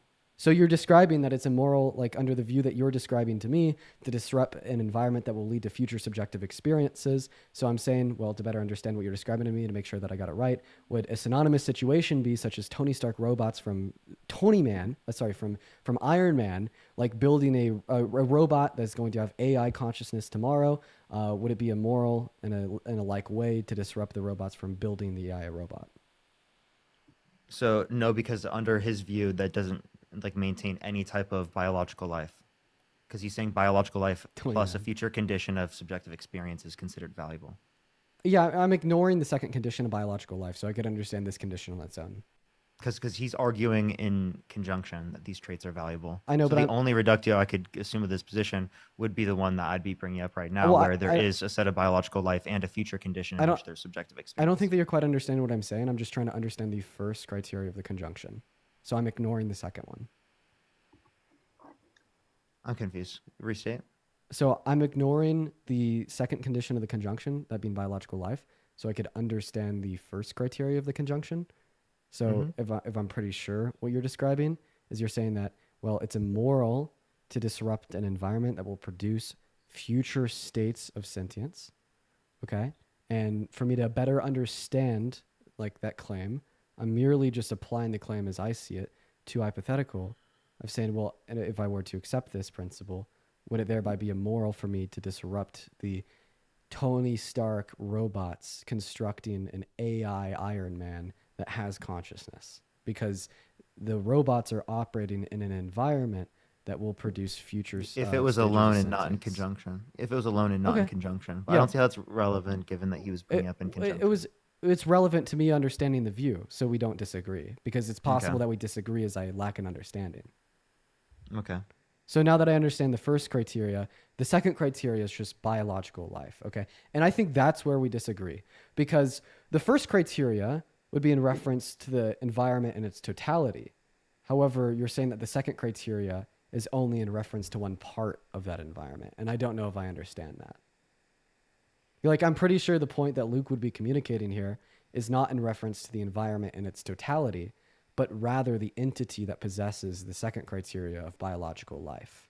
So I feel like it's almost an equivocation of the view to state that, well, because this environment that the sperm is in its totality, therefore we should value its biological life now, but we should rather evaluate the environment that just the sperm exists in on its own if we're just evaluating the sperm's biological life. So was it fair that I brought up the sperm in relation to the environment that I was in, saying that the sperm was leading to the future subjective experience? So given that they would value the entirety or the totality of that environment, that would include the sperm cell. Yeah, like that's fair, but I view that as like a different position than attributing value to the life of the sperm, but rather just attributing value to environments that produce future subjective experiences. The sperm is the part of the environment that maintains the life. But it's not valuable because it's life, but it's valuable as it's a part of an environment that will produce future subjective experiences. Both the life and the future subjective experiences. And I think that's why it's a reductio to Luke's view. And I just don't the reason I don't think it's a reductio is because the life of the sperm on its own doesn't possess those capabilities. It's rather the environment that does. I don't understand why that would be morally relevant when we're describing this in terms of a reductio. Because when we're comparing it, we're comparing what's morally relevant in terms of the value that he's saying of the existence of like a certain being. Because a being is just referencing to like the existence. Well, the reason like a certain state of conditions. The reason it's morally relevant is just merely describing that the identity of the sperm does not possess those future states. Okay, but like the existence in of itself. So sperm's a part of that existence. That's what I was referencing. The existence of the sperm does not. The existence of the environment does. Yeah, that's why I was brought up the analogy in reference to the environment. So, yeah, and then if it's in reference to the environment, like maybe like we could talk through this later, but I just genuinely don't understand how that. Because I'm asking him like if it is the case that the sperm is 0.1 second before conception, the sperm that led to Luke's existence, would he consider it valuable because there's a condition in which there's a future subjective experience and there's biological life within that existence, right? Because it's on track to lead to that naturally. But it's like same thing as this zygote. I don't know. Naturally, like, it's on track to lead to it. From like my perspective, I just say no. It's not valuable because it's not the life that possesses those future states. It's the environment that the life is in that possesses those future states, and the environment that the life is in is different than the life itself. But then they wouldn't be able to explain what about that type of existence would then be morally relevant, why they'd apply it in one scenario but not the other. Because there's nothing about like an individual identity or being that would grant it necessarily any more type of value, right? It's going to be what they considered valuable, the life in the state of future subjective experiences. That's what they were saying was valuable originally. But like once again, the disagreement is it's not that life that possesses those future states; it's the environment that the life is in. But I mean, we could talk through this later. And I've talked over this like surprisingly a lot with some old Phil bros when I was really deep into the abortion debate. But they're saying that the environment is valuable because of the fact that it contains those traits. That's what I would say. Well, actually, no, I don't think they are. I don't think that. I think that Luke was describing like an entity with these future states, not an environment. But I mean, I bet it's possible Luke would bite the bullet on the environment mattering, but that's just a separate position. Yeah, but like again, why I've said a few times at this point, like they couldn't bring up something morally relevant based upon the existence of a set of conditions versus an entity, right, within that respect. I don't understand what because they're saying an entity has these particular valuable traits based upon these morally relevant conditions, right? Those morally relevant conditions are applicable in this environment. Wait, but like once again, I'll just say the same thing I have. Like I don't think that the entity of a sperm possesses those traits. I don't think that a sperm possesses. I'm not saying individually does. So then it wouldn't individually be valued. Within that environment. Exactly. So wouldn't individually be valued? As a part of the condition, it would be. So it'd be valued as a part of the environment, but not individually. And I think that's part of the condition. Yeah, I'm not saying it's valued individually. It's saying it's valued as a part of the condition. That's why I say like the sperm with leading to a subjective experience when it's 0.1 second away. I'm not saying every sperm, right, is valuable. I'm specifically telling them a sperm, right, that is 0.1 second prior to conception. And then, and then I think like the conclusion of my argument is because now that you've admitted that it's not being individually valued, well then how are you fulfilling the second criteria of the conjunct? Because you're saying that it doesn't have individual value, but yet you are still in reference to its individual life. So I mean, like I don't know, is like the environment as an entity the alive? set of conditions has the life, which the sperm is a part of the set of conditions, and then it also, because of the fact that it's on track towards a subjective experience, also has within that set of condition a future subjective experience. But So there's life within the okay, condition I think I and a figured it future out. subjective experience. I think I figured it out. An implicit assumption of his conjunction is that both of the conjuncts are in reference to the same entity, and they're not. One is in reference to the life of the entity of the sperm, and the second is in reference to the future states of the entity of the environment. And I think that both of those two, like both of the criteria of the conjunct, must necessarily be in reference to the same entity in order for the conjunction to be true. Do you understand what I'm saying? So you're saying that's morally relevant. The fact that there's a particular, like, again, that's why I asked the question earlier, right? What is morally relevant in comparison between the existence of a being versus a set of conditions? Like, isn't a being just a set of conditions to be true, like within the context of a being? Like, if you boil it down, is a being just a set of conditions? I don't understand. I don't understand what you're asking or how that's relevant. A being contains a set of conditions when describing a being, right? So you're going to be able to like different do apply, aspects like, of parts of myself, like different like necessary aspects of yourself that make yourself you. Yeah. Yeah, there's parts of myself, right? Yeah. That's kind of all I'm describing. I don't know. You want to talk more through it later? I'd be down. Yeah. But we can. Anyways, go ahead, Luke. No, I mean, I think Dean, you were on the right track, kind of with where I was. I don't think the individual sperm and egg necessarily themselves have like intrinsic value, but when you put all the pieces together, you get a recipe for life. And so when you say like, is the life at 0.1 seconds before the sperm hits the egg, is the sperm important? Well, on its own, no. But once it reaches the egg and like no, is the sperm within that set of condition valuable? When it's in the prime spot to start making a baby, yes, I think it's valuable. Here, okay. So like, if I were to kill the sperm or prevent that set of condition from occurring, would I be doing something wrong? I think you would be. I don't know if I would say it'd be. Do you see what I'm saying, Dean? How it was applicable to him? Oh, I'm so sorry. I was not paying attention. Because he was saying that like he said the preventing. Go ahead, Luke. You can repeat what you just said. I was just saying that the the specific scenario you gave, where there's the 0.1 seconds before the sperm reaches the egg, on their own they don't hold value because they're just what they are. But when they come together and then they're in the environment to make a baby, then I believe it becomes valuable to protect the life. However, leading up to that, legally speaking, I don't think it should be a crime. I don't think it's even possible, but I don't think it should be a crime. But I do think morally it would be unjust to deprive a potential being the right to life. A potential being? Yes. Okay. Well, now what I say doesn't matter. Well, why? Well, because just don't even. My brain is so fried. I gave you like the best possible cogent response to the things Parker's saying, and you didn't buy it. Just go ahead. Just go ahead. I think maybe then the verbiage I used was inaccurate. When I say potential for life, I don't mean it might or might not happen. I mean, under the normal circumstances, it will produce a baby. The reason I say possibility for life is because there are things that can happen. You can have miscarriages, stillborn birth, things like that can happen that lead to the baby's death. But under normal circumstances, a child will always be produced. Wait, 1 second. Somebody in the YouTube stream just said, I kind of low-key just lost respect for Dean. Bro, I'm so sorry. I will always defend what I think is truth. I'm not going to lie and say that in accordance with this pro-life view, you have to value sperm when I don't think that is necessarily the case. You know what I mean? Yeah, of course. It's okay to disagree. I find other issues with the pro-life view that just doesn't happen to be one of them that I find. You know what I mean? But go ahead, you guys. I just wanted to call that out because I've seen 3 people say that so far.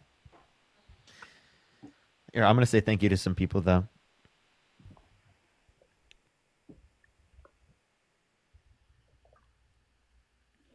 Oh, he muted himself.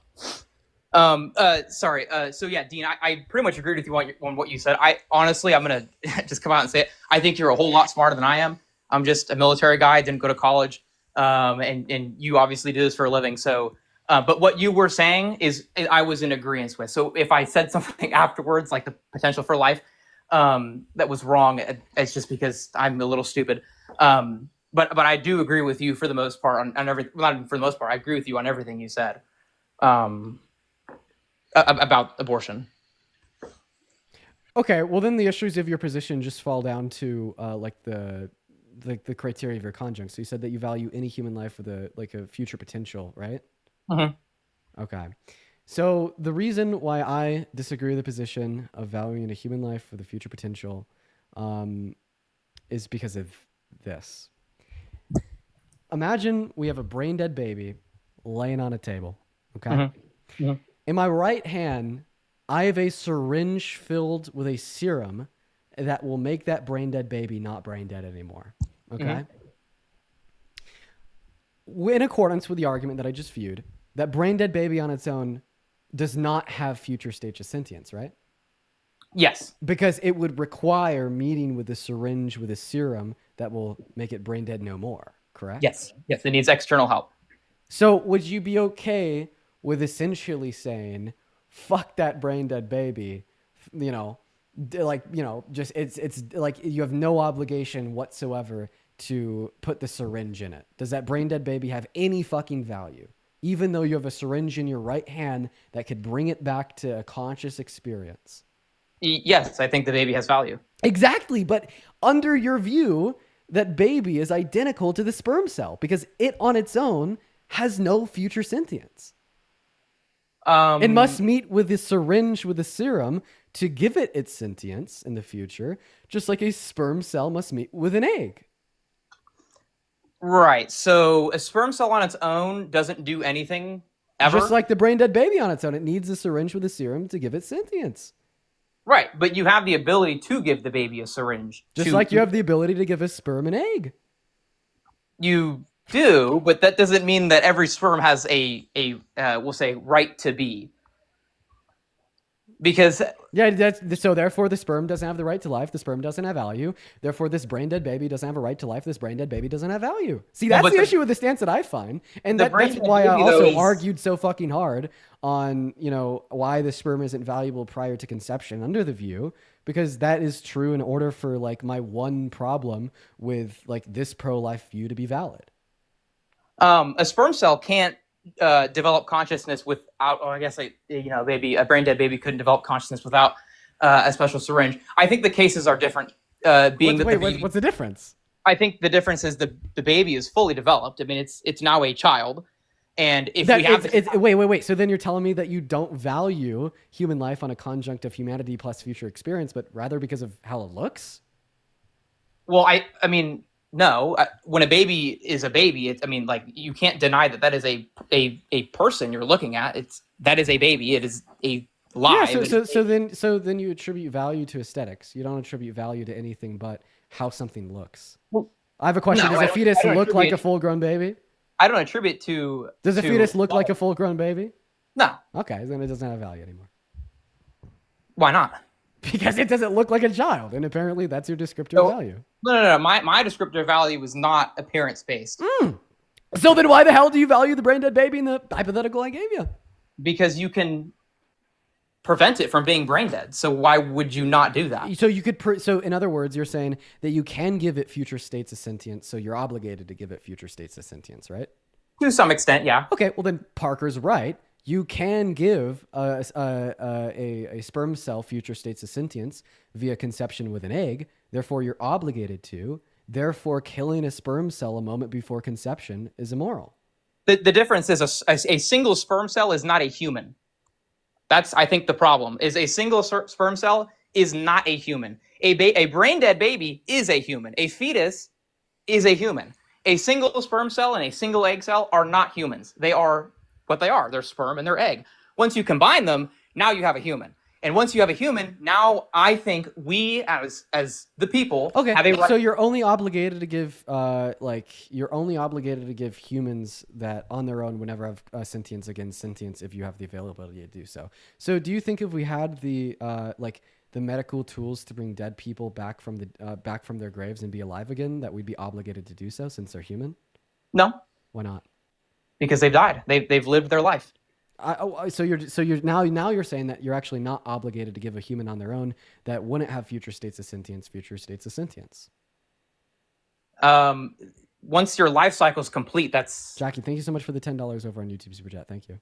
Once your life cycle is complete, that's it. I mean, there's no other. Okay, I mean, so like once you meet your natural demise, like you're no longer, nobody's obligated to provide you any further preventative care.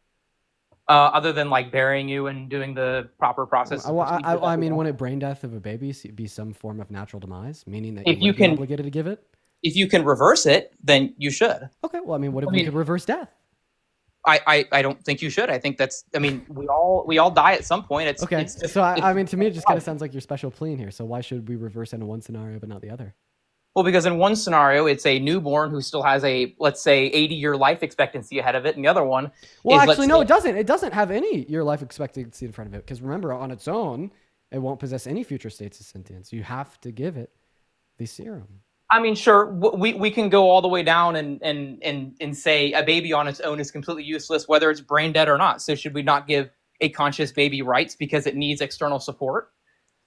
Like it needs its mom to feed it, and it needs its dad to protect it, let's say, or go to work, whatever. Or maybe mom goes to work, I don't know.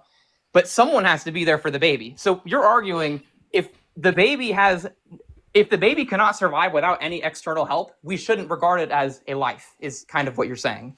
So I'm merely just disputing your position, that position being that for some reason you can say we should value providing care to the brain dead baby, but not the sperm. Like it's just because again, the sperm. Right, the sperm. I stole the mic from Parker, and I want him to be able to speak. Yep, but go for it. But continue to describe what you're saying. The sperm, like I said before, the sperm in and of itself is a sperm cell, not a baby. An egg on its own is an egg, not a baby. Once those two meet in the middle and they're in the womb and they start growing, now we have a baby. And that's when I think you need to protect the life of the child, is once it's conceived and once it can, under normal circumstances, grow and be an actual child and eventually a contributing member to society. Okay. So then I guess I'll ask you a few questions. Do you believe that 10-year-olds who have been assaulted should be forced to go through pregnancy? No. No?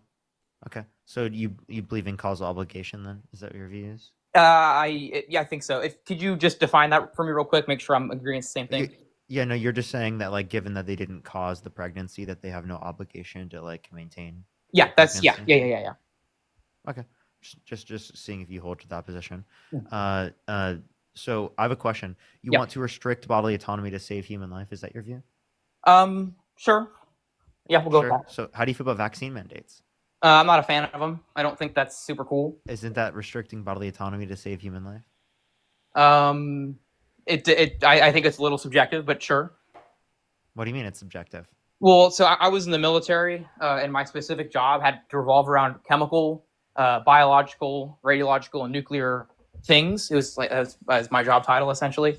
So I worked actually very closely with a lot of people in reference to COVID, and I had to give classes to my Marines about how you need to wear your proper PPE, your personal protective equipment, so you don't get infected by these things. And so there are steps like that you can take where you don't necessarily need a vaccine. No, but vaccines still reduce it, right? So then it's the restriction of bodily autonomy to save human life. I was not saved because I got the COVID shot. I didn't need the COVID shot. I had to get the COVID shot because I was in the military. They didn't give me a choice. They said either get the shot or get out. So I got the shot. I didn't want the shot, but I got it anyways. And everyone that I know that was in the military that also got the shot were not extra protected because they got the shot. I still have gotten COVID once or twice. No, but you said that you value, that you want to restrict bodily autonomy so that you can save human lives. But then you don't apply that same context to the situation with vaccine mandates. Well, I also think, as far as a broad concept goes, it's kind of hard to pinpoint one, in my opinion. I think talking about abortion and then talking about vaccine mandates are two different things, because one of them is arguing the morality of taking the life of a child who has not yet been born, and the other one is do we have an obligation to protect? And in both scenarios, it would be the case that you have to restrict bodily autonomy to save human life, right? Yes, but And that's you're saying that it makes sense to restrict bodily autonomy to save human life in one scenario, but not in the other. yeah, I guess. And the reason for that is because with vaccines, you can't definitively say it saved a life. I mean, you can't. Yes, you can. You can say vaccines saved lives. How? Do vaccines always work? Wait, so are you saying vaccines don't save lives? They don't always. Sometimes people get like the what is it, the cold Well, flu we're not saying always, but do they save lives? Do vaccine mandates save lives? Do you think the vaccine mandates associated with like schools have saved lives? Like whether it be measles, polio? I mean, for like chickenpox or smallpox and things like that, I think it's done a number. But even still, with the level of technology we have, even if you did get smallpox, you could get treated. Not that I'm saying but you understand that like the reason why we have those mandates is to save human lives. So we're okay with restricting bodily autonomy within certain senses in order to save human life.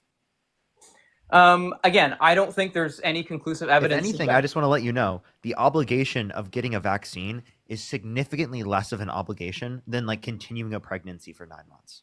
I agree. It's much less of an obligation. However, the problem I run into is in specific cases like grape with a G, I think that the women have the right to not have that child because it was forced upon them. It wasn't their choice. I don't think it's fair for them.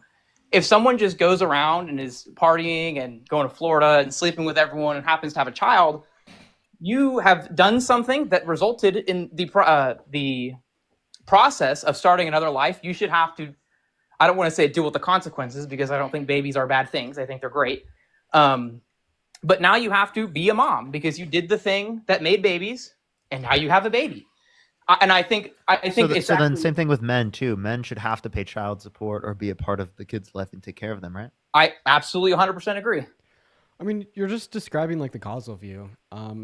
So the reason why me and Parker, like I disagree with causal, I bet Parker does too, is because I don't think that you could have an obligation to a non-person, and I don't think that a fetus is a person because it doesn't have value until sentience. So what makes a fetus not a person? Yeah, because I think that personhood is established at like 20 to 24 weeks with the prevalence of any level of subjective experiences. I did just want to ask you one last question about your view here, though. Yep. So you think that it's murder to like kill a human that has future subjective experiences, right? Yeah, I think that's wrong. Okay. Do you think that all murderers should go to jail? Yeah. Okay. So women with IUDs that kill zygotes should be imprisoned.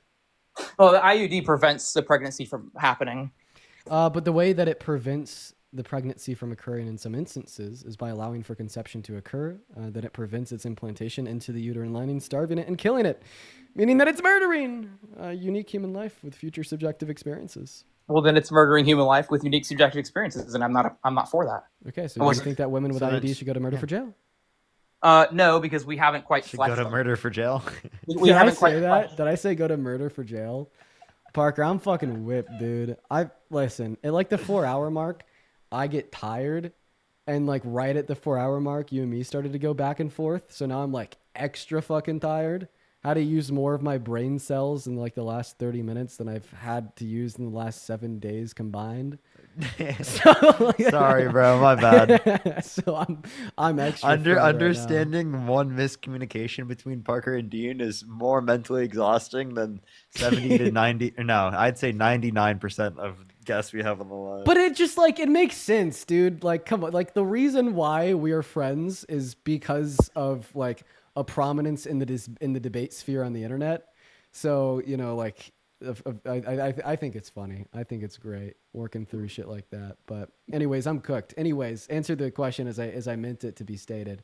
Do you think that women with IUDs should go to jail for murder because they're responsible for the murder of a zygote? No, I don't. And if I can, I have a very specific case. In the military, it's actually required for women to receive one, at least in boot camp. So every woman has to have it. And so because of the governmental mandate, I don't think it would make sense to put anyone in jail for something that's been mandated by the government, which is why I don't see an issue with it. I don't know the technical nuances of how it works. If you say that it sometimes allows conception and then starves the baby, then I don't think that's super cool. I find it hard to believe that women in the military are required to get an IUD. Well, okay. I was in the military and every woman I had talked to said that they had one. Okay, well, according, let's see what the source is here. I don't think so. I mean, so I'm looking at the United States Army online right now. This is Marine coming Corps. from Army. So it's required in the Marine Corps. As Okay, far okay. as Well, how about we just assume that you're right? What about women outside of the Marine Corps? I don't think that you're accurate, but just for like easy conversation, if a woman's not in the Marine and she has an IUD, and it kills the zygote, should she go to jail for murder? like I said, I don't think she should. Why? Because right now it's an accepted thing that you can do to prevent pregnancy. Oh, so the Nuremberg trials were immoral since they punished and imprisoned people for things that were deemed as socially acceptable. I guess. I don't know. Sure. That sounds great. Yo, do you know what the Nuremberg trials were, bro? Not a clue. Thank you.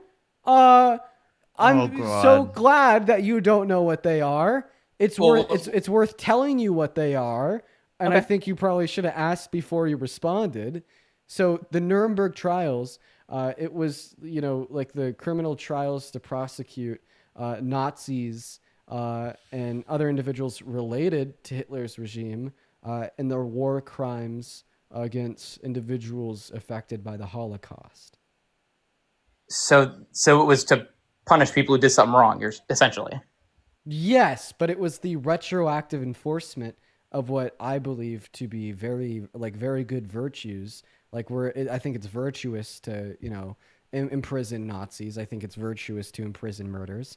But the reason that I bring this up was because in Germany in the 1930s and 40s, okay, it was socially accepted, and it was not illegal. All right. And I think what my point goes to show here is that even if something is socially accepted, like in retrospect, I could still say that individuals that engaged in a bad action that was socially accepted should be punished. I'd say this about Nazis. I'd say this about people that have married children throughout history. And I'd say this to American slave owners. I don't think. I think getting the people that committed the war crimes and then punishing them, I think that makes total sense. Because they did the crime, they knowingly did the crime. I think for women and young women especially getting an IUD, I think a lot of them don't know exactly how it stops. I could promise you that every single woman in my life with an IUD knows exactly what that IUD does. Should the women in my life right now with an IUD, that are sexually active, be imprisoned under your view?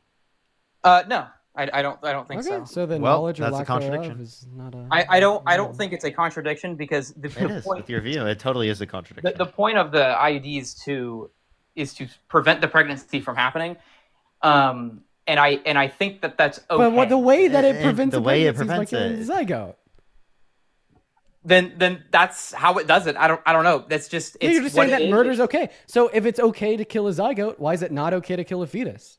Well, again, I don't think that it's okay for that to happen, but it's accepted right now, and because it's accepted now, is it murder? Again, there's some corners I haven't cleared yet. I would say no, it's probably not murder. Oh, but it fits your criteria for the definition of murder. It is, it is killing an innocent human life with future subjective experiences. That was your definition of murder.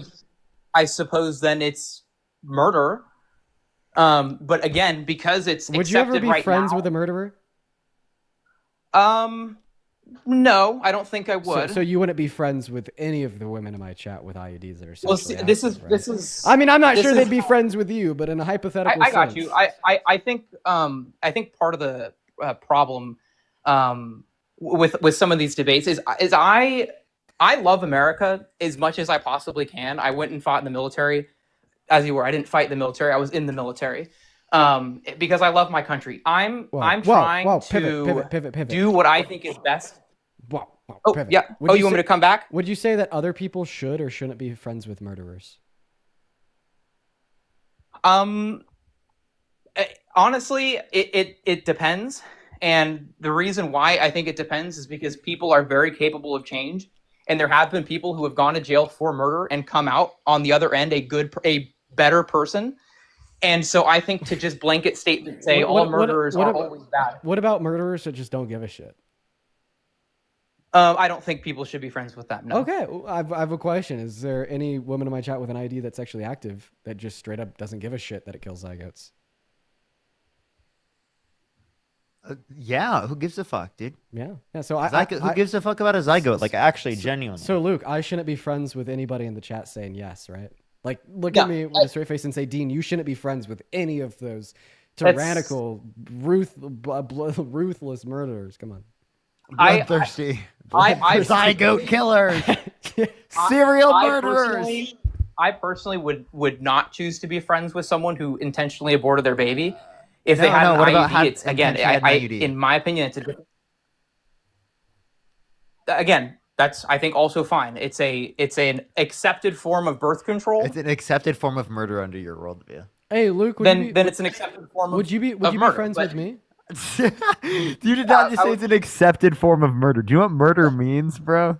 Yeah, I do. But what I'm saying is if the government has said this is okay for you to do, then it's okay for them to do, and it's not murder. So it's not my place to say that it's murder. You guys are obviously pushing my point back on me, saying, "Well, you said it's murder," and while you are right, yeah. Would you be friends with me? Absolutely. But I've helped a couple women get abortions. I think, Dean, from what I've seen of you on TikTok, I think you are a good guy. But I think you think somebody that's aided and abetted in literal murder is a good guy. I won't. And so the reason I think that is I don't believe myself to be any more morally virtuous than anyone else on the planet. You can name any kind of person criminal. Would you be friends with Jeffrey Dahmer? I personally would not be, no. So why would you be friends with Dean but not Jeffrey Dahmer? Because I don't think Dean is a psychopath who intends to just kill as many people as he possibly can and cannibalize them and do other horrible things. I think Dean is but Dean is helping and abetting in an acceptable level of murder. Yeah, I don't agree with that personally. But like I said, Dean himself, I don't think is a bad person. I don't think he has ill intentions. I don't think he harbors any. How come you only say this about the guy, but then not about the women? You were like just telling us how you want to be friends with a woman that got an abortion, but you'd be friends with a man that helps a woman get an abortion. Yeah, like here, I'll give you an example. Luke, if my girlfriend got pregnant and she wanted an abortion, I would pay for that abortion. Do you think I should go to prison if I were to pay for that abortion? No, not right now. What? It's not if I illegal. call for a hitman, should I go to prison? Yes. Wait, I have a question, Luke. Yep. Luke, if Parker ever ran for president and you liked his policy, would the fact that Parker's paid for murder, such as an abortion, be a red line from you voting for him? I don't think it would be a red line, but I think it would definitely be something that I would look at and be wary of. Dude, but you think presidential candidates is not a red line if they were to call fucking like literally people to murder others? What if he paid for 3 abortions? He hired a hitman for 3 fetuses. Dude, if Donald Trump called out 5 hitmen to kill 5 different people, would you still vote for him? Oh, Athena, hop in the queue. Well, it depends if they were like on. It depends. Well, it does. If it's a high profile target, then I think. No, I meant like his political. Like we'll give you just like random babies. Okay. No, I wouldn't be okay with that. Why? Because I think you're killing an unborn child. Same thing with an IUD, right? I don't really know, honestly. I'm assuming not, because without an IUD, as long as you let the process continue naturally, it will produce a baby. With an IUD, the natural process gets halted. Natural process gets halted with an abortion too. Shit. Yeah, especially if you do an abortion pill, like specifically like an abortion pill, cutting off the progesterone. Like, do you think that's okay? Cutting off the what? Also, progesterone. Also, I just want to put it out there. I'm pretty tired. I want to get off live soon, but I also want Athena to be able to come up here first. So maybe Parker, if you like another like last question 2 or 3 for the guests, so we could move on and get Athena up here. That'd be absolutely. Great. AC and me, thank you so much for the $10. Thank you. You can just kick him out. Okay, Luke. See you guys. Thanks for chatting. Yeah. All right, you guys. I want to get Athena up here real quick. True AC me. No, I just saw her. Neon, think of the $5. Thank you, Neon. I just saw her in the comment section. Where'd she go? And Dab, think of the $10. Thank you. Thank you. Let me text her on Discord real quick. I was like, what should I do? Where should I go live? Because my accounts are fucked. And I'm about an hour into the live. Yeah, man. I wish that I had like more accounts. Dude, that's so funny that I gave you access to an account and then it was like live banned for a week. and I just didn't even know it. Okay, That Athena. was brutal. Athena was just in here for a second. But My third account is banned until the 2nd of April, dude. Oh, dude, that's rough. For guest violation, violent behaviors, and criminal activities. Oh, bruh. Oh, man. Dude, I've like seriously, the last 2 days, I've ended my lives literally yawning from how tired I am. Like, I don't know what it is. Maybe I need to like eat healthier or some shit, have more energy throughout the day. You've been going live later in the day. Yeah, I have. I'm like, oh, what's up, Athena? Hey. What's up? What? Hi. Sorry, I took a nap and I like did not see like your message. Sorry.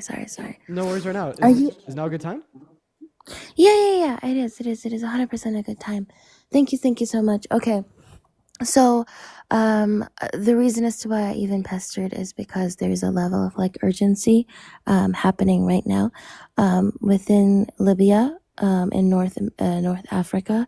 Maybe a lot of people might not know what's going on, but there is active slavery happening in Libya. If you don't know that slavery is happening, there is a PDF file in my link tree that can help explain what's going on in Libya and what's going on in Egypt. Currently, all the enslaved people and the trafficked people have been kicked out of their homes and they have been kicked out of detention centers. Including people who were not trafficked or enslaved as well, and have been given kind of like just a couple of days to leave Libya or die. The issue is the Libyan government, or Libyans in general, not only told them to leave and die, but they're also preventing them from actually leaving. So those people are now stuck inside Libya. While they're stuck, they're also being actively unalived by Libyan Coast Guard, by Libyan militiamen, by police officers, and by your average civilians. Today, actually, on my live, I had a woman who was talking about how a pregnant woman yesterday miscarried because she was attacked, and then she was sent to the UNHCR office, and they rejected her because they said the UNHCR office said that they're not going to help people anymore there. So they left her outside, and the woman ended up dying. So the woman died, the baby died inside of her. And so what's happening in Libya is Black people are being enslaved. When the US sends aid there, it lands in the hands of the militiamen who continue upholding the slave trade. When the EU sends money there, it also lands into the kind of the government's hand, and they also end up using it for the slave trade. And they're doing it as a form of deterrent so that people do not leave what's called. So today, I had a couple of people on my live. Some of them were talking about how they fell down, they jumped off a building to run away from these people. And now they are sitting there for the past like week or two with like broken limbs, and they can't even go to the hospital because the hospitals in Libya specifically told them that they won't treat Black people. And for that particular reason, they're stuck there waiting the 4 days, wondering if they're going to be unalived or what's going to happen to them, and not do anything. Another woman came up on my panel. She talked about how she was worried about herself because she had her arm broken, and she was in a lot of pain. She couldn't get any pain medication because they wouldn't give her any pain medication because they said they're not going to give anything to Black women, and they refused to treat her broken arm as well. But she came up to tell me that she's more worried about the woman who was right next to her, who was a woman who also had miscarried because of she was attacked, and she's bleeding. She kept internally bleeding, and they don't know what to do with her because the hospitals in Libya have actively said they're not going to treat Black people. UNHCR office has also actively said it's not going to like help the Black people who are there. And they only have 4 days. They were told starting April 4th or April 5th that the Libyan militiamen and the Libyan police are going to start detaining and unaliving people, or detaining and enslaving people, because that's what they're doing right now. They're benefiting off of them by enslaving people and then So it is incredibly urgent. I cried before the level of people that I had on my panel. I'm also trying to host more lives for the next 4 days because they're terrified. They told me that they don't sleep and they're not sleeping at all because they said that one of them literally said that the amount of stuff that he has seen on the street, including bodies or people who were tortured or whatever it is, he continues to shake because he is mortified, but he doesn't want to depress us, and therefore he's not going to tell us the stuff that he's actively seeing. And there are videos. If you go to Twitter, hashtag save refugees in Libya, you will find information about it as well. Or go to Twitter and look up slave trade Libya. Trigger warning, some of the videos are of beatings, right? So it's really, really graphic. But I made a list, basically, of things that can be done. Thank you so much for even giving me this space, Dean. I appreciate you. I've made a list of what you could do. Oh, number 1 is cut off. Okay. So Dean, expand Athena's. Okay, so number 1, email and call UNHCR to relocate the Black refugees who are there to a new country. UNHCR is not doing anything, so you shouldn't even be nice. You should be actually pissed the fuck off that they're allowing people to die outside because they're Black. Screenshot this list, please. You can screenshot it. Number 2, email and call the Libyan embassy right next to you. There is one in Washington, D.C. if you're in the U.S., and just look for one that's right next to you. Number 3, protest and raise awareness. Please, if you are in Europe, there's a protest on April the 5th or April the 10th, I think, in Belgium, specifically in Brussels. But if you're within the U.S., if you want to organize a protest, please organize a damn protest because people are actively dying. Number 4, sign the petition in my link tree as well. And number 5, use the PDF in my link tree to inform yourself on slavery trafficking in Libya and in Egypt as well. So people who are saying I had no idea that's happening, yes, a lot of people did not know that it's happening because a lot of people did not care. If you're on Twitter, share all of this on Twitter. If you are on social media, share it on all your social media, raise awareness on all your communities. Just download the PDF file and spread it around. Please, please, please. I'm begging you. They have 4 days. They told me, I gave them some of them my number. They sent me videos of torture and people running away and all that stuff. And they told me that they're sending me these videos because they don't know what's going to happen to them after 4 days. So in case if I lose contact with them, that I have the videos anyways. So thank you, Parker. And thank you, Dean, so very much for coming up, for letting me up. But there's a level of urgency when it comes to this, and that's why I wanted to come up. So please, please, please, to the people asking what's happening, people in Libya are being enslaved. So thank you so much. I'll drop now. I appreciate you. Well, just real quick, Athena, I'm trying to figure out how to fix this. I don't know how to do it. There it goes. We're almost there. I appreciate you for joining and spreading awareness, because I'm not gonna lie, I didn't learn about this until you DM'd me about it the day before yesterday. And so I really want as many people as possible to please, take 10 minutes out of your day. Go check out the link tree in Athena's bio. If you're on YouTube right now and you're looking for it, just pop into the TikTok stream at It's Nothing. I'm about to end my live. Parker's about to go live on his own. So, maybe while I'm ending and Parker's just starting, you could pop into Parker's live on the phone and maybe sit there on the laptop and look through a couple of these things. Even if it's just for 5-10 minutes. Any time invested into becoming more aware about these issues is time well spent. And if you have any questions, you can ask me. Some people don't know what's happening, why it's happening. Within Libya, it was after the toppling of Gaddafi, the whole country was plunged into complete chaos.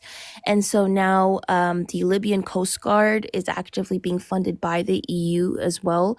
And the reason as to why the EU is funding them is to prevent refugees from leaving Africa and going into the EU. So it is horrific foreign policy and asylum policy within the EU. Any aid that goes into that country also lands in the hands of people who are up. Like the guy before, he literally said, it's not only the militiamen and the police who are doing this, but it's also like your average Libyan civilians who like beat them up. And if they retaliate against them, they just come back with like a mob. So it's slavery in 2025. But Guys, yeah. please make sure to go read the documents in our bio and sign the petition. That's going to be the first thing I do after I pop off the stream here. So hopefully I can implore you guys to go do it as well. I appreciate you so much for coming up, Athena. Thank you Last for- time. Oh, it's good to see you, Athena. Athena's on TikTok, where you can find the link tree, is at COVEY.2.0. Covey.2.0. All right. Well, I appreciate you for coming up, Athena. Thank you very much. Thank you. Of course. All right, everybody, please seriously take some time, even if it's 5 minutes, 10 minutes, anything. But yeah, I'm gonna go ahead and end my streams for the day. I am tired. I'm so lightheaded. I'm so tired. Y'all literally saw me yawning. So I'm gonna go ahead and hop off. Parker, you hopping on? Yes, I'm probably gonna hop on. I'll probably start off on this account, but I mean, all my accounts are cooked, so. Cool. We'll see what I do today. But Well- yeah, everyone, I'd recommend go to my YouTube channel, Parker Get a Job. I'm live there right now with like 1,300 people. I'd recommend to go there right now. Awesome. So head over to his YouTube, head over to his TikTok, and yeah, while you're watching Parker for like the first 5 minutes, maybe also go sign that petition. Based. But okay, all right, Parker. I appreciate you. All for right, popping I'll up. see you, bro. Of course, see ya. And then for everybody in the TikTok, I love you all. I will see you tomorrow. I am gonna go get some food. I'm whipped. See you guys, and good night. For everybody over on YouTube, you know that I always end here last. Love you guys so much. Head over to Parker's stream, go sign that petition, and have a good rest of your evening.